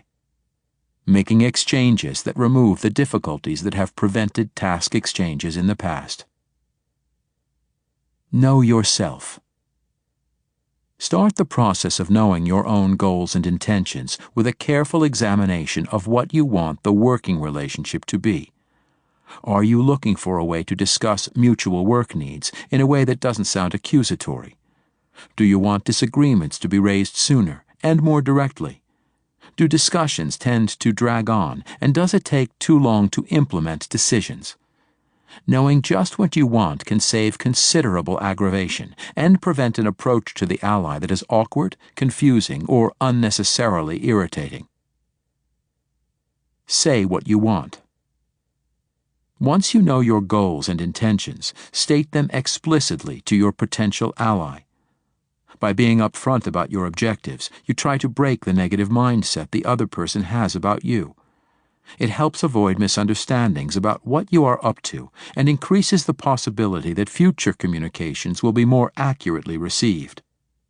You can open with nothing more than, "We don't seem to be working very well together. I would like to see if we could find a way to be more productive and to take the tension out of our dealings." Then, when you get into the specific issues, own them as your needs, and do not phrase them in ways that sound judgmental and accusatory. A very direct request. When Tom Jeter became upset by something his boss told him that a colleague, Mark Staub, had said about him, Tom called Mark and said, "Are you free now? I just learned you have a problem with me, and I'd like to get it straightened out. I wish I'd heard it directly from you, Mark, but it sounds as if we should talk, okay?" Mark quickly agreed to meet with Tom to clear the air, and they did. Estimate the cost of the poor relationship. It is helpful to be explicit early on about how much the strained relationship costs both you and the ally. What are you prevented from doing, and what does your colleague lose as a result of the difficulty in working together? What are the costs to the organization? Such an accounting helps lay the groundwork for further discussion and motivates the ally to do something about the problem. After all, if you can total up the costs to the ally of not being able to work together, it is more difficult for him or her to just dismiss the problem as a personality difference that isn't worth talking about. For example, Tom might have also told Mark that he was trying to address quality problems, and that Mark's putting him down made it more difficult to move a resistant organization, and made Tom unwilling to get Mark's views ahead of time. Tom might have added, "Since my instinctive reaction to avoid you makes it less likely that your views will be included in our work, Mark, I guess you might want to iron this out so that you'll have a chance to give proper input." Leave your negative assumptions at home. Specifying costs can be a tricky business. You are on safer ground if you stick with the impact of others' actions on you. "Tess, when you don't return my calls, it sure doesn't make me anxious to respond to yours, and that wastes time for both of us." However, one trap is assuming something is a cost to your ally when it isn't, saying, "When you argue every point, It makes me and my people reluctant to go to you for help. Might be just fine to the colleague who wants to be left alone. In that case, inquiry, not accusation, might be appropriate. Jed, I and others experience you starting an argument every time we raise an issue. Can you tell me what's going on? Because it's decreasing our willingness to want to go to you for your ideas. There is a second trap around costs, making the assumption about why others act the way they do. For example, Jed behaves that way because he is insecure about the acceptance of his department. It is crucial to unhook yourself from any negative attributions you are making about the Allies' motives. You have to adopt the idea that there is probably a perfectly reasonable explanation for that person's difficult response, even if you can't conceive of what that might be. Again, set aside your conclusion and try to move into inquiry to discover it, so that you can take appropriate action. We earlier discussed how easy it is to attribute the worst possible motives to someone you are having trouble with. Shirley abruptly walks out of meetings when the conversation gets at all confrontational. This means that the important decisions get put off, and you are finding it increasingly frustrating. Before making the attribute that she is rude and inconsiderate, ask yourself, if Shirley were here now and could speak for herself, would she use those labels, or does she think she was perfectly justified to act as she has? Could it be that she is acting as she does because she fears becoming argumentative, or doesn't see herself as skilled in open confrontation? Her unceremonious departure may have nothing to do with you, but if you have a deep conviction that people should have their say and always make graceful exits, it can feel like a slap in the face. You don't know, but it will be difficult to find out, unless you can unhook from your negative conclusion about the sort of selfish person she is. Ask the person the causes of the exact behavior you don't like. Setting aside your negative assumptions frees you up to genuinely explore the world of your ally. You can now more objectively begin to diagnose the factors in the situation that might be causing the difficulties and start to make direct but non-judgmental inquiries about that world. Notice the difference between asking Shirley, "Don't you know how rude you are to me when you stomp out of meetings?" and instead inquiring, "I'm puzzled about our relationship. What happens at the end of our meetings? You often turn on your heels and get out fast without saying anything, and that is bothering me. What's that about?" Better still, add an admission of the possibility that you may be part of the problem. Am I doing something that makes you want to leave? In general, if you are willing to acknowledge that you could be part of the problem, you reduce the likelihood of defensive denials and make real exploration possible. This doesn't always work. Sometimes the other person will be unwilling even to admit that there is a problem. The relationship may feel so strained, the colleague may be so convinced you're incorrigible, or he or she may be so resistant to discussion of negative feelings that even your open admission of possible fault gets nowhere. However, directness remains the best bet for increasing willingness to explore a relationship problem. For more on direct dialogue, see the Feedback as Exchange section in Chapter 9, Influencing Difficult Subordinates. Moving to joint problem solving, but some sticky issues. You have opened up the dialogue with Shirley and perhaps have a better sense of what is behind her behavior. It would be nice if that would automatically lead to joint problem solving, the eventual goal, but there could be some difficulties before then. You are the problem. She says, your voice rises and your tone gets belligerent. You just want to dominate and win. Now the shoe is on the other foot. Whereas earlier you were fighting not to make a negative attribution of her motives, she has now done that to you. And rather than her being to blame, she is now putting all the onus for the problem on you. The same points made earlier apply here. Can you hold down your defensiveness at these attributions and not get into a mutual accusation brawl? Instead, can you make your own world visible? What are the forces and assumptions that led you to the behavior or style that this potential ally is not happy about? Can you help her see your framework in the same way that you have seen hers, that is, with understanding, if not acceptance? This is far easier to do if you have first demonstrated your understanding of the other person's position. There is a danger that you will be perceived as making excuses, which is not your objective. Your objective is to be clear about what has been going on with you, so that the ally will have accurate information about the world that is shaping you. That will allow you both to find ways to overcome differences or reach an agreement about how to work together. Acceptable reasons, not evasive excuses, are your goal. They will help the ally see that any negative attributions she has made about your motives may not be correct. You started it. Even if both of you are partially responsible, don't get trapped into trying to assess who started it or who is more to blame. It might be enough to acknowledge that in many, if not most cases, interpersonal difficulties have an interpersonal cause. Both parties bring something to the issues. It also can be useful after the issues are out on the table to say, let's not worry about the past, let's try to build for the future. Describing the potential payoffs to both of you from what the interaction could be can help move away from the mutual accusation game. I don't want to talk about this. Another trap is a refusal to discuss this further.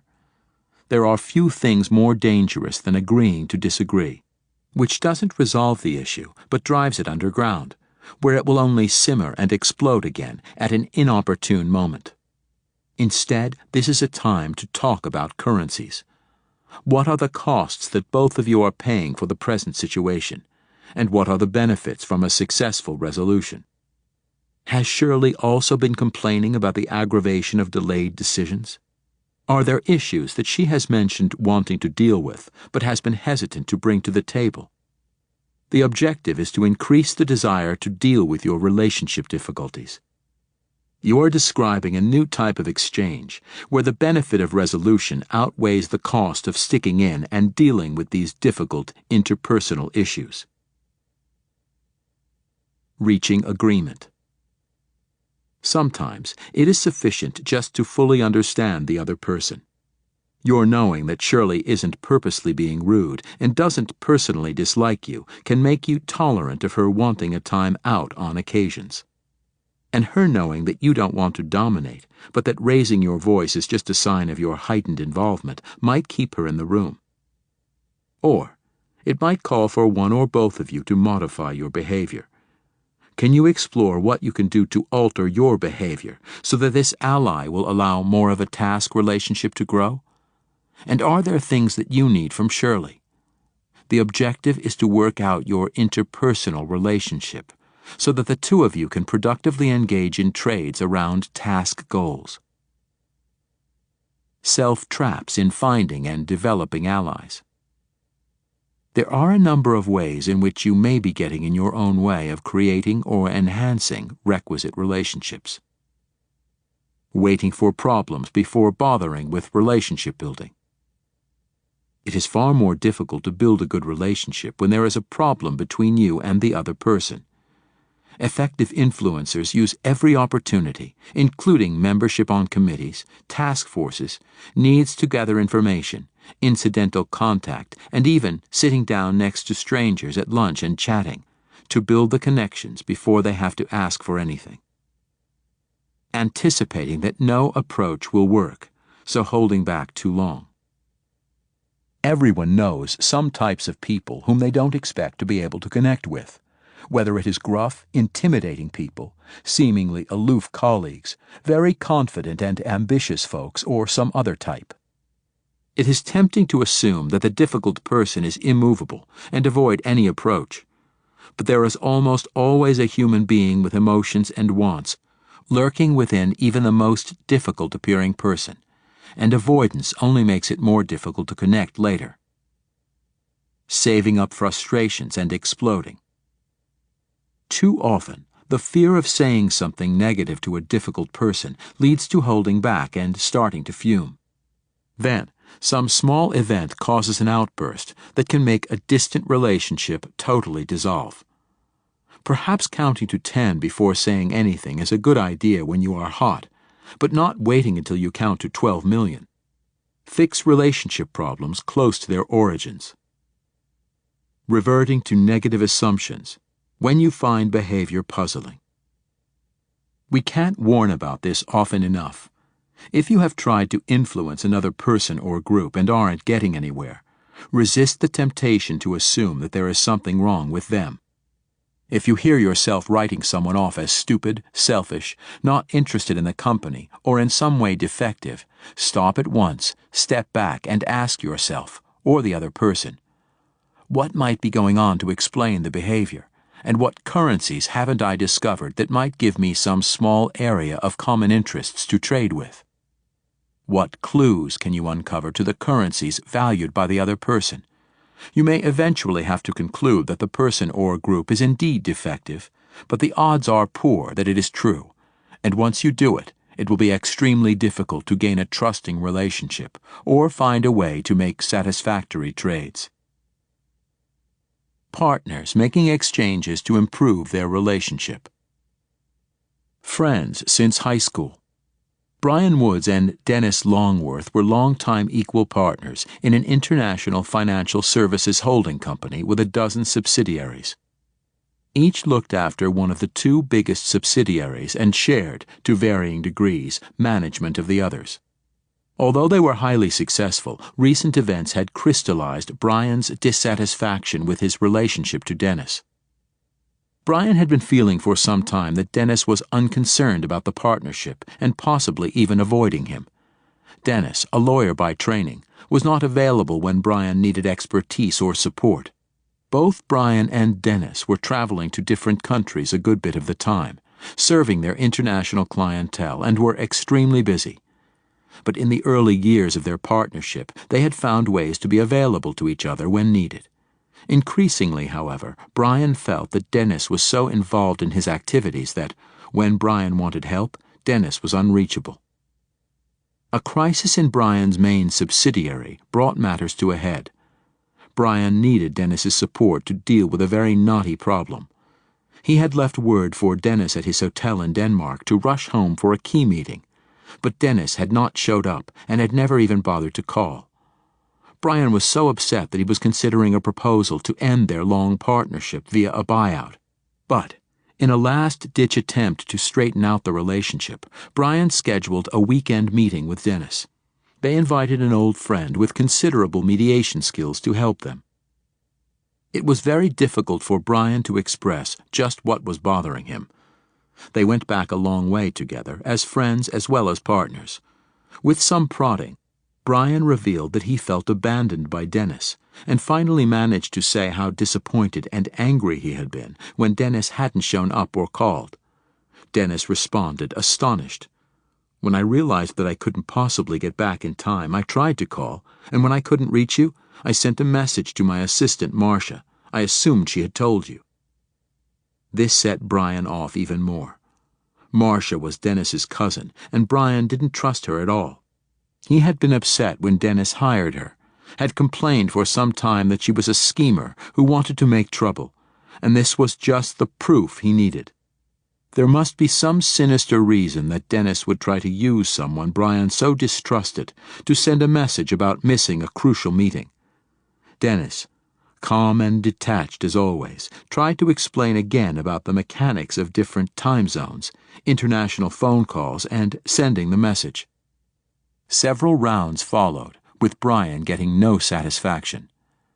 Dennis's detachment exacerbated Brian's upset feelings over what he perceived as Dennis's lack of commitment, which just made Dennis pull back further.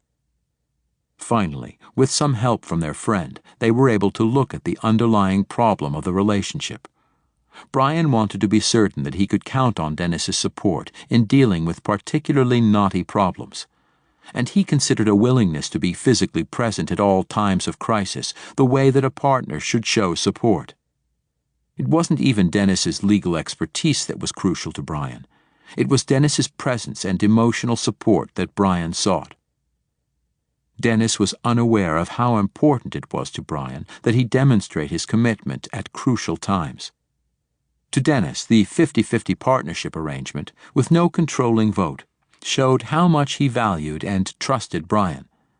As far as he was concerned, the unusual arrangement of an equal partnership with loosely defined and varying responsibilities was positive proof of his support. Furthermore, Dennis believed Brian's reaction to Dennis's absences and Brian's dislike of Marcia were irrational. Why get up in arms over an assistant in light of the enormous financial stake they shared? Dennis had assumed that Brian understood how busy Dennis was with his main subsidiary and would learn to deal with certain problems himself if Dennis could not make it. As a result of these differing assumptions, the costs of the strains in the relationship were so high that Brian was contemplating a split that Dennis didn't want at all. As they explored their assumptions and feelings, they began to see that it might be possible to accommodate each other. Brian said he was willing to keep an open mind about Marcia, and he accepted the fact that it was convenient for Dennis to use her as a communication channel when he was on the road. He also agreed to be clear about when he had to have a direct, personal response, and when it would be nice but wasn't an emergency. Dennis agreed to make phone calls on important issues, even if it meant calling Brian at home in the middle of the night, and to make extra efforts to be present whenever it was important to Brian. The partnership and friendship survived. Because this issue was so emotionally loaded for Brian, he did not find it easy to start by understanding Dennis's world and working to achieve acceptance of its meaning to Dennis before leaping to conclusions about his motives. It took a lot of heat and some help from their friend to get to the point where each side understood enough about the other to figure out what kind of exchange could be made. But they avoided a potentially disastrous outcome when they were able to talk directly with each other, see what needed to be fixed in the relationship, and then trade concessions. Conclusion. The goal is not to make everybody best friends, and it is possible to get work done when there are interpersonal difficulties. But relationship problems can be a serious barrier to effective task success, and it is usually worth the effort to turn those troublesome relationships into at least acceptable working relationships. You can develop the influence approaches to make that happen. We complete the fleshing out of the influence model by looking at the process of making the trades that achieve influence. Chapter 7 looks closely at the ways to make exchanges that sustain and improve your relationships while attaining influence. Chapter 7. Strategies for making mutually profitable trades. When people feel appreciated, they will help you. You can storm things through once, but never get help again. You definitely catch more flies with honey. Being collaborative takes more time sometimes, but if I'm living here in the company, there's a good chance I will encounter them again, have to live with them sometime in the future. Mary Garrett, Vice President, Marketing, IBM Global Services. We have examined the steps that lead up to the trading process, which include knowing your ally's world, being clear on your own objectives and resources, building trusting relationships, and matching your resources with your ally's desired currencies. In preceding chapters, we included some examples of the process of exchange. In this chapter, we address in detail the actual strategies to follow in producing a win-win outcome. Exchanges can take many forms and become complicated because there are many ways to pay back. The payment can be a simple agreement to go along with a request that is not burdensome and is within job expectations, or it can involve considerable costs in time and resources. Many, if not most, transactions take place in a series over time, so an exchange is not just one request in return for one payment. The exchange begins to take place before trading is declared to have started. In fact, it has been going on throughout the previous steps, and it is only because we can't discuss everything at once that we separate the process into different chapters. Every influence-related contact you have with anyone who eventually becomes an ally is part of the eventual exchange. whether it is simply a smile the first time you are introduced, or an honest effort to ask about the other person's interests so that you can find something to offer in return for the cooperation you want. Each interaction feeds the likelihood of successful exchange. Not only does your general reputation and relationship with the potential ally affect trading, but also the process of finding out what's important is already shaping the reception you will get when you finally make your request and offer. How and what you ask, whether and how you listen, the kind of interest you show, and the sincerity of your concern for addressing the ally's real interests all become part of the trading process. You smooth the way or make the terrain rough by the way you go about your early diagnosis and relationship development. As with any kind of negotiation, the most important part is the planning. If you have badly misdiagnosed the situation, clever techniques probably won't save the day. Given their history and constant competitiveness, the Boston Red Sox aren't likely to deal with the arch-rival New York Yankees, no matter how slick the presentation. Thus, you need to plan carefully. But you also need to carry out the actual exchange discussions in a way that takes into account your previous relationship with the other person or group, eases the transaction, and leaves the relationship improved for the future. This can be a complex process, even though the actual transaction may be brief. Planning your strategies for exchange. Although many of the strategies for approaching trade discussions have been mentioned in earlier chapters, they are worth reviewing now to help you focus carefully on what conditions determine which approach to take. To be an effective influencer requires versatility in selecting among exchange strategies.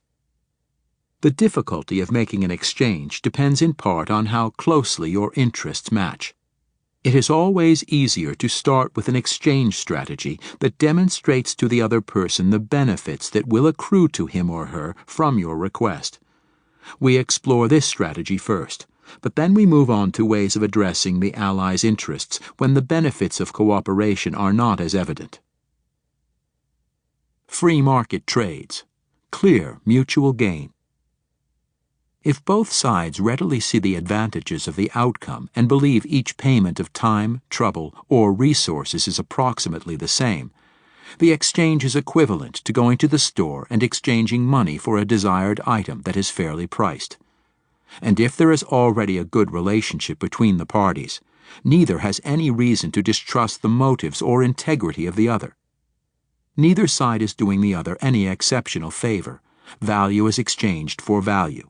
Free market exchanges can work even when a good or long-standing relationship does not exist, and they can involve very different currencies as long as they are seen as equivalent. A free market trade may still require good diagnosis and careful planning because it may not be immediately self-evident to the other party how the request meets his or her needs. Thus, it is almost always important to have a good understanding of the other side's world and needs. Showing how cooperation helps the potential ally achieve goals.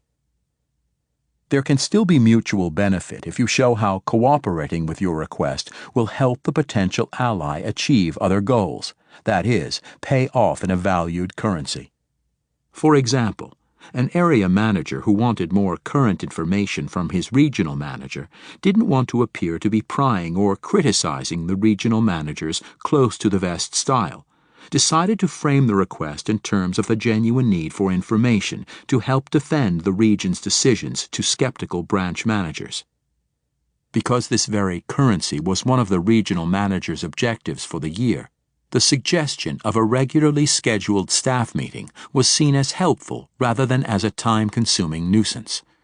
The area manager had known enough about his boss's currencies to frame his request in a way that would be seen positively by the regional manager. Uncovering and trading for hidden value. Sometimes the mutual benefits are not readily apparent and take some effort to discover.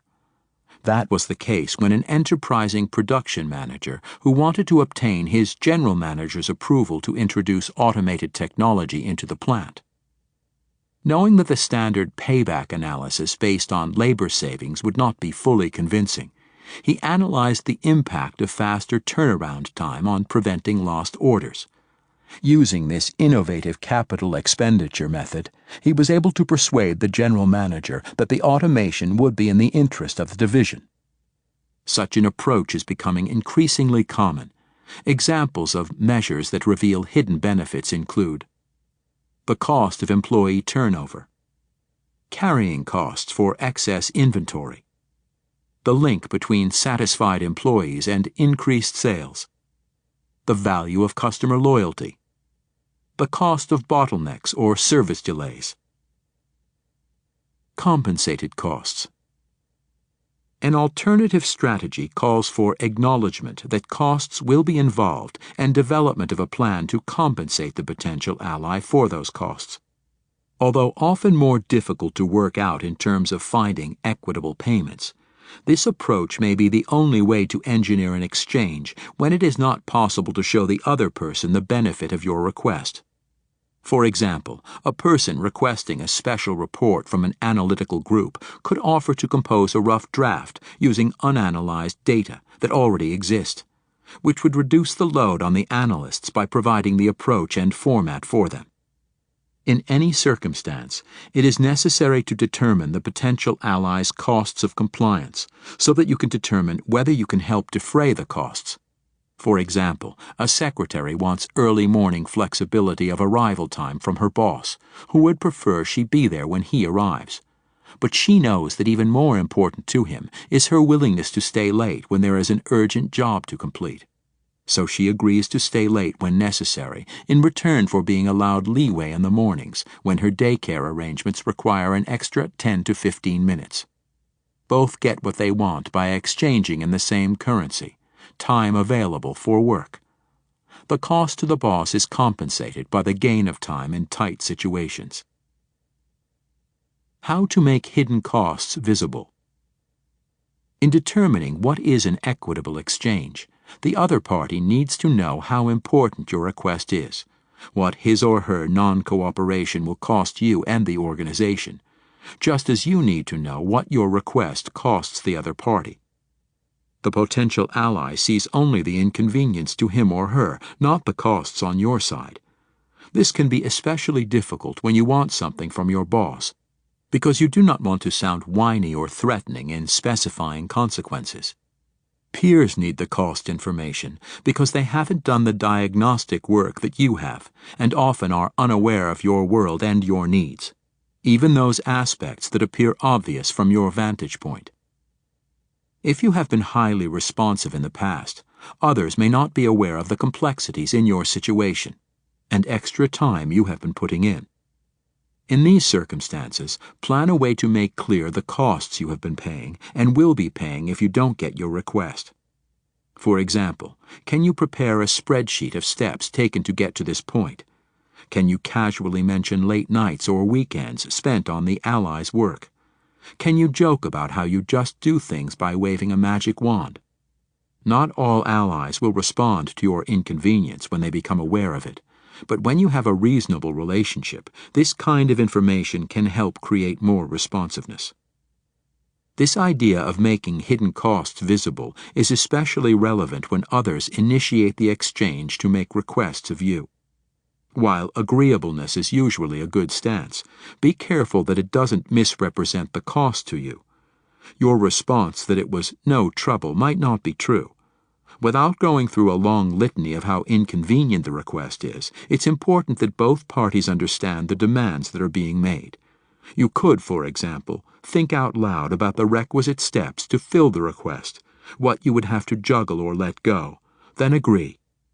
Otherwise, payback to you might be less than what you think you deserve, which can be damaging to your relationship. Strategies that use the time value of currency. In a good working relationship, there is considerable latitude about when to pay back and the form the eventual payment will take. However, when there is a poor relationship and a difficult history, low trust makes each transaction subject to close scrutiny. An outside observer might be puzzled as to why one person's request for help is responded to with smiles and genuine effort to please, while another's is resisted, politely or otherwise. The history between the parties, or even between the groups of which each party is a member, can very much alter the value and costs of requests and payments. Indeed, often the complex economy of exchanges is so difficult to unravel that people desiring something important assume it will be impossible and give up. Time can enter exchanges in 3 ways. 1. In the immediate present. For what you ask, you can pay now, either by the direct benefit of your request or in an acceptable compensatory payment. 2. From the past. Because of things you have done previously, you have built up credit, so you are collecting on earlier behavior. Alternatively, you are in deficit because of history and have to overcome the past. 3. Promise for the future. You agree on a debt, specific or unspecified, you will pay sometime later. Here again, the past may come into how willing the other party is to believe in the likelihood of your future repayment at a satisfactory rate. Thus, a key set of strategic considerations involves the way to utilize past or future obligations to achieve desired goals. Strategic use of time extends what is possible in alliances. Building credit. Saving for a rainy day. An old joke about banking says that banks want to lend money only when you can prove that you don't need it. The grain of truth in the joke relates to the need to be able to repay the loan, at least at some date in the future. For this reason, it is often wise to invest current resources so that when there is future need, it will be possible to borrow or draw on savings. The same reasoning applies to exchanges in organizations. Whenever possible, accumulate obligations from others long before you have any idea of asking for anything in return. Before you get to the actual exchange, it helps to have made payments to the favor bank, investments in future considerations. This is easiest when your job puts you in the position of commanding valuable resources that others want, so that you can naturally do work favors for many people. The people who decide information system priorities, control the scheduling of production, or provide valuable services to line managers are constantly building credits, especially when they alter priorities or give extra service to help others out. The best way of building credit is by doing useful tasks in return for future obligations to help you do your job better. That keeps the focus on real work, not influence for its own sake. Although not all jobs have such an advantageous positioning, you can often discover alternative ways to help others.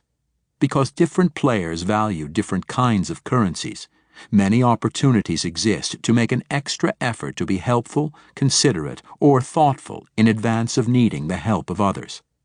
If you have energy, some ability to determine what might be valuable to others in their work, and an inclination toward creating multiple alliances, you can find daily opportunities to earn credit by being useful. We can look, for example, at the middle-level manager who inadvertently built credit by clipping and sending FYI job-related articles of potential interest to the wide range of organizational members he knew. He was naturally interested in people and ideas, and he took the time to chat with others and remember what they were working on or excited about. As a reader of many magazines and newspapers anyway, he was able to convert his natural interests into an activity that he genuinely enjoyed and that was always appreciated. Although he never cynically sent the clippings just to build support, the result was that he did earn credit from others for his thoughtfulness, and his subsequent requests for his own department and projects always received the benefit of the doubt. Think about any natural advantages you have: extra knowledge, good humor, a long memory, instinctive empathy, or anything else that might be valuable to others, and spread the wealth early and often. Sleaze alert. There are situations in which the ally you want to influence doesn't value any work-related currencies, or you have no access to any that he or she does want.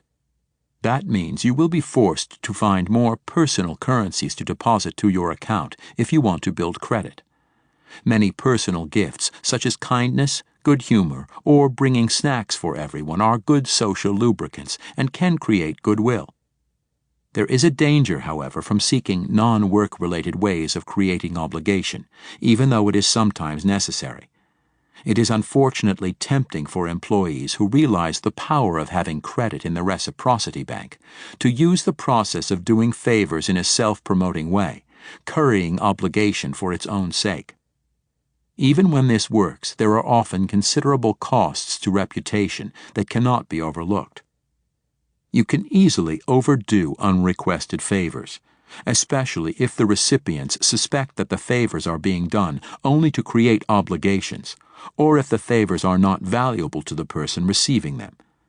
Many years ago, for example, Dale Carnegie advised people to win friends and influence people by, among other things, learning their names promptly and using the name frequently in early conversations, because everyone likes the sound of his or her own name.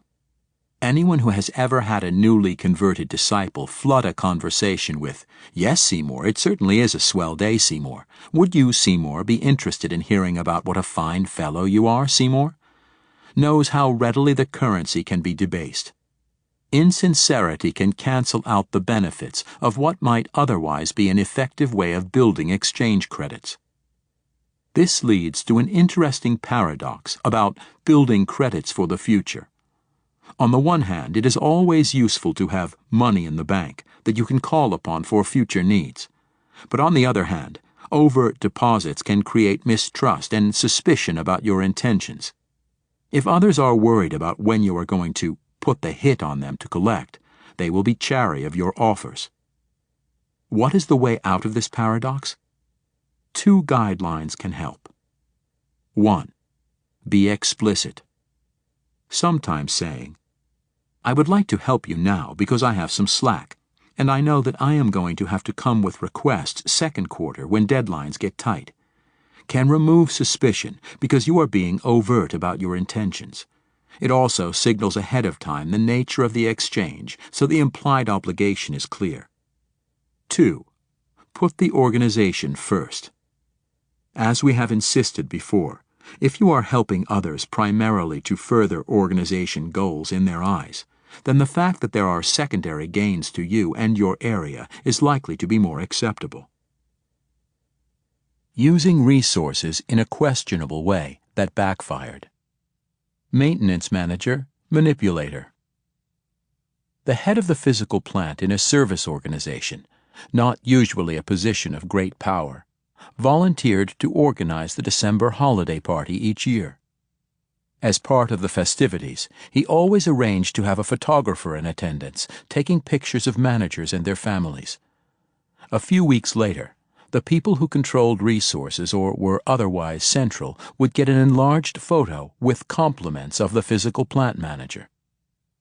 Because there was some doubt whether this gesture was an act of kindness or a ploy to build obligations, many co-workers acted cautiously toward this manager.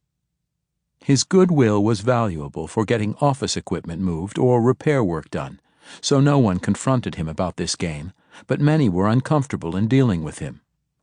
Although he didn't overtly mention the photos when he made subsequent requests for his department, his purpose was to build goodwill that could serve him later. When he needed something during the year, he was seldom refused, although people grumbled because they felt trapped. As a result, he got what he wanted, but he was never fully trusted in the organization and was never promoted. Robert Moses, master manipulator. On a far grander scale, Robert Moses was reported to have used the resources of his position as New York Commissioner of Parks to create subtle obligations among reporters, commissioners, and politicians. When he wanted to push through a project, people to whom he had catered found it difficult to oppose him. Moses used limousine rides, fancy meals, and meetings in spectacular places to court supporters or neutralize detractors before he put the bite on them. As a result, he built roads and parks on an unprecedented scale. At the same time, He rode roughshod over the poor, disrupted neighborhoods, and spent vast public sums to further his personal vision of New York. Moses used many other influence techniques, including covert, indirect ones, such as burying clauses into complex legislation that later gave him almost unlimited power. But he also knew how important it was to have relationship savings in the bank to withdraw in tight situations. Apparently, he was also charming enough, and dealing with sufficiently seducible allies, to overcome concerns about the sincerity of his intentions. It is possible that, in complex public situations, with so many differing constituents and interests, only a skilled manipulator can make anything happen. But the process produces enormous cynicism and public costs that make the enterprise questionable. Any tool can be abused. Calling in past debts. If the person you want to influence happens to be one for whom you have done things previously, and the debt level is sufficient to cover whatever it is that you are asking for, exchange should be relatively easy. This assumes that the colleague recognizes the debt previously incurred and believes it to be at least equivalent in value to the cost of what is being requested. If the relationship is good, you can even collect in excess of the existing debt because, among trusting colleagues, the accounts can swing from surplus to deficit and back again, depending on circumstances. Although the concepts in this audiobook are relevant for any influence attempt, a great deal of organizational exchange happens more or less automatically, as a natural part of doing the work. Elaborate exchange discussions take place only when you need something out of the ordinary. Thus, it is useful to signal to your potential ally early on that the transaction at hand is unusual and calls for special attention. It is not just a routine part of your job, and it is important enough to spend time on. What can you do when others won't admit what they owe? Interesting problems arise, however, when your signal is ignored. What happens when you make a request of a debtor, but the debtor does not acknowledge that there is any obligation?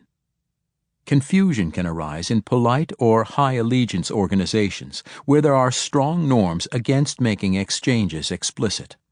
The past lender may believe that an obligation is created, while the borrower may see past help as just part of the lender's job and therefore perceives no debt. It can be very deflating to suggest that a past favor deserves a current response and be told, "Big deal, you were just doing what you're supposed to do." That is especially discouraging when it comes from your boss, who isn't aware of what it has cost you to deliver on a request. In some organizations, it may be considered crude to say anything as overt as, "You owe me one," so gentle hints are called for.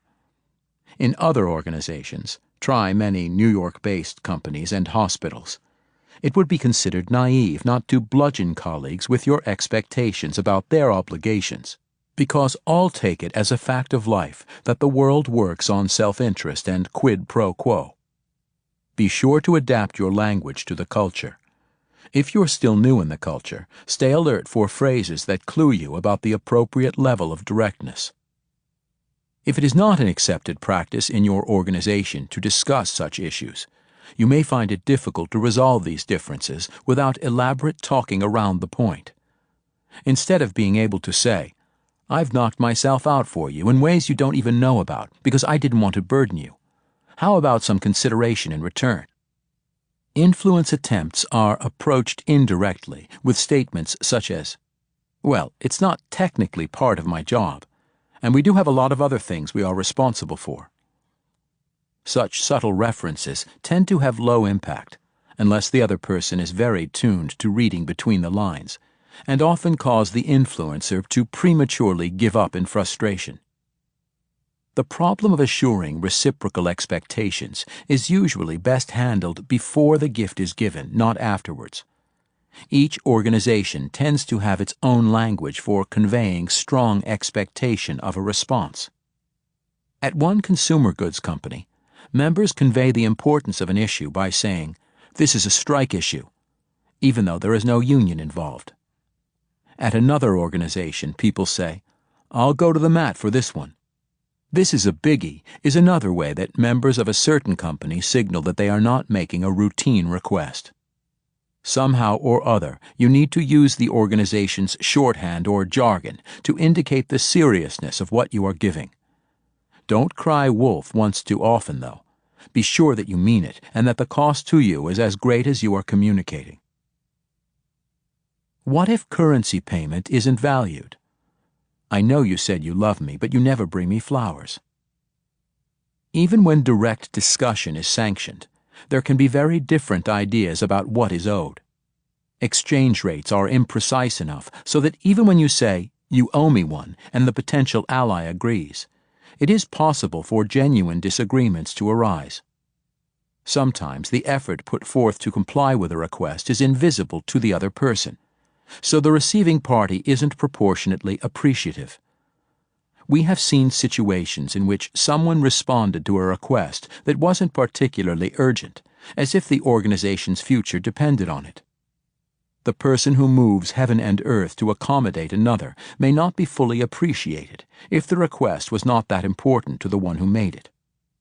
In that case, an attempt to call in a perceived debt could be met with, "Hey, cool it, I was just making a suggestion. I didn't expect you to turn yourself inside out, so don't try to lay a guilt trip on me." Conversely, we have seen organizational members who routinely knock themselves out on behalf of others, but then downplay their efforts by saying, "It was nothing," in response to thanks. When the beneficiaries are sensitive, the person who has extended himself or herself is properly appreciated, but not every recipient of favors picks up those subtle cues.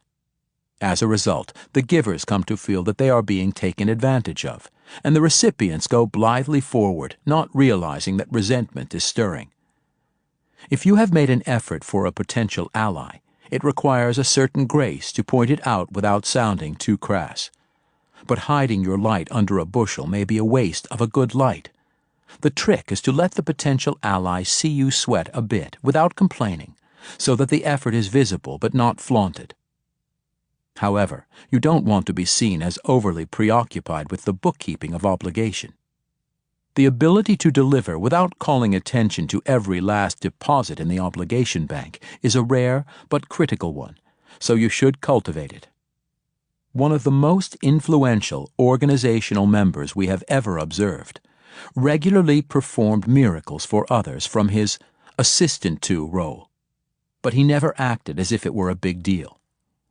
Because his colleagues knew how difficult it was to move the bureaucracy, they appreciated what he must have been doing, and he accumulated great respect and obligation.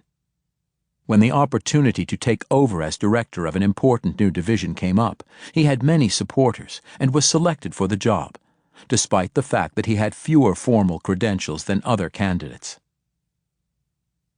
Borrowing on credit, deferred payment/collateral.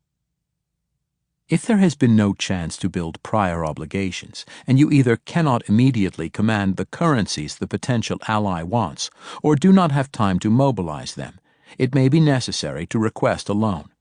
If you have a reasonably good reputation, you can offer to repay later, either with specific goods or in an unspecified currency to be named at a later date. Where there is prior mistrust, it is not likely that you will be able to use this approach, at least not without considerable collateral.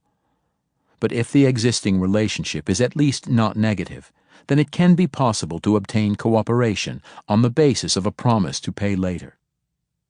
Similarly, in her study of successful innovators within organizations, Rosabeth Cantor found many examples of managers who made promises of future payback for current backing, use of resources, or budgetary transfers.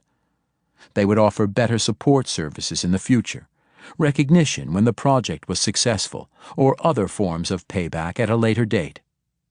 Sometimes all they asked for was a pledge of resources or backing, to be paid only if the others also came through. Then they would parlay the initial pledge commitments into further commitments, since they could demonstrate widespread support and eventually could pay back the initial investors. The backers who made early loans or pledges not only received particular goods or services they wanted, but also gained positive reputation for being able to spot good ideas early and support them. If what you are pushing is suspected or the person does not fully trust you, you may have to explore whether it is possible to put up a form of security bond when trying to borrow. You might, for example, offer to publicly support the potential ally before he or she has to deliver on what you are asking, with the understanding that the support is only a demonstration of good faith, not the repayment for the cooperation. This can be very awkward to discuss, but it is preferable to just being turned down or stalled. It can be very freeing to a poor relationship to say something like, "I see you are not comfortable with me, and I want to turn that around. What can I do to show good faith? Would it be helpful if I did blank?" That kind of direct acknowledgement of the problem can become a wedge to open a discussion of difficulties or a way to make it possible to do business even when the relationship is less than desirable. Paying with a promise for the future. Marcia Allen, a consumer goods company product manager, needed a rush order for a special size packaging to get product in the stores in time for the scheduled advertising campaign. This request could cause difficulties for the purchasing manager whose cooperation she wanted. Rushing her order would slow down other priorities, which the purchasing manager made very clear when Marcia approached him. Eager to see the important promotion succeed, Marcia made her request in return for a later payment. She offered to include the purchasing manager in future planning meetings so that fewer surprise rush orders would be needed. He would get early warnings about plans, which would allow him to make suggestions about timing and alternate materials before plans were finalized. She got her materials and, subsequently, the purchasing manager was included in meetings where he made significant contributions to decisions about special promotions. Other strategic considerations: who and where. There are several other factors that can shape your influence exchanges. Deciding with whom to attempt exchanges. Many influence attempts involve only one person, but in complex situations there are usually multiple stakeholders, each with his or her own currencies. One of the strategic choices in these situations is whom to engage with directly, whom to just touch base with, whom to work gingerly around, and whom to avoid entirely. Influence is hard enough without trying to take on the world. But projects that involve large-scale change cannot be accomplished without judicious exchanges with multiple players. Considerations for deciding how to exchange directly with a potential ally include: centrality of the ally. How powerful is the other person? Power means more than hierarchical position. What needed resources does he or she control? How exclusive is the person's control of those resources? How dependent are you on that person for success? To what extent does the person's opinion affect others? If the person gets angry with you, can he or she harm your project? Amount of effort/credits needed. Do you already have a relationship with the person, or will you be starting from scratch? Is there any way to quickly establish a working relationship, or is the process inherently slow? Is the person likely to insist on trading in currencies you do not command or cannot gain access to? How expensive will it be to you to pay in the desired currencies? Will the person be satisfied as long as you at least pay your respects and stay in touch without asking anything directly? Alternatives available. Do you know anyone whose support will help gain the support of the potential ally? In other words, who can influence the ally if you are not able to directly? If you can't influence the person in the right direction, can you find a way to neutralize him or her? Can you reshape your project to take the person's opposition into account or to skirt the person's worst concerns? In general, the important dimensions are the degree of your actual power relative to the array of potential allies and the degree of your dependence on each. When you are relatively powerful compared to your potential ally, you should plan to conduct mutual exchange discussions of the kind we discuss throughout this book.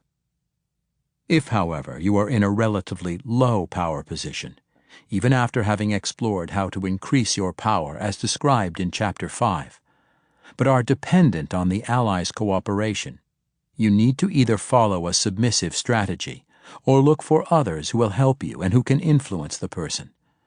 Submissive strategies are those in which you essentially put yourself at the goodwill of the ally. You may be able to bluff from a low-power strategy, but when dealing within your own organization, bluffing seldom works for long, and then you reduce the likelihood of a sympathetic hearing. When your power is relatively high and you aren't especially dependent on the allies' cooperation, work around, isolate the person, and create relatively little need for interaction. Finally, when you have low power but low dependence, you can ignore the potential ally, or better yet, keep a friendly manner and pass along information but spend relatively less effort on influence. As we have stressed, there is never very good justification for being gratuitously unfriendly or nasty, because the person may become important later. But your purpose is to allocate your necessarily limited energy. Your place or mine. Choosing a setting. Another strategic factor is the location of the actual exchange discussions. With good colleagues whom you know well, choice of location is less important. Business can be done on the fly with no loss of impact. Some people are used to quick hallway conversations and prefer that early approaches be brief. Others want to see something written first. Location may also matter very little if what you are requesting is relatively easy to give. But when you do not know the person, or there is some history of negative feelings on either side, setting can matter a great deal. In general, people feel most relaxed on their own turf, at their own pace. Sometimes, however, the allies' office will be a nest of constant interruptions that would make it impossible for the two of you to concentrate. In these circumstances, try to arrange to meet in a neutral conference room, over lunch away from the office, or, if it fits the norms of your organization, after work over a drink. Any of these would be better than asking the potential ally to come to your office. Making an appointment, specifying how much time you think the discussion will take, is another way to keep the relationship on a comfortable and relatively equal footing. It is almost never appropriate to influence colleagues by using cheap negotiating tactics, such as trying to make the other person feel one down in an uncomfortable chair in your office with the sun in his or her eyes. Remember, you will probably have to work with the person again sometime.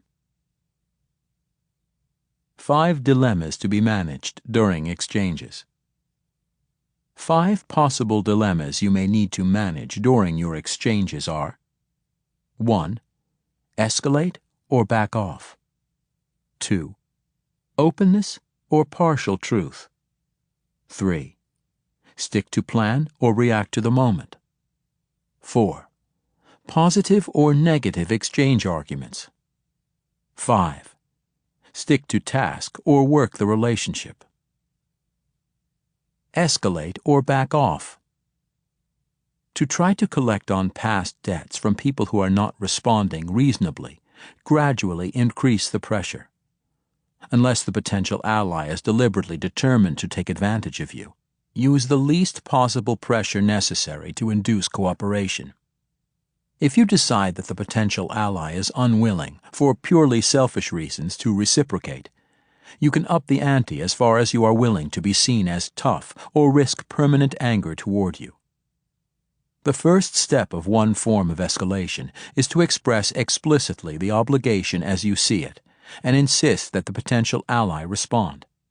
The next step is to raise your voice or lose your temper in an attempt to make the potential ally uncomfortable enough to comply. By so doing, you alter the exchange currencies, introducing the control of your temper as a new currency to trade. You become willing to drop your anger for reasonable compliance with your request.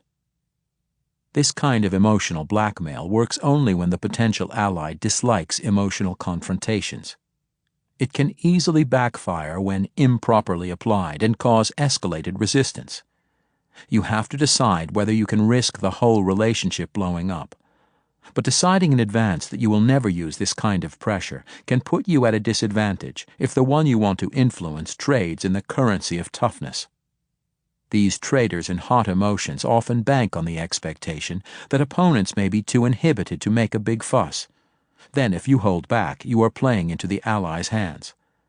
Turn up the pressure just a notch by making your requests in public, in a friendly way at first, or with irritation if that does not work.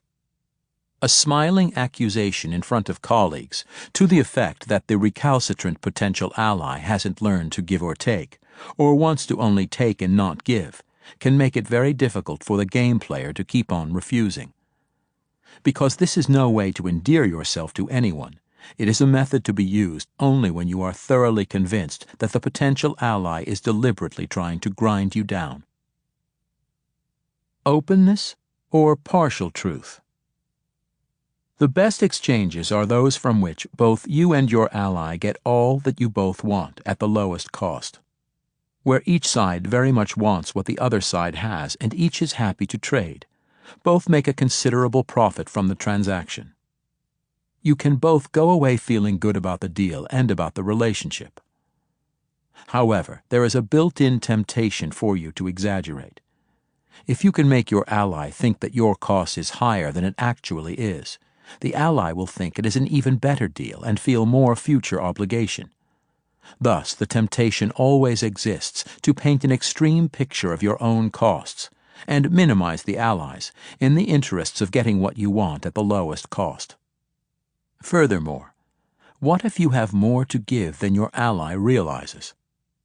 Why reveal everything you are willing to do, especially those things that are costly to you, if you can gain what you want for less? That will leave more to spend on other influence attempts. If you hoard currencies and dole them out only when forced to, or get caught exaggerating your costs, however, you may reduce all chances for profitable exchange. Concealing or altering information can have two negative effects. 1. The potential ally may not know enough about what is important to you to be creative in finding alternative ways to be helpful, or, even worse, 2. He or she may sense that you are not being wholly above board and refuse to deal with you or feel spurred into driving a harder bargain to be sure there isn't more hidden in your treasury. Although there is potential gain from being shrewd, the act of exaggeration or concealment may elicit from your potential ally the exact behavior you do not want. A few managers are wonderful actors and can conceal from others their true feelings. But far more managers believe in their own acting talents than can possibly be true, since almost all managers are certain they can spot insincerity in others. Indeed, in virtually every organization we have observed, those managers who are consistently covert and unforthcoming are eventually tagged as untrustworthy and slowly frozen out of important transactions. That can be hard to believe when the nastiest person gets a promotion or has the ear of the boss, but over time, few of these people endure in their organization. Nice guys don't always finish first, but nasty ones seldom do. At least not in situations where they can hardly get anything done without the cooperation of others. No one wants to be a sucker, yet the process of extreme self-protection may be self-defeating. In any particular exchange, however, the temptation to exaggerate costs will be present for both sides. Unfortunately, once either one begins to do that, the other is likely to feel the need to do it also, and mistrust grows. But if one side does it and the other does not, the exaggerator may gain an advantage, so the temptation remains. Stick to plan or react to the moment? The third dilemma arises from the dual need to prepare for discussions with your ally so that you can fit your case to the ally's interests and style, and, at the same time, be ready to change course if new information emerges during the discussion. There is a real danger of missing important data about the ally during the exchange conversation if you are too focused on carrying out your plan. Trades often can founder because the person wanting influence fails to do the necessary homework, and then blunders past the potential allies' valued currencies or personal preferences about interaction style. But the counter-trap is so carefully locking into the predetermined game plan that he or she misses obvious messages about what matters to the ally. The blindness to the signals being sent by the potential ally can be monumental. The resistant ally may say in 10 different ways what first must be done to obtain his or her support, but the determined influencer persists in the wrong approach because the objective is so important and the game plan said, stick to high lobs. Plan to drop your approach. The challenge is to be so thoroughly prepared that you can dispense with your agenda in a flash and tune into the hints about interests, goals, and concerns that any ally will give during conversation. This means treating objections as clues, not irritants, and staying poised to explore valuable clues whenever they appear. Planning a hike in the country but refusing to detour around giant boulders just because they were not on the map is a good way to spoil a journey. You can still reach your destination if you respond to unexpected barriers as trail markers. Positive or negative exchange arguments. The fourth dilemma involves deciding whether to stick with positive arguments for cooperation or use negative arguments about potential costs, and recognizing when to switch. Never using negative exchanges can leave you vulnerable to stubbornly resistant allies, but always using them can create unnecessary enemies or give you a reputation for unpleasantness that can hamper future exchanges. It is hard to walk the line between naivete and cynicism. Your relative power and dependence should help shape whether you are willing to threaten the negative consequences of non-cooperation. If you have relatively low power, don't make threats. Also, the allies' honesty and responsiveness will help determine whether you need to, and effectively can, focus on negative costs such as withholding your own cooperation in the future. While some allies need to be reminded that they work for the same organization, others would be insulted that you thought it necessary to mention it. Stick to task or work the relationship. The fifth dilemma arises when you are dealing with a potential ally with whom you have a troubled relationship. Should you focus on the task about which you want to make an exchange, or stop and work directly on the relationship to get it to the point where the task can be more readily addressed? As we suggested in Chapter 6, this can be a difficult choice, and it may call for working back and forth through several rounds. If you can get the cooperation you need without mentioning the relationship directly, a lot of time is saved. But often the relationship is sufficiently mistrustful to make it impossible to skip the preliminaries. This situation calls for kid gloves. Too much time spent on relationship building can make a busy colleague restless and give the impression that you are not seriously interested in work accomplishment. In general, we suggest that relationship difficulties be tackled only when they are getting in the way of direct discussion of valued currencies. Then get on with the task discussions as soon as it is feasible. Several iterations between working on the task and relationship may well be necessary to successfully complete a complex exchange. We should note vast cultural as well as individual differences in this regard. In many countries, you are considered rude if you don't spend a great deal of time first socializing and getting to know each other. North Americans sometimes miss this and plunge ahead into direct task discussions, to the great discomfort of their counterparts and with harm to their own reputations. But in other situations, not cutting to the chase and filling time with personal discussions can feel evasive and hurt the relationship. Pay attention to the setting you are working in. Starting and stopping the exchange process. Knowing when to insist on making exchanges and when to back off is an art, not a science, but it is worth exploring. You need to take into account the relative power of the other person, the importance of the issue to each of you, your future interdependence, and your assessment of your own ability not to be suckered into competitive warfare. It probably isn't wise to engage in heated battle with someone who is far more powerful and whose future goodwill is important to you. When what you want is arousing strong negative feelings, you should consider just how important the Allies' cooperation is and examine other possibilities. If there isn't another reasonable alternative, then going slow, working harder to understand just why the ally has such strong feelings, and listening respectfully to the ally's concerns, or testing whether it's his or her feelings about you causing the problem rather than the particular issue, are appropriate strategies. It is also useful to pay attention to your own hot buttons when engaged in transactions. Experienced negotiators recommend never losing your temper, except when you deliberately allow yourself to do it for effect, and although that kind of advice usually presumes a one-time opponent rather than a potential ally, it is not entirely off-target.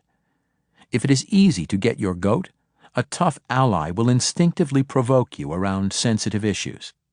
Thus, it is in your interest to be aware of what tends to make you angry, or drives you to become nasty in a way you later regret, and to learn to recognize when you are headed for trouble. Then you can take time out to decide whether you want to go to the mat on this issue, want to raise the temperature, or calm down so that you don't do anything rash. Although it is sometimes necessary to be very tough in making exchanges, listen to Chapter 16, a practical applications chapter on hardball. It is almost never wise to be nasty or attack the other person instead of his or her position on an issue.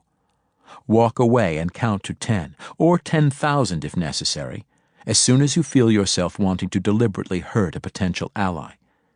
You can be tough and honest without trying to be hurtful.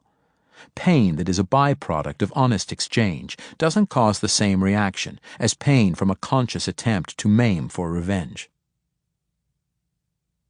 After the trading, the cooling out process. I've been able to perpetuate what my dad started. He always told me that in any negotiation to let the other guy feel he won. Don't take the last nickel from the table. Brian Roberts, Chairman and CEO, Comcast. New York Times, Sunday Business Section, August 8, 2004. No one likes to feel one down, even when the person has brought it on himself or herself.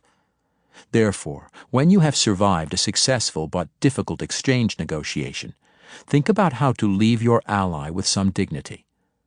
Personal chit-chat is one way, but there are others, such as letting the ally teach you something or demonstrate superior knowledge about another topic. As with other tools we have discussed, this need not be done cynically. In fact, unless you are a professional actor or con artist, it cannot be faked. But a dose of human kindness at the end of a complex exchange is a fitting finish. Even when the ally has not lost, but there has been intense trading activity around an issue, time spent rebuilding the relationship, creating a feeling of mutual satisfaction and trust, is not at all wasted. At the very least, it will save valuable time when you engage in your next exchange. For a detailed account of how a manager, Warren Peters, navigated his way through the complicated shoals of a danger-laden set of exchanges, see the example at our website, http://influencewithoutauthority.com/warrenpeters.html. Making satisfactory exchanges and avoiding self-traps. Making trades can be very simple when trust and mutual knowledge already exist. It is almost automatic, then, to adjust requests to fit the potential ally, and each of you becomes willing to give the other considerable latitude. If such prior trust does not exist, or the request is unusually costly to the ally, then it is necessary to use other exchange strategies. Game theorists have found that a negotiating strategy that matches the opponent's response, trusting until you are violated, but then quick retaliation, followed by a return to trust if the opponent also returns to acting in a trustworthy way, is the most successful long-run strategy. Making exchanges with colleagues in an analogous way is probably appropriate. But when dealing with someone who is trying to take you to the cleaners, you need to be tough. gradually raising your voice, going public, or calling the person's bluff are tools you need in your repertoire, preferably so you won't have to use them. Use such tools when absolutely needed, but keep them in cold storage as long as possible. Finally, your approach should be shaped by how much you depend on that ally, and that ally only, for getting exactly what you have requested with no substitutions accepted, and on the ally's continuing goodwill. Your willingness to risk is also an important determinant of strategy, modified by the long-term versus short-term consequences you are willing to live with. Because the likelihood of making satisfactory exchanges on reasonable terms is so greatly increased by pre-existing positive relationships, start as soon as possible to build your network of relationships. Isn't there someone you could be meeting now? Avoid these traps when making trades. Self-traps in making trades. Failure to do your homework on what the other person probably cares about. Failure to let go of your previous analysis in the face of new evidence happening in real time. Bluffing from a low-power position. Being so afraid of negative reactions that you don't use all possible exchange tools. Forgetting that you will probably see the other person again and going all out to win at the expense of the relationship. Part 3. Practical Applications of Influence. This section of the audiobook is designed to help you quickly locate the kind of influence problem you are currently wrestling with, and to give you specific, down-to-earth advice on how to solve it. We take the concepts elaborated in chapters 2 through 7 and directly apply them to the most common influence challenges we find in organizations. The problems in the chapters toward the end of the section are organizationally more complex, and we frequently cross-reference other chapters that can contribute to the practical solutions offered, as well as the detailed examples on our website. We wish you the best in working through the influence barriers to your greater effectiveness at work. Chapter 8. Influencing your boss. Could you be more effective with your boss so that you are granted more latitude, more support, or more challenging assignments? Or is there something about your boss's management style that you would like to influence, such as his or her being more effective in dealing with higher-ups? The challenge is to gain influence with your boss so that it can build your relationship rather than threaten it. There are too many managers and leaders who are not very good bosses, and those who are good could be even better. What might surprise you, however, is our belief that your boss's effectiveness is part of your job. It starts with you. You are, in part, responsible for helping your boss be a more effective manager and a better boss to you. Whether you or your boss see it that way, you are partners in making your department or team work well. Your boss has only half the relevant information. It would be lovely if every boss knew exactly what you needed and provided it without your asking, but that is not likely. Your boss is not a mind reader. You are the one who knows best how you can be managed to achieve your potential. The world is growing so complex that bosses couldn't handle everything even if they wanted to. They are too overloaded, and subordinates come in too many differing styles. Also, subordinates often have knowledge and special competencies that must be used if excellence is to be achieved. You have expertise about how well your manager's intentions in managing you are being achieved. He or she might want to provide clear direction, but only you know how clear it is to you. In other words, your boss needs you. We are suggesting a change in the basic nature of the manager-employee relationship from the old superior-subordinate form of interaction, with all its implications of all-knowing dominance and ignorant submission. Instead, we are advocating more of a partnership relationship. While a difference in hierarchy remains, junior and senior partners still form a partnership. How do junior partners act? Partners don't let their partners make huge mistakes, inadvertently look bad, go uninformed when you know things the partner should know. Partners do. Stay loyal to the partnership's objectives. Place the good of the organization ahead of their own good.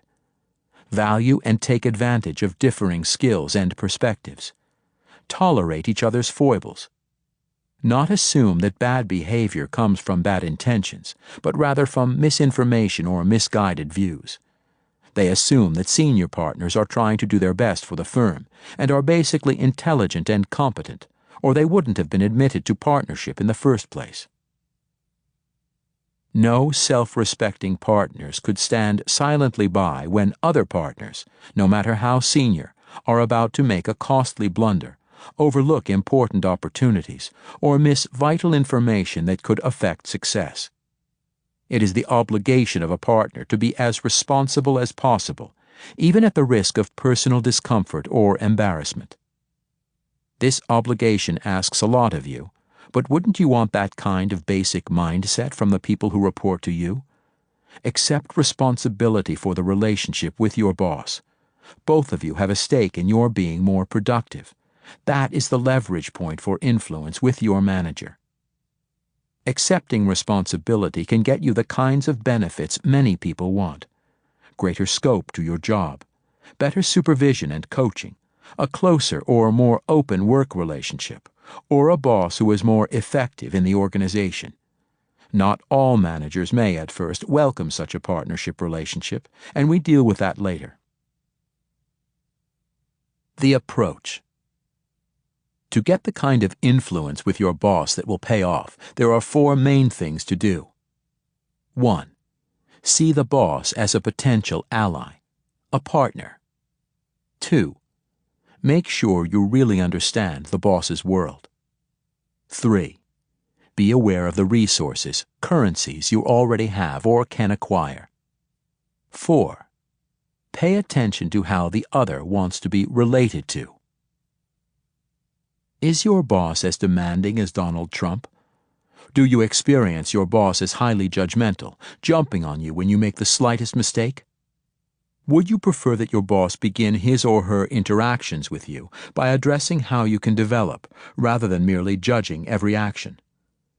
Before writing him or her off as totally impossible, assume that your boss might be a potential ally, a partner who is very concerned about success and deeply worried about failure, not a huge leap for the ambitious man or woman that he or she is. If that is your orientation, then maybe you won't just cringe at his or her comments, but look for what you can learn from them. Do you want to influence a person like Trump? If you see that kind of person as a potential ally and partner, wouldn't you want to try to understand his world? It's New York real estate, a rather cutthroat industry in a competitive city, with very large fortunes made and lost. Isn't that a situation where a manager needs to know that he is working with the best, with somebody who is skilled and savvy in deal-making, rather than running operating businesses? With those pressures, he probably won't be very patient with subordinates. A real estate tycoon's likely currencies include street smarts, financial acumen, people whom he can rely on, toughness, ability to spot big opportunities, and thoroughness. Examine what you bring to the party. Let's assume you have the basic financial knowledge. You control how hard you are willing to work, how thoroughly you analyze opportunities, and how tough and tough-minded you are.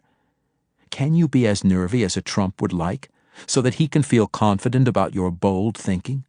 Can you actively seek deals and talk to everyone in the industry to hone your opportunity-spotting skills? Then think of what you have observed in how he interacts with others, clients and business associates, especially those of lower status. Is he usually gruff and blunt? And how does he respond to people who are forceful rather than deferential? Not infrequently, people who appear dominating respect those who are willing to stand up to them. Being aware of the currencies in your arsenal and having a sense of how this kind of boss likes being related to, could you make the following approach, perhaps adapting your language and tone to his? Sir, I am as hungry as you to find great real estate deals and to protect your investments. I work long hours and am always ready to work longer if needed. You have years of hard-won experience in New York. When you see me do something wrong, you would get more for your investment in me if you would go beyond just hitting me as hard as I deserve, but also talk to me about how to do it better. I want to learn, and I can take it, no matter how tough you are with me. But I want to be sure that I am drawing the lessons that will help both of us. Influence strategy. We can't guarantee that this way of talking would definitely work with your boss, but it has a chance because it follows 3 central principles. 1. You are showing your boss how it is in his or her interest to change his or her behavior. Notice the difference between saying that you want your boss to help develop you because it will make you happy, and wanting development because it emphasizes the return on the boss's investment, which he or she cares a lot about. 2. You are showing your boss that it is in his or her interest for you to be successful and satisfied because it will get the best work from you. You are acknowledging your interests, but connecting it right back to what your boss almost certainly wants. 3.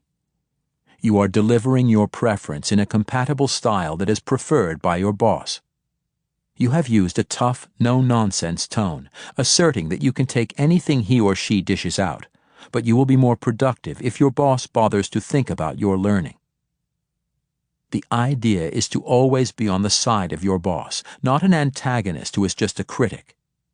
You are always seeking to help the boss meet his or her goals, unless you truly can't stomach the goals, in which case no technique is likely to work. If you are that opposed, get out as soon as you can. Typical issues with bosses. This section takes a series of actual statements about what people want from their bosses, and uses the statements as the basis for questions and answers about influencing your boss. Problem 1. My boss resists my ideas for how to improve things in our area. I often have new ideas for how things could be done better around here, yet when I raise these ideas with my manager, he resists them, and often lists all the reasons that an idea won't work or isn't worth the trouble. I find it very discouraging, especially since my boss is always saying that he wants us to take initiative. Answer. There could be several issues at play here. How well thought out are your ideas? How are you presenting them? Do they speak to your manager's concerns? Is his response a reflection more of his style than the quality of your ideas? Is he really rejecting your ideas? Or is that his way of checking out the quality of your suggestions? Does your manager like fully developed ideas, rather than wanting to have input early on?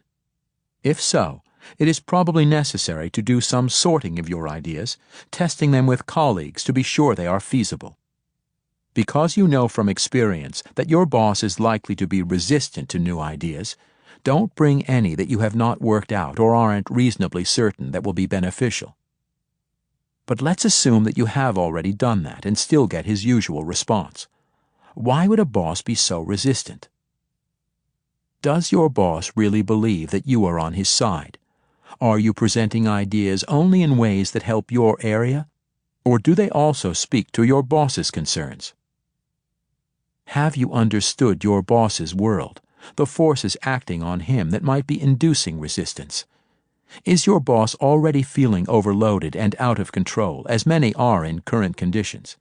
That may well be why your boss is asking for initiative but not responding well to it. If your idea would mean more work for your boss, even just for a while, he may be reacting to that, not the idea itself.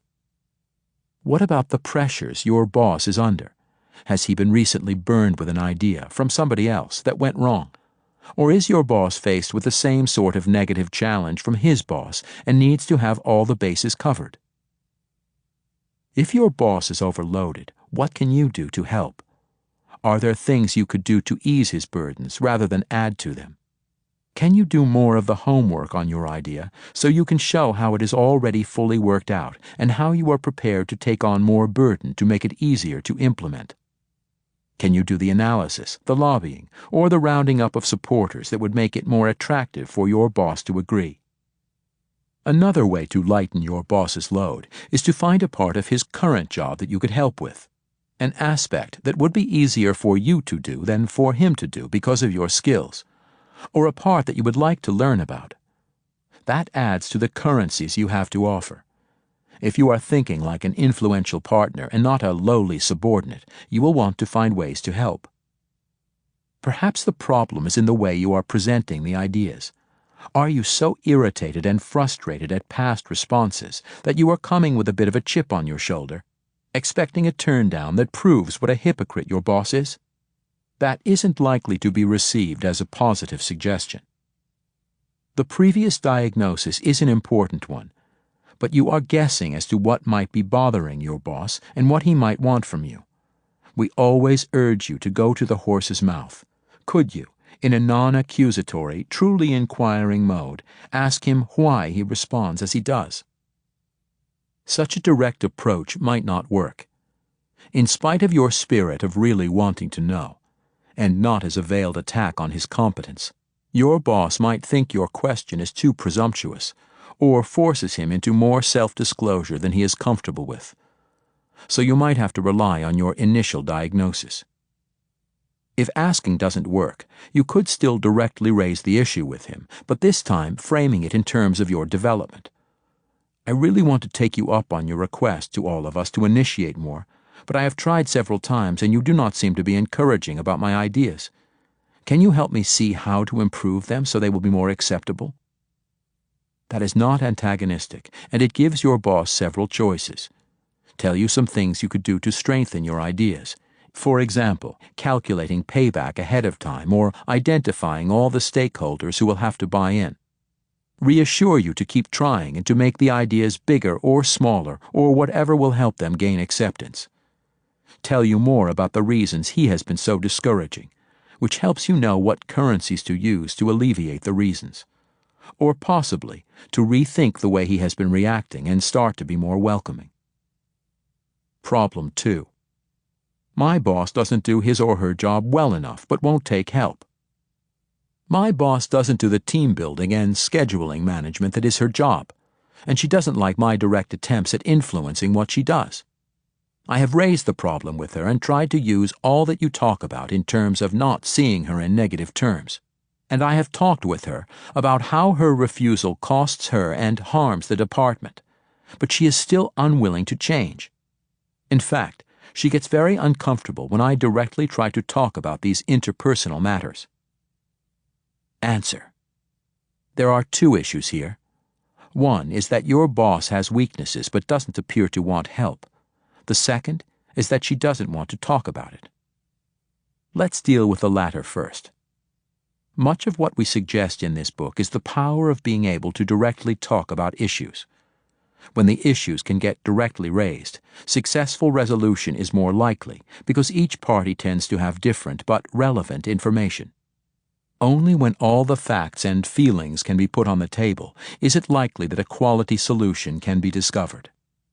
However, an open discussion is less likely when your boss sees you as a critic or even a rival rather than as a junior partner. Your boss feels that you really don't understand her world and that you aren't speaking to her concerns. There is something in your history or style that makes taking help from you uncomfortable. Your boss has a heroic model of leadership in which she has to know all the answers to avoid looking weak. You are approaching your boss in a way that reflects your style but isn't an approach she is comfortable with. All of these are factors that can interfere with open communication and joint problem solving. But even if these aren't in play, there are some people who can't or won't discuss work relationships directly. But all is not lost. Maybe there is a way that you can still speak to your boss's interest in a style that allows you to be influential. The following is a real situation where the junior partner found a way to deal with this sort of challenge. Helping my boss without her direct assistance. I've had several managers in my career and have had the good fortune of having supervisors that I could learn from and grow under. In the 2 years since I transferred into Six Sigma, I have had 4 managers. The first 2 were all but non-existent in terms of providing direction or learning. The third was one of the best managers I've had. He provided me with opportunities that challenged me and allowed me to grow, but most importantly, he encouraged me to challenge his thoughts and opinions. I have had some excellent, energetic discussions with him. When a North American director position opened up, I applied along with one of my peers. After several interviews and discussions, she was chosen for the position over me. Having been peers for several months, we had often spoken of the frustrations we had with the system, process, and leadership, and how we would do things differently. I am a very outspoken person, and the first few months after I started to report to her, conversations were rare and uneasy. When I asked her about changing some of the things we talked about in the past that needed changing, she avoided the question. During the reorganization that happened after her promotion, my territory and staff doubled and included some of her previous direct reports. They were surprised at the camaraderie and productivity of my team. After speaking with them, I realized that team building and communication were weaknesses of hers. This weakness became apparent in her creating scheduling conflicts for many of her direct reports, my new peer group. Instead of just pushing back on everything, I decided to try to understand what pressures and challenges she was facing. An example of her leadership style was to send out a massive spreadsheet on Wednesday and tell everyone to be on a 6-hour conference call on Friday to discuss it. After reading Managing Your Boss and the Boss chapter from Influence Without Authority, first edition, I called her to discuss her request. I could tell she was bracing herself for a confrontation, but I asked what end result she needed to get from the spreadsheet. I volunteered to organize the spreadsheet using some pivot tables and send each person a small piece. They would return their pieces to me, I would compile it all, and we could then spend 1 hour on Friday summarizing the information.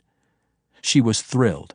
She had the results she needed, and my peers and I had less work and frustration. Fabulous. Understanding what seen and unseen pressures and goals your boss is facing will help provide you with the freedom and information you need to be successful in your role. I found that my boss had pressures from her managers that were outside her published goals.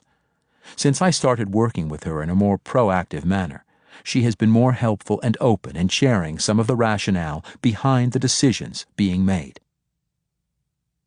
In the preceding example, this manager finally figured out that his boss may have been having difficulty with his aggressive style, especially since he was a former peer who could be difficult to manage. The boss probably felt that she had to resist his aggressive opinions, or she would be overwhelmed by him and his expectations. When he looked at it from her point of view and realized some of the pressure she was under, he was able to offer a genuine service to her that could make her feel supported and look good to her boss and subordinates. In turn, she responded positively, and they were able to develop a good working relationship.